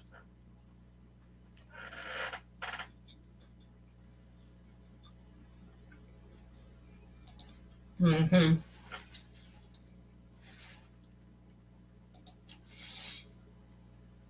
Annie, not gonna give you the bee's knees on this. Tennessee can be very humid and around the mountains especially.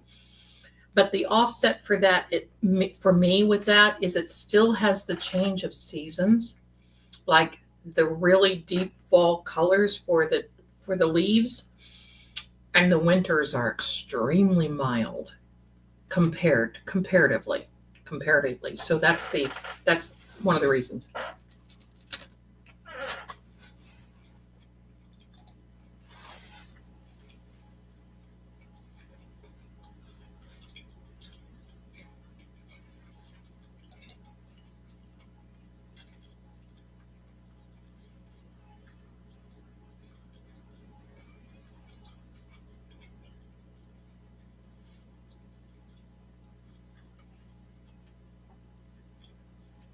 Deliberation clock, 19 hours, 43 minutes. Thank you, AD.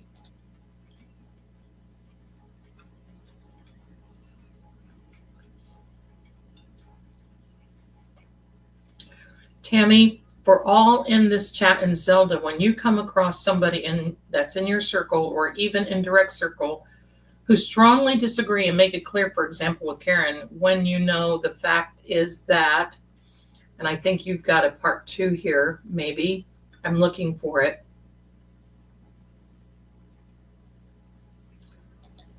I think I know what you're talking about. And I had somebody the other day basically tell me that I needed Q-tips.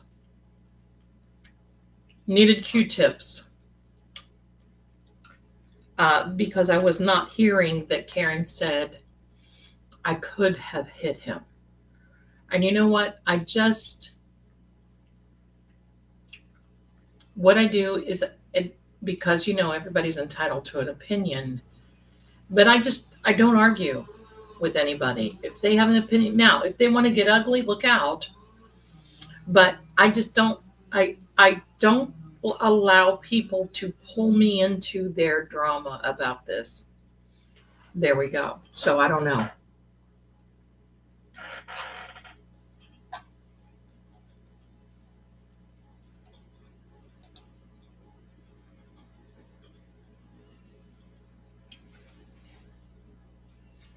Colleen, did you hear that the Petri dish hit a vehicle in a parking lot and broke someone's taillight?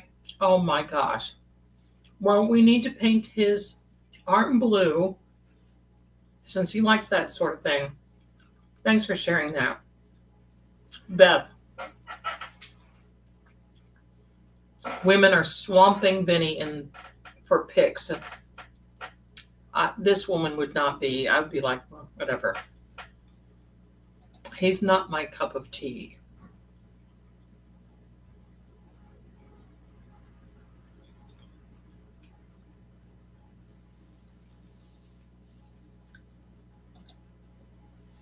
Okay, that is the email. Okay, my darling.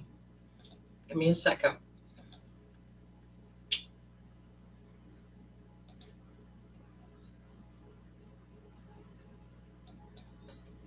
Let me see.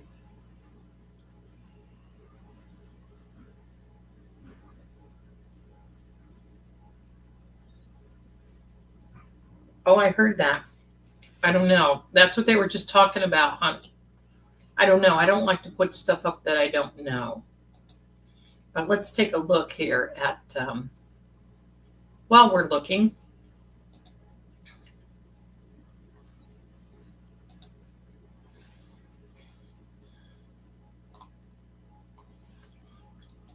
Attorney Nan is there. She's been hanging out with oh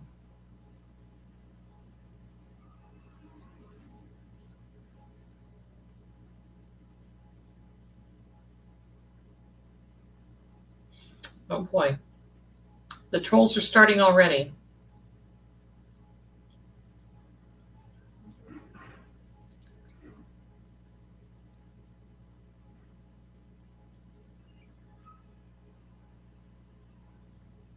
Laferio is there with LTL.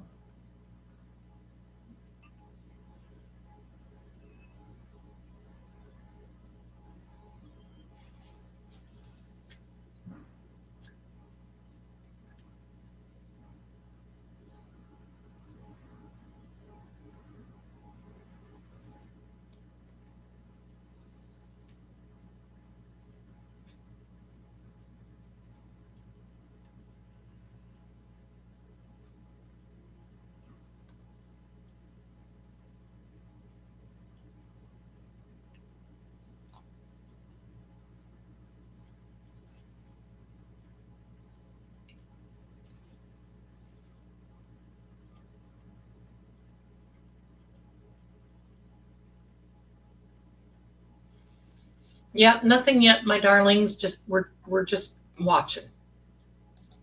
We're just watching.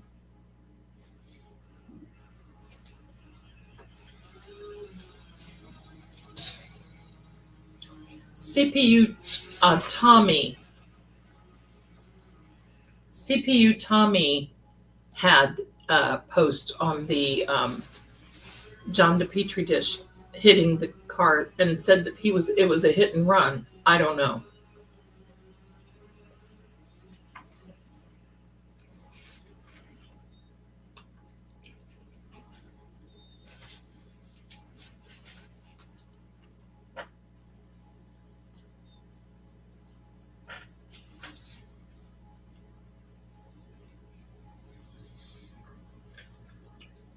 I think we'll have something today.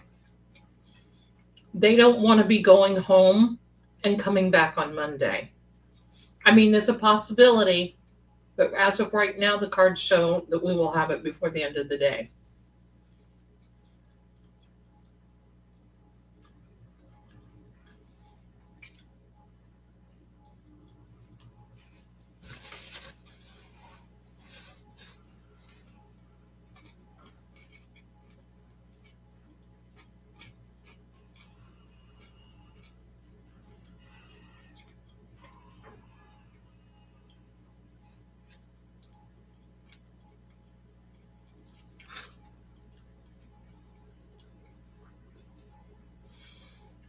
Right? Told me I needed to get Q-tips. And I told them they need to go to another channel. Lunch hour is done. I'd expect the jury to at least send a note that they are at an impasse before 3:50 today. Oh, that's the free Karen Reed thing. So, excuse me just 1 minute, darlings. I need sauce.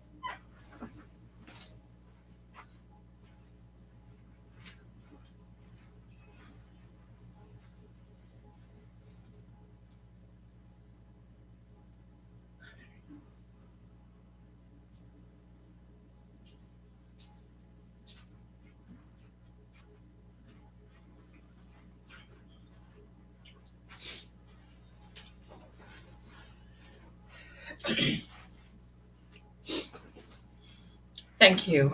As a gentle reminder, everyone, please do me a favor. Get up, stretch, go to the water closet, get something to eat, get a snack. Don't sit here 24/7. I know most of us can't. But it's hard not to. I think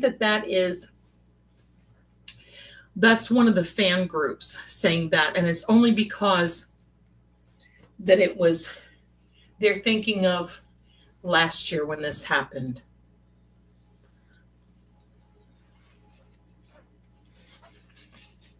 I don't believe they're going to hang it. They know the responsibility that goes with it. I don't believe that.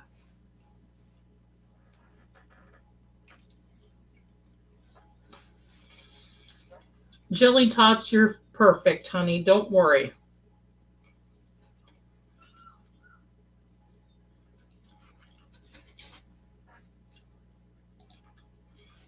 Very true, Amy. Pardon me for eating and talking with my mouth full.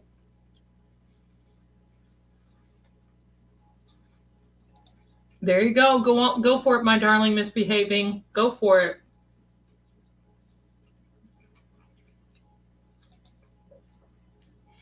Take a break, my darling. Take a break.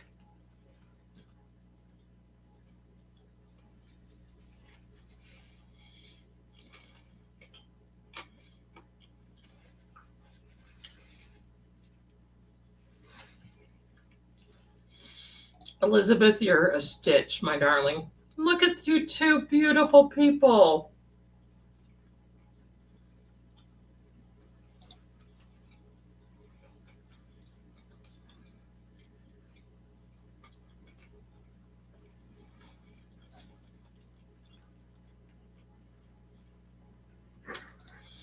Louise says, wonder what Hank is doing. I'm sure he is wearing holes in the carpet from pacing back and forth. Annie had to walk with her little pup, and now it's raining. Good day to hunker in.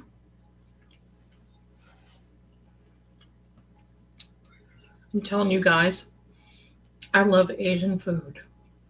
I don't eat anything raw anymore just because, hello. But I could eat it. Oh, it could be my cuisine.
Mrs. Marie, who is listening, you little stinker. We love her. One of these days we're going to have a podcast, Mrs. Marie and I, and we're going to get on here and we're going to talk about things. She's excellent. I love her. She is an old soul. She could be my daughter, but she is an old soul and very well experienced. So, love it. She found me instead of the remarkable, because she is listening. Oh, gee, it's on sale for $499. My iPad is going to do just well. My iPad's going to hang in there very well. I'm not big on spending a lot of money on stuff. Let me see. Let me check this thing. Let me check things out here. Vinnie Politan is outside. I hate Court TV so much, but they're outside with the people. Should I put that Court TV on? Vinnie Politan is interviewing people outside the courthouse. Should I put that on? Give me a 1 in the chat if you want me to put that on.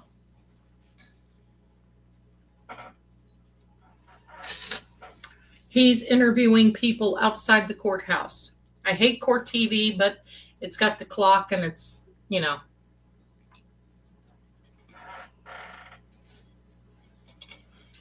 Gotcha.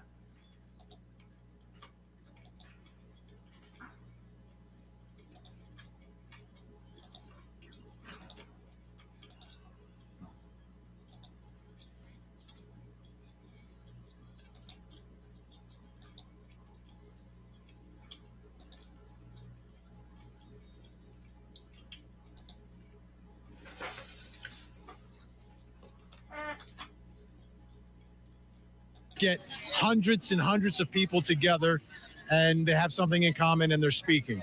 That's what's taking place right here. The general tone, if I had to describe, everyone's very courteous to one another. Like, we're doing this shot here, we are sort of blocking the sidewalk, but rather than push their way through, people are tiptoeing, trying to figure out a way around us, because everyone's very cognizant of the job that we're trying to do, and they're cognizant of one another.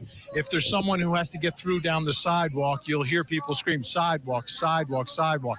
There's some people here that are on crutches, some people who are in scooters that have to get by, and everyone's always willing to make sure those folks are taken care of.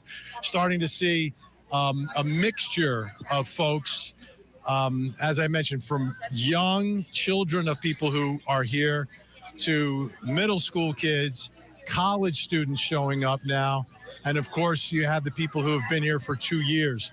So I think you've got a great cross section. There's a lot of pink, but there's some non-pink here, but I call them the non-pink supporters. They're still here supporting Karen Reed. It's just they're not part of the group that normally dresses one way. So if you don't see pink, don't necessarily think they're anti-Karen Reed. It's just they're just not wearing pink.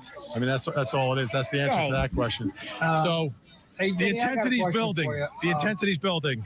When we think about logistics here, if indeed this jury is hung up on manslaughter and one of the levels of it, and they at some point this afternoon decide that they believe that they're hung, they're not going to finish today. There's not enough time left because we're not even into Allen charge territory. They haven't. That process in itself takes time. Give us, if you would, sort of an explanation of if they're having trouble to the point where they alert the court that they're deadlocked, that sort of starts a whole other process. Yeah. Here's what I find interesting based upon the notes, right? Where they didn't get the answer about being hung on one count and not on the other two. Is it or is it not a deadlocked jury? There's another way to read that. They'll finish when they That this jury does not want to be deadlocked. They know there was a problem with the first trial. They don't want to continue that problem. Here's what I think. I think they're going to really be hesitant to send out a note saying they're deadlocked because they didn't get an answer. If they send out a note saying they're deadlocked, they may believe that it's a deadlock and it's over. They don't know the process, Ted. So I think that's going to be their last resort. So that's the only thing that tells me maybe we don't hear from them today.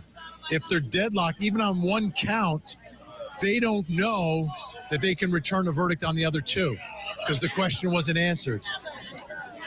And that's part of the mystery and frustration that people may feel with them not understanding. It may also push them to come to a verdict, saying, listen, we don't want to be like the first jury. We don't want to be deadlocked. Let's agree to something. Maybe someone's got to compromise. And from that compromise, you get verdicts on all three counts. So I think that's another possibility, that this jury doesn't want to be deadlocked. So they don't know that it takes 2 or 3 notes saying you're deadlocked before you're actually deadlocked.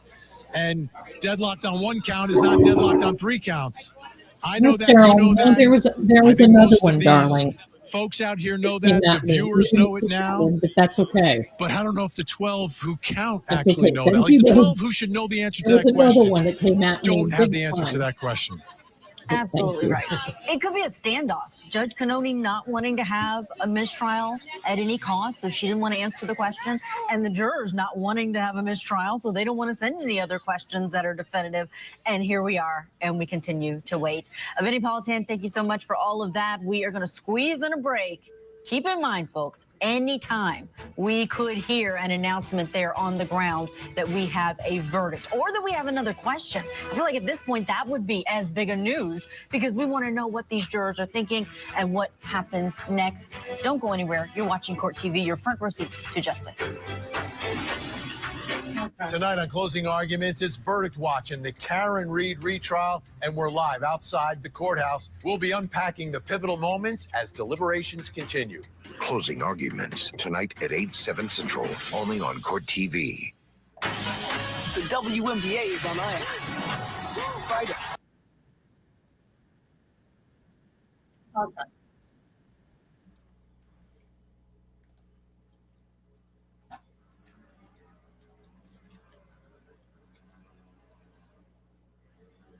Let me get back to you. Where are you?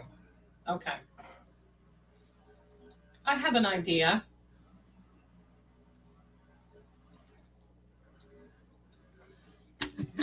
Would you like to hear the story of Elizabeth Bathory?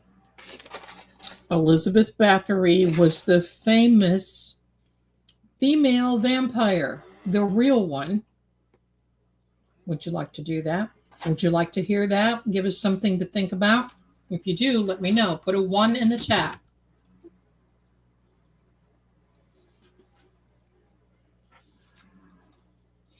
Ha, you're so funny. If Benny wasn't good looking, no one would watch him. Well, I don't even think that he's good looking. Yeah, okay. Okay, here comes Elizabeth Bathory. Let me find it in my channel.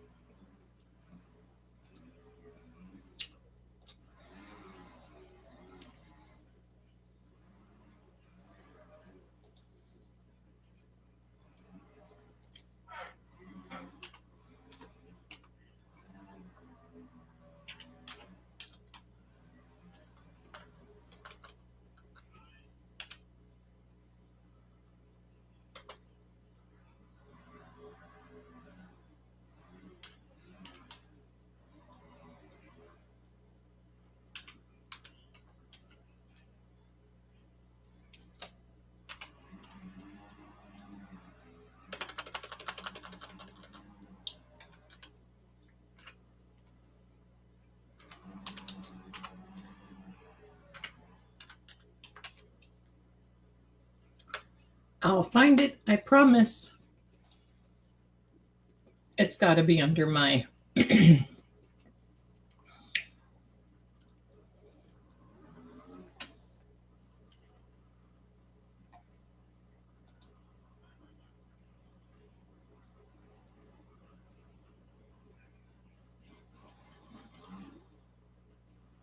Dark Tales of Zelda.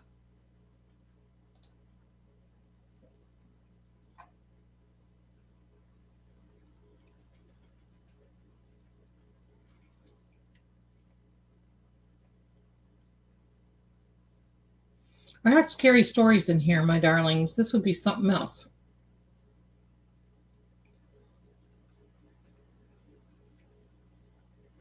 Get back.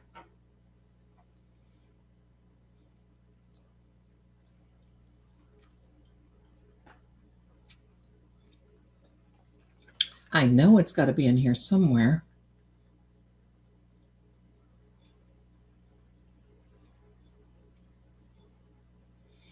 Could be under my Halloween stories.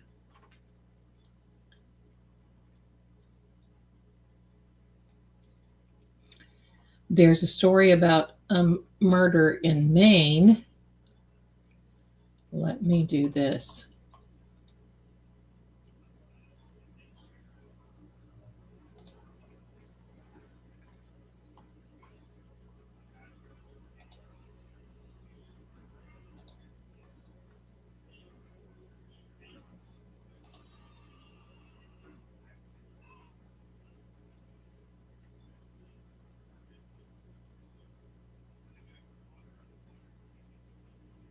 Well, I know I did it because I had somebody get upset because they said, oh boy, you know, it doesn't take much for people to get upset, does it? Let me do this.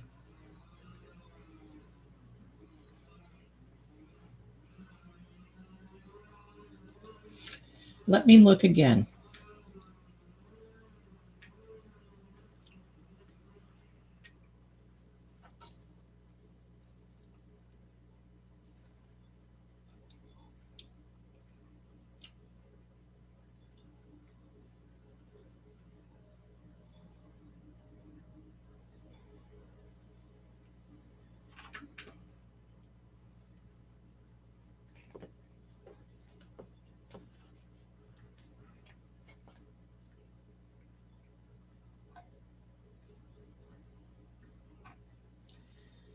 Well, I'm coming, my darlings. I just got to find it. Talk amongst yourselves. I love you. I'd like to learn about Madame Blavatsky. I know Madame Blavatsky with the the Theosophical Society. I do know Madame Blavatsky. She was different. All right, my darlings, let me see what video that I can find here.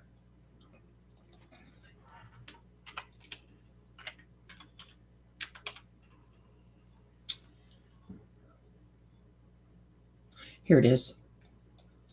Here it is.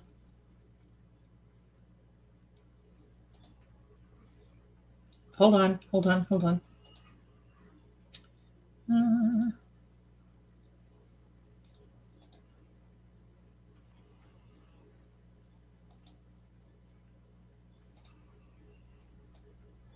Okay, my darlings, give me a second. I'm going to set this up for you. And then we'll watch it together. How's that? And I'll keep an eye on everything. So here we go, my darlings. We're going to listen to this story, Worse Than Count Dracula. Give me a second. I'm going to set this up for you so you can really see it.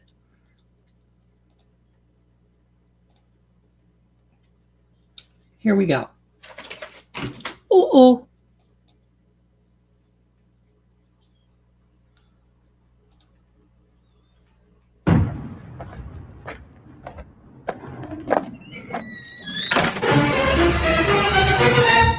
Hello and welcome to Secrets Mystery Manor. I'm your host, Psychic Zelda Kelly.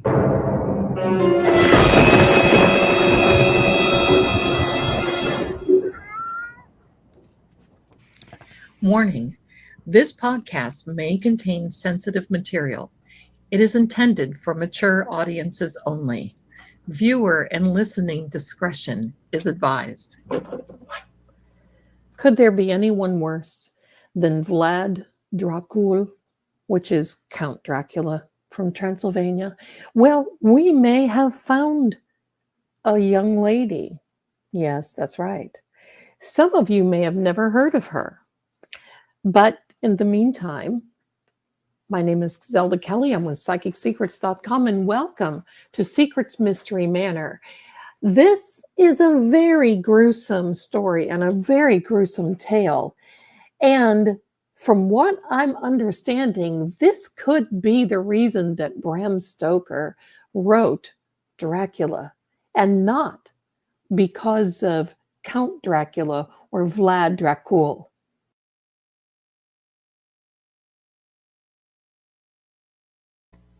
My darlings, just to give you an idea, Psychic Secrets used to be True Oracle. So we changed our name last year, maybe even the year before, just so you know. So here we go. Got to get the cats over. Here we go, starting up again. I just wanted to give you that little tale. Now, isn't that something? So from 1590 to 1610, Elizabeth Bathory allegedly, I like that, how they put that in there, don't you? Allegedly tortured and killed hundreds and hundreds of servant girls, women in Hungary, people that she kidnapped, people that she lured to her castle. And they're saying over 650 of these victims were recorded. Who were they recorded by? Well, they found a diary of hers in which she wrote down the names of each victim. My. It said that she ran out of peasant girls and servants and then started to kidnap those people or those young women from nobility, from nearby, I guess, kingdoms. She was a countess. In early 17th century, there were all of these, well, in present-day Slovakia, but rumors started circulating around the villages, and peasant girls looking for servant work were disappearing, and nobody knew why. None of the locals could figure it out, but many started pointing their fingers at the Countess Elizabeth Bathory. Her nickname was the Blood Countess because it seemed as though she was hungry in Hungary. Sorry for the pun, but she's from that area, Transylvania and the Ottomans. And isn't that funny that that is the same area where Vlad Dracul was? Very close in the time frame. She was actually, her parents were related. She was considered inbred.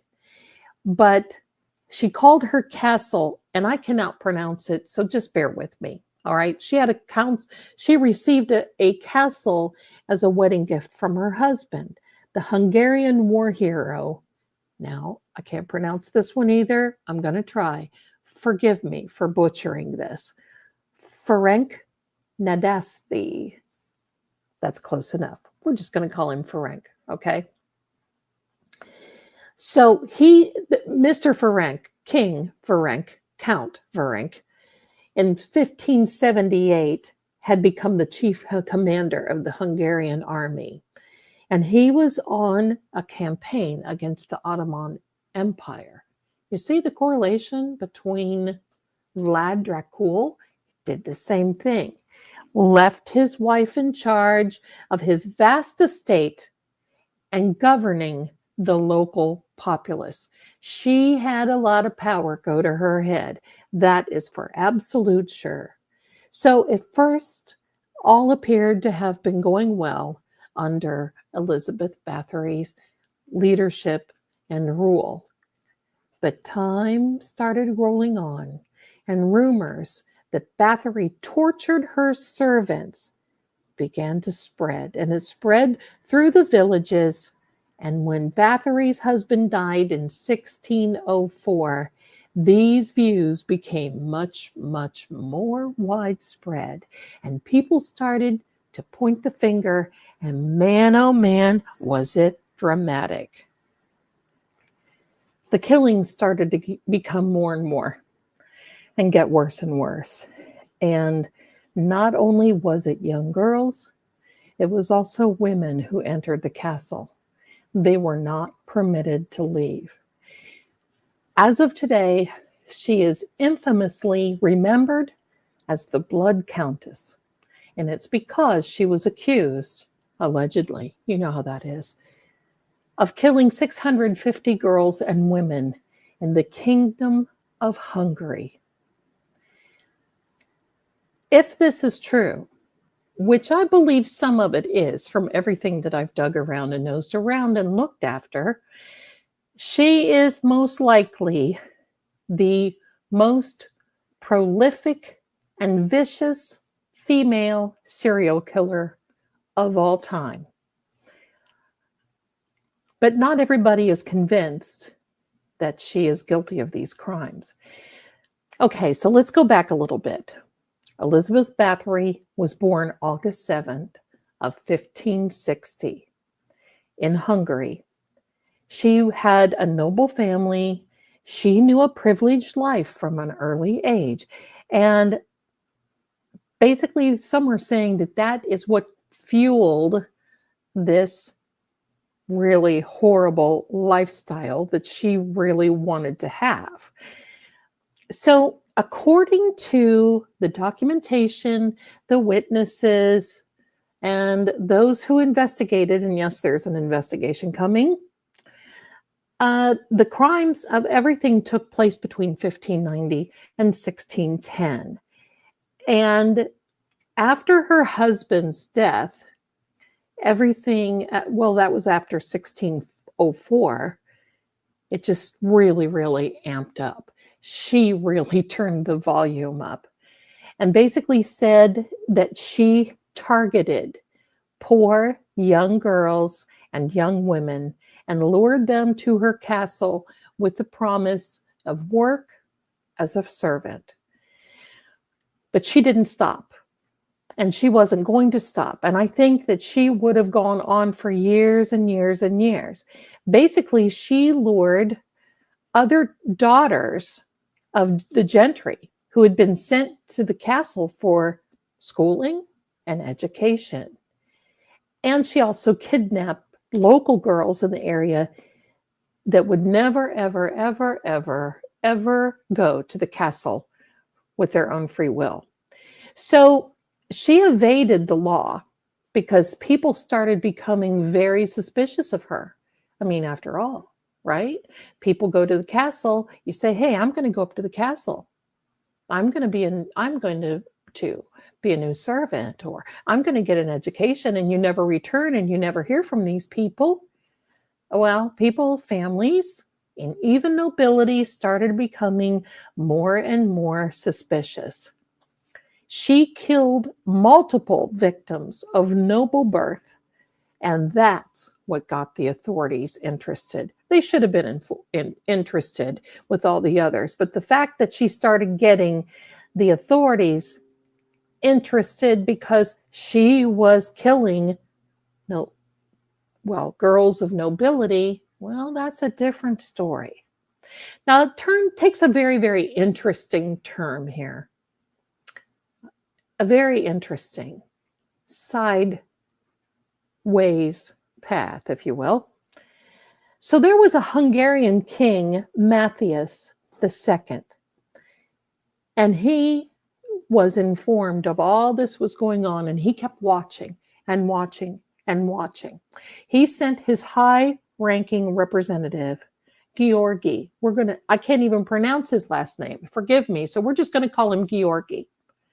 He sent Georgi to investigate, and Georgi now collected evidence from over 300 witnesses who basically said there was so much horrifying activity going on in this castle, and charged Elizabeth Bathory for doing all these heinous crimes. Oh my gosh, it was just shocking, extremely shocking. The tortured women and girls were unspeakable. So here's the part. You heard the disclaimer in the beginning, and I know a lot of you like to hear this, so we're going to talk about it. But this is the part, if you don't like to hear about. Gotcha.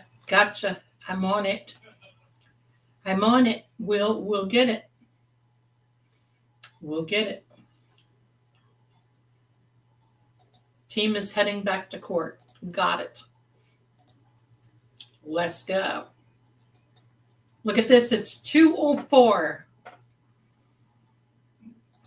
And I'm still eating my rice because I have a small fork.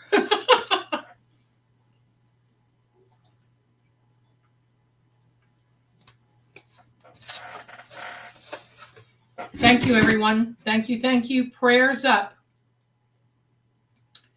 We're in line for the 227 verdict, my darlings.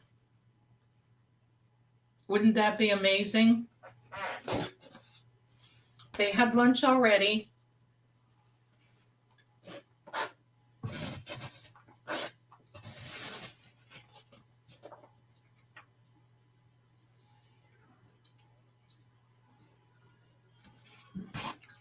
We know God's got this.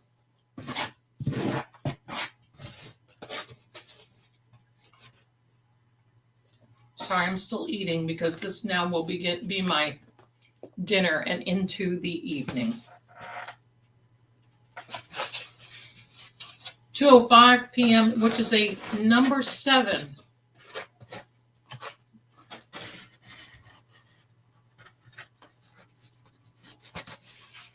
Nick Rocco Source. Thank you so much, everyone. They're given 10 minutes to get there. Hey, listen. LAF, right? Or LFG. Let's go. I'm going to run this to the kitchen. I'll be right back.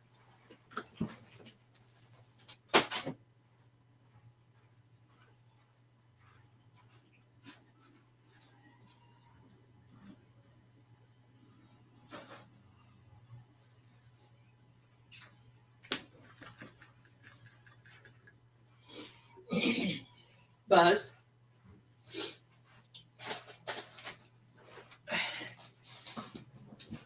Oh my gosh, that was delicious. Thank you so much. Nana's on Court TV. Let's see.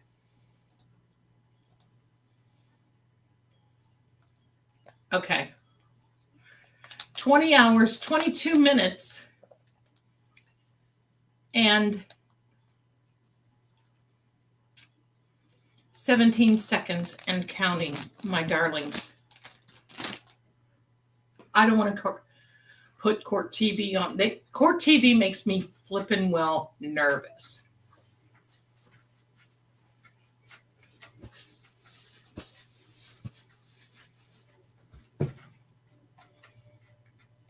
Yeah, Nan doesn't take any crap, does she?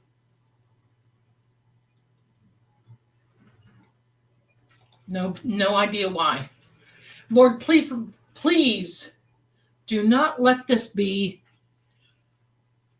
Please do not let this be a mistrial. And whoever on Court TV said, "Ow, you don't have time," bull.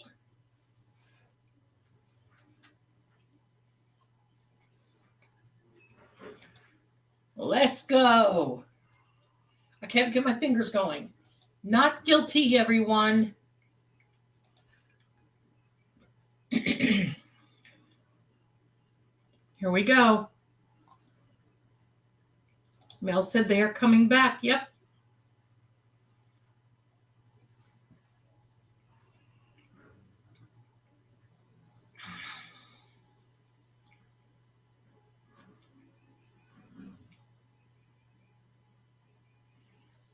There you go, my darling. I do too.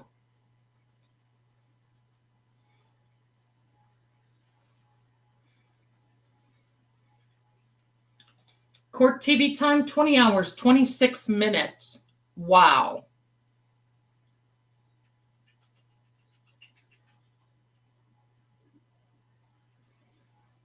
I have my tissue. I can't guarantee I won't shed a few tears.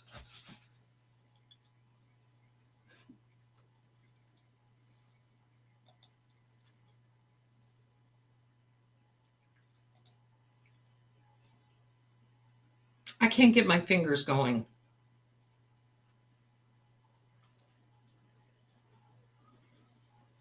Bev would, you're right, misbehaving. Bev would make them keep deliberating if they said they couldn't come. And they wouldn't come back in the courtroom to say, we're deadlocked. They would send a note to the judge. So let's just remember that. Let's just remember that. We don't know if they have a verdict yet, my darlings, but let's see if Bev has any lipstick on.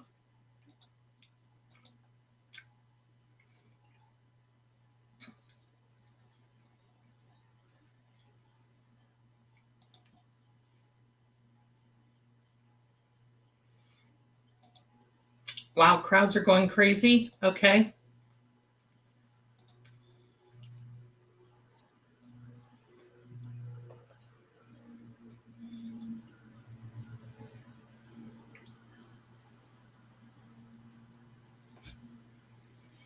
I really don't believe if they were deadlocked, they would come back. I think they would tell. I think we have a verdict. I do. I don't think they would tell. I truly believe they would send a note to the judge.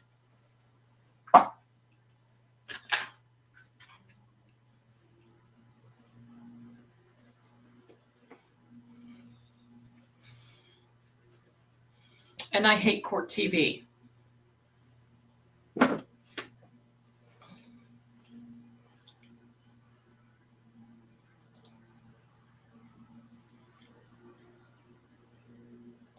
Yeah, I think we have a verdict. I don't think they're dead. Usually if you're deadlocked, you send a note to the judge and say, we can't come, we're deadlocked.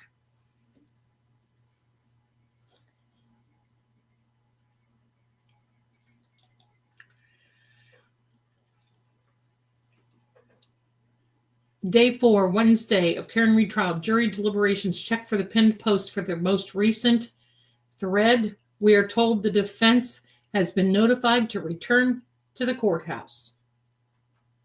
So is the jury coming in, or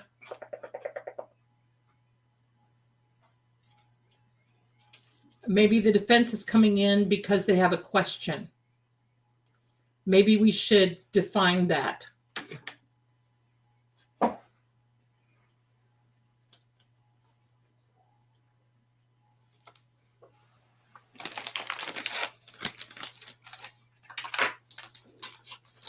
It's a question.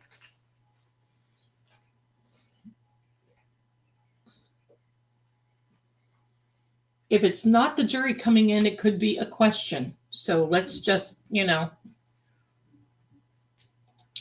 Okay, my darlings. Clerk told reporters they asked the jurors to come back. Karen Reed team is en route. Give me a second. I've got to take it. There's a child here that needs help. Right?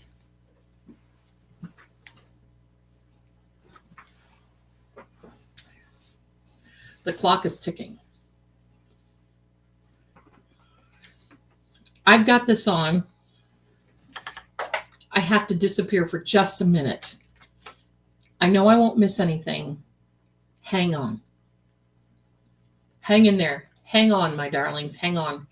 I'll be right back.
We're calling on the might of the High Mighty, the divine power.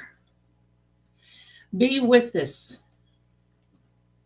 Be with Karen. Be with the defense. Be with us. And justice for John. Free Karen Reed. Karen Freed. Come here, sissy.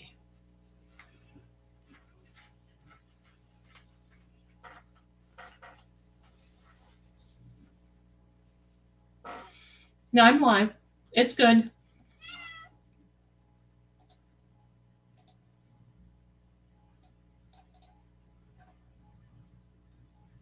We're good.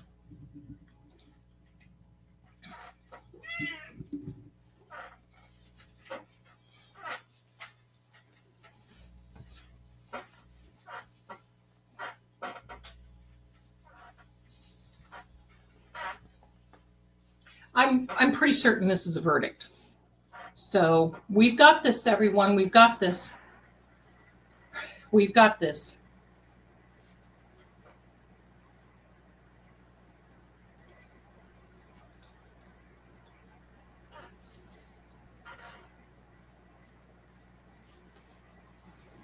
Well, we don't know what they're being called back for. So we have to see. So we don't know. I have a feeling it's a verdict, but it could be something more. But they usually don't come back in the court But I mean, who knows? This is Bev's court, but they usually don't come back in if they are deadlocked. They just send a note. Okay, my darlings, they're going up the stairs. Get ready. We're not behind. You're seeing this live. We'll see what happens.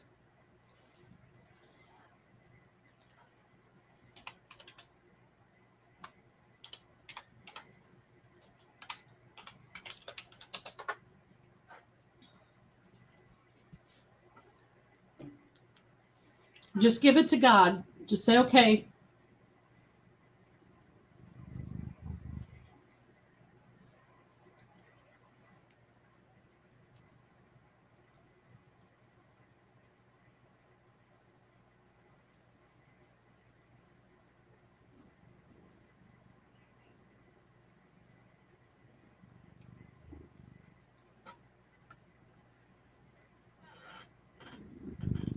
All right. Karen, we're just all sending you our love and prayers, girl.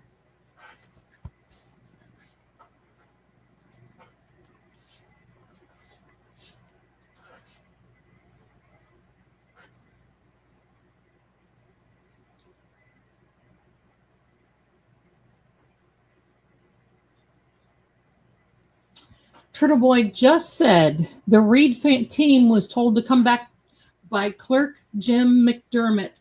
When the jury has a question, they are always told this. They were not told there was a jury question.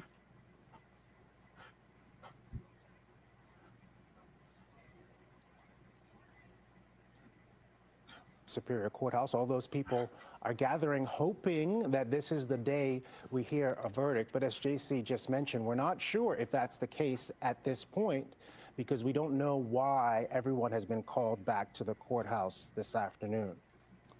There are 7 women and 5 men inside the Norfolk County Superior Courthouse deliberating this murder retrial. Karen Reed being tried for a second time, accused in the murder of her Boston police officer boyfriend, John O'Keefe. Let's remember, We're going to get close to 18 227, my jurors, only darlings. 12 who are deliberating. But unlike the first trial where we lost the number of jurors over the course of time, here we are. It hasn't been quite 3 months since jury selection began on April 1st. But we have held on to, they have held on to all 18 jurors, so we still have 6 alternates. I throw that out in case there is any issue with a juror for any reason. We have a plethora there to keep this going, although they would have to start deliberations over Okay, so the Reed again. team is in the I mean, courthouse. if we look back, I do want to mention about how this trial changed in the sense that opening statements were April 22nd, and we went for roughly 6 weeks or 7 weeks. The prosecution rested on May 29th. They only called 38 witnesses, unlike the first time around, which were almost twice as many. But the defense put on a stronger, more robust defense if you look at it simply by the number of witnesses that they called. 6 in the first, 11 this time around. As of this morning, when those jurors walked into court, they had been deliberating for 16 and a half hours. We call it day 4 because it started Friday afternoon. You want to do it by hours. We're at 16 and a half hours. That's similar to the first trial. The first trial, they received a case late on Tuesday. By Monday, it was declared a mistrial. But the question will be, Glenn, is that the last time the jury came back twice to say they were deadlocked. That's right. And it took what we call a Tui Rodriguez instruction from Judge Cannoni, which basically stresses how important it is that you come to a conclusion because there is no better jury than the jury they have at that moment. I thought they sent a note back, so I guess I was wrong. Job than you can do. She stressed that on a Friday. They came back Monday and said, still can't do it. We surrender. You know what's so interesting about this, JC, is that we've watched both of these trials. They were prosecuted and defended very differently. But it sure seemed like yesterday when we were listening to the questions, as you watch members of the O'Keefe family head to the courthouse now, they have also been invited back this afternoon. 6 into that minutes courtroom. for Although the 227. cases were so Oh different, my the heck. trials proceeded so differently. It seems as if yesterday the 2 juries were ending up in about the same place where they were just really stuck on count 2. Now, of course, that's us tea leaf reading. We don't know exactly what it is that they were stuck on, but these deliberations have dragged on in a sort of chronology so similar to the first jury. Well, think of it this way. Think of the questions that they asked. The first question is, what time are we supposed to consider OUI? 12:45, which is when the defense said or the prosecution, I think, said she had her last drink, or 5 a.m., which is when she got back in her car that morning to go look for John. So they said, that's up to you. You have all the evidence.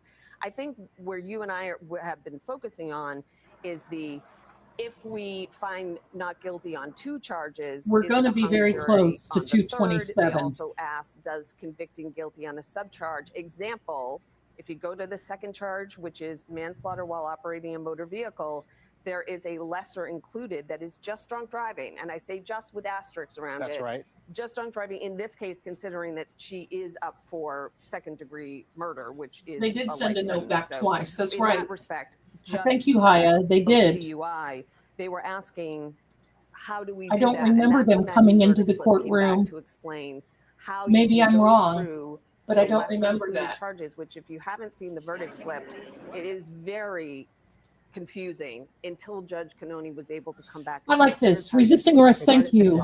Betero says he has a pretty reliable source. It's a verdict, but anything could happen, and that's right. So thank you. We're sending love and light to Karen and her family and to the defense team. Prayers up for God's will.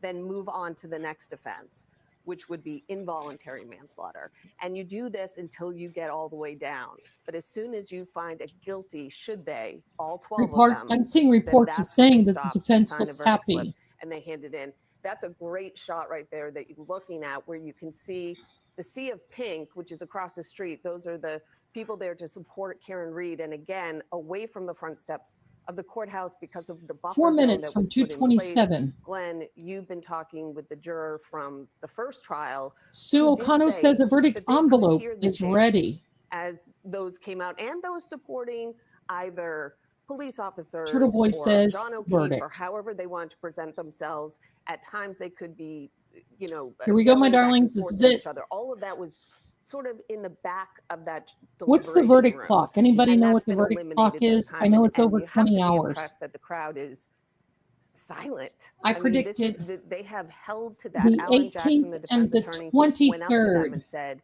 you need to quiet down. And I believe, Glenn, am I correct, that that's when the international sign for I love you came into play? All right, we're going to go inside the courtroom now. We can see that Judge Beverly Cannoni is back on the bench, and she's Here we about are. to address folks in the courtroom. Let's listen in. Turn up your volume, I darlings. appreciate you all getting back here. During the luncheon break, I received word from a court officer that the jury had knocked on the door, indicating that they had a verdict. But before I could even summons everybody into court, shortly thereafter, they knocked again and said they didn't have a verdict. Oh. So I asked the court officer to tell them to put that verdict slip in an envelope and seal it, and to give it to us. Paul, do you have it? Thank you. This I is your haven't seen fault. this. You It's been sealed. I'm now going to seal it in the legal sense. So this is sealed. No one will have access to it. It will be preserved and made part of this record. I'm going to ask it to be marked for identification with the word jury, Chrissy, just to keep it separate and apart from everything else. So it's marked for ID with the word jury.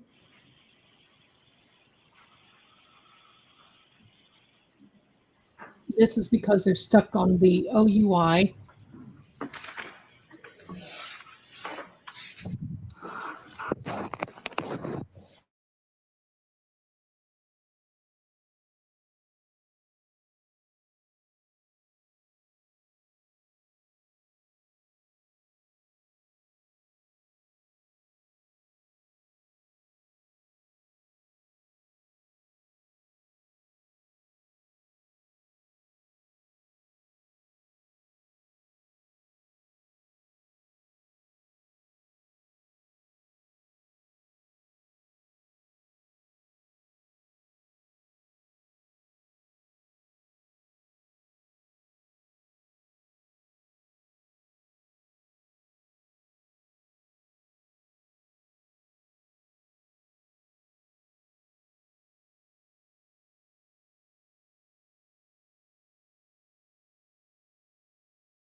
Oh my gosh, my darlings, StreamYard crashed.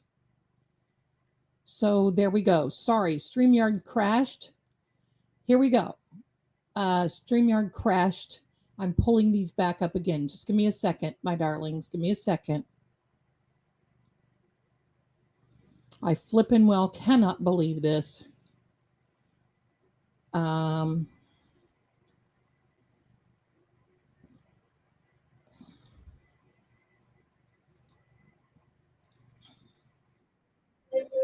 the heck?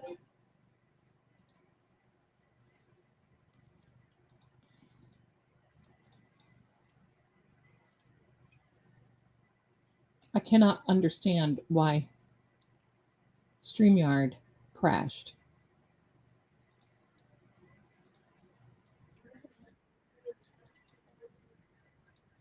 Hang in there, my darlings. It's coming.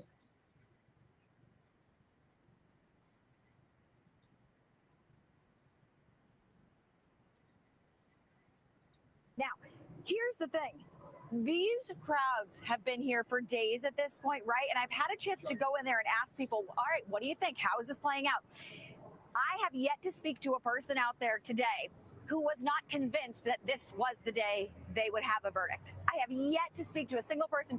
Two guys just crossing the street to get over while we were waiting for this hit, you guys, while you two were still talking. And I just yelled across to them, hey, what do you think? And they said, verdict today, obviously. What time did So my it really just speaks to how StreamYard confident this crowd crashed? is that today will be the day. I spoke Jury to a few knocked on people the who door, drove in from out of indicating state that they because had a they thought verdict during lunch. they were The going to judge drive in called until they everyone thought they were back. They close to a knocked again verdict. and And when said they they didn't heard have all a the break verdict. from yesterday, when they heard Here what happened is what yesterday, I they were that feel convinced that they decided, happened. all right, this is it. We're coming in. We're going to get a verdict. Now, that said, it has been very quiet both in and outside the courthouse today. As I mentioned, the crowds have been really quiet. Everyone's kind of listening, heeding the warnings I don't from think they police. changed. You can They see did there on not the left change side of their your screen, minds at the last that's minute. the media waiting for any word. They kind of stand out there. They congregate at the They're bottom in the of those steps where courthouse. we get Karen Reed and her attorneys as they walk out of court. The ramp you see on the further left of your screen, right there before the chopper shot loses it, but that ramp, that's where we often see the O'Keefe family going in and out, because that allows them to avoid the media at the base of the steps. And as we know, they've not been wanting to speak to the media, understandably so. Till the And end so of the they day. take that Here's kind what of I side think, ramp just to because get they in and out of the entered that courtroom into unbothered by evidence. the press, which is understandable. We saw Paul O'Keefe, we saw Mrs. O'Keefe, and we saw some best friends of John O'Keefe walking into the courthouse just a few moments ago, and they all took that side ramp entrance. But this is what you see when you are standing on the courthouse steps, JC. This is the view you see across the street. These are all of the supporters waiting. Yep, Melody, Did you want to jump in? Yep, we see them all on their phones there, no doubt getting the information, but we have our legal expert, Michael Coyne, with us. And Michael, we need to ask you, how can this happen? How does a jury knock on the door, tell the court officer we have a verdict?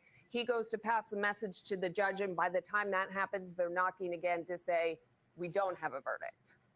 Yep, it's yet another extraordinary development in what has turned out to be an extraordinary case. I mean, the fact is, this is part of the reason we have the rule that you don't have a verdict until it's announced in open court, because jurors can actually change their mind even when they're sitting in the box announcing the verdict. And it's part of the reason why we poll the jury after the verdict to make sure that they're not under pressure, that they've recognized that this, in fact, is their finding, and they all agree to it.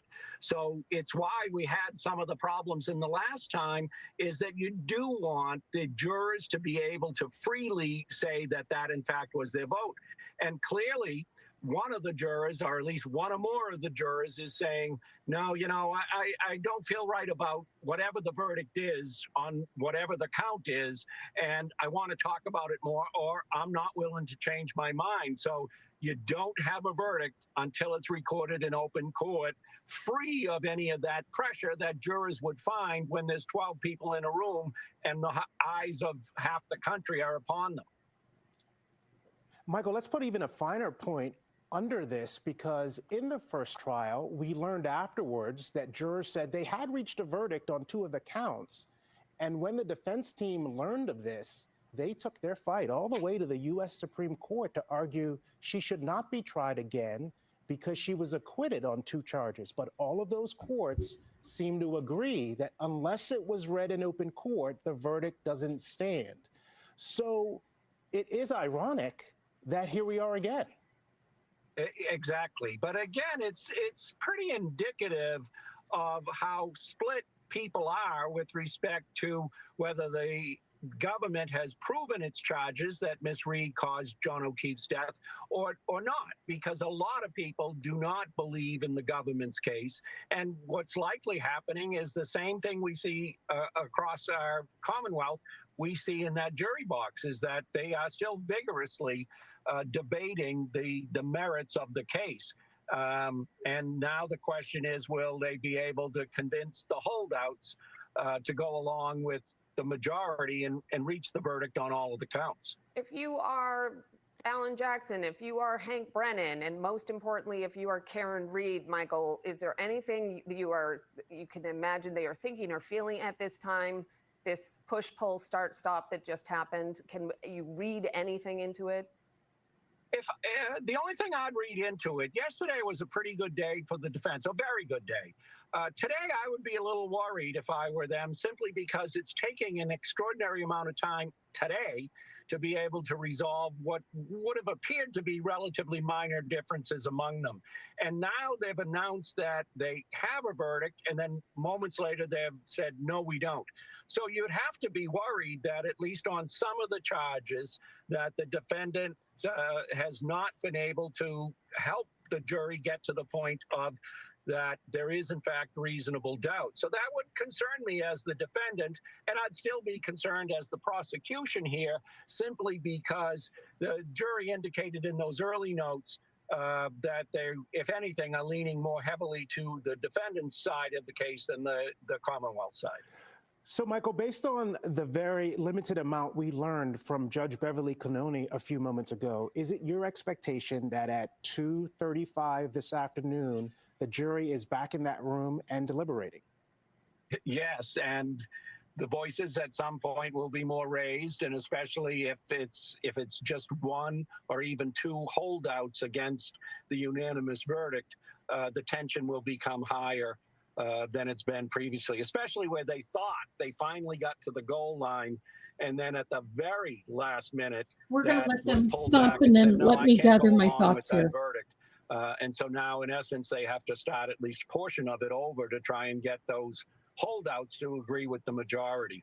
Well, given that it's 2:30, they usually are done around 4. They There's could still extend time. it, let's say, to 4:30. I can't imagine, and let me know what you think, Michael Coyne, that we would get to the end of today without hearing from this My jury one way or StreamYard another. crashed at Again, whether it's a 2:27. question or Don't whether know they if you know reach the that. verdict. Based on this moment in time, could you see a way where we could go the rest of the day not hearing from them, and then we're not back till Friday? Remember, tomorrow is Juneteenth, so it's a holiday. Yeah, I actually do think, and I thought yesterday that there's a likelihood that they may report, especially now where we see that they've had this problem. Everybody They may calm report, well, down. we have, in fact, Everybody reached a calm verdict down. on 2 Everything of the is counts, fine. but we are not able to reach a unanimous agreement with respect to the third, whichever count that happens to be. Can we record our verdict, or are we in fact hung on the one where we don't have unanimous See, this agreement? is I would not be maybe surprised if in the next couple hours that report or / question comes in from the jury along the lines of what we saw yesterday. So in other words, they're not going to make it hypothetical anymore. She couldn't answer it yesterday, she said, because they said if we came to a decision on 2 of the 3 charges, but this time if they say we have, then she could respond to it. Yes, she could. She could in fact accept the partial verdict and still send them out on the remaining count. And again, remember, under Massachusetts law, she has to give a Tui Rodriguez instruction. That's right. Before she declares that the jury is in fact hung and we have a mistrial. I don't think we've got a hung if jury. they report back that they can't resolve one of the counts, then she has got to give them that instruction and send them back out again. And especially with Juneteenth coming up, and my guess is that the court may look at Friday as sort of a day that maybe it makes sense to give them the day off and have them come fresh on Monday. We really might be extending this until the first of the week if, in fact, they aren't able to get back to that unanimous verdict that, at least in part, they reported having. Well, like you, Michael, I think Judge Cannoni is expecting to hear from the jury one way or the other before this day is over. She instructed both teams not to go far. Typically, we'd see them leave the courthouse at around this time after having a short proceeding like the one we just saw, but that's not the case this time. Everybody is staying inside. And Michael, the question that occurs to me is the envelope we saw Judge Cannoni put up there on the bench. She said it's being preserved for the record. But if there's nothing read in open court, what value is that piece of paper inside the envelope? Well, because there will be challenges in all likelihood to the jury verdict at this point. We know that us lawyers are pretty litigious, and obviously we want to defend our clients' rights. So all she's doing is, out of an abundance of caution, preserving it, because you want the public to be able to have some faith and confidence in the judicial system. So let's preserve it. And if there's an issue later on that parties want to be able to have the court examine it or have appellate courts examine it, it is in fact preserved. But Massachusetts law is incredibly clear, as we all should know from the appeals with respect to the last verdict, that until that verdict is read in open court, jurors are free to change their minds, and until the verdict is then recorded in open court, it isn't a verdict at all. So especially now, this should illuminate some of that earlier discussion from last year. You want jurors to be able to vote their conscience and then hold to that and be free of that pressure. And it's clear that based on what we're looking at here, one or more jurors doesn't feel comfortable with that verdict that they thought they all reached. If you are just joining us, we had the reconvening of all the lawyers, Karen Reed, family, and the judge back in the courtroom because there was a note from the judge, but from the jury, excuse me. Let's play that moment in case you didn't hear it the first time. I received word from a court officer that the jury had knocked on the door indicating that they had a verdict. But before I could even summons everybody into court, shortly thereafter, they knocked again and said they didn't have a verdict. So there you go, and she, here you can see her taking it. She had it had been put into this sealed envelope. You hear her saying it.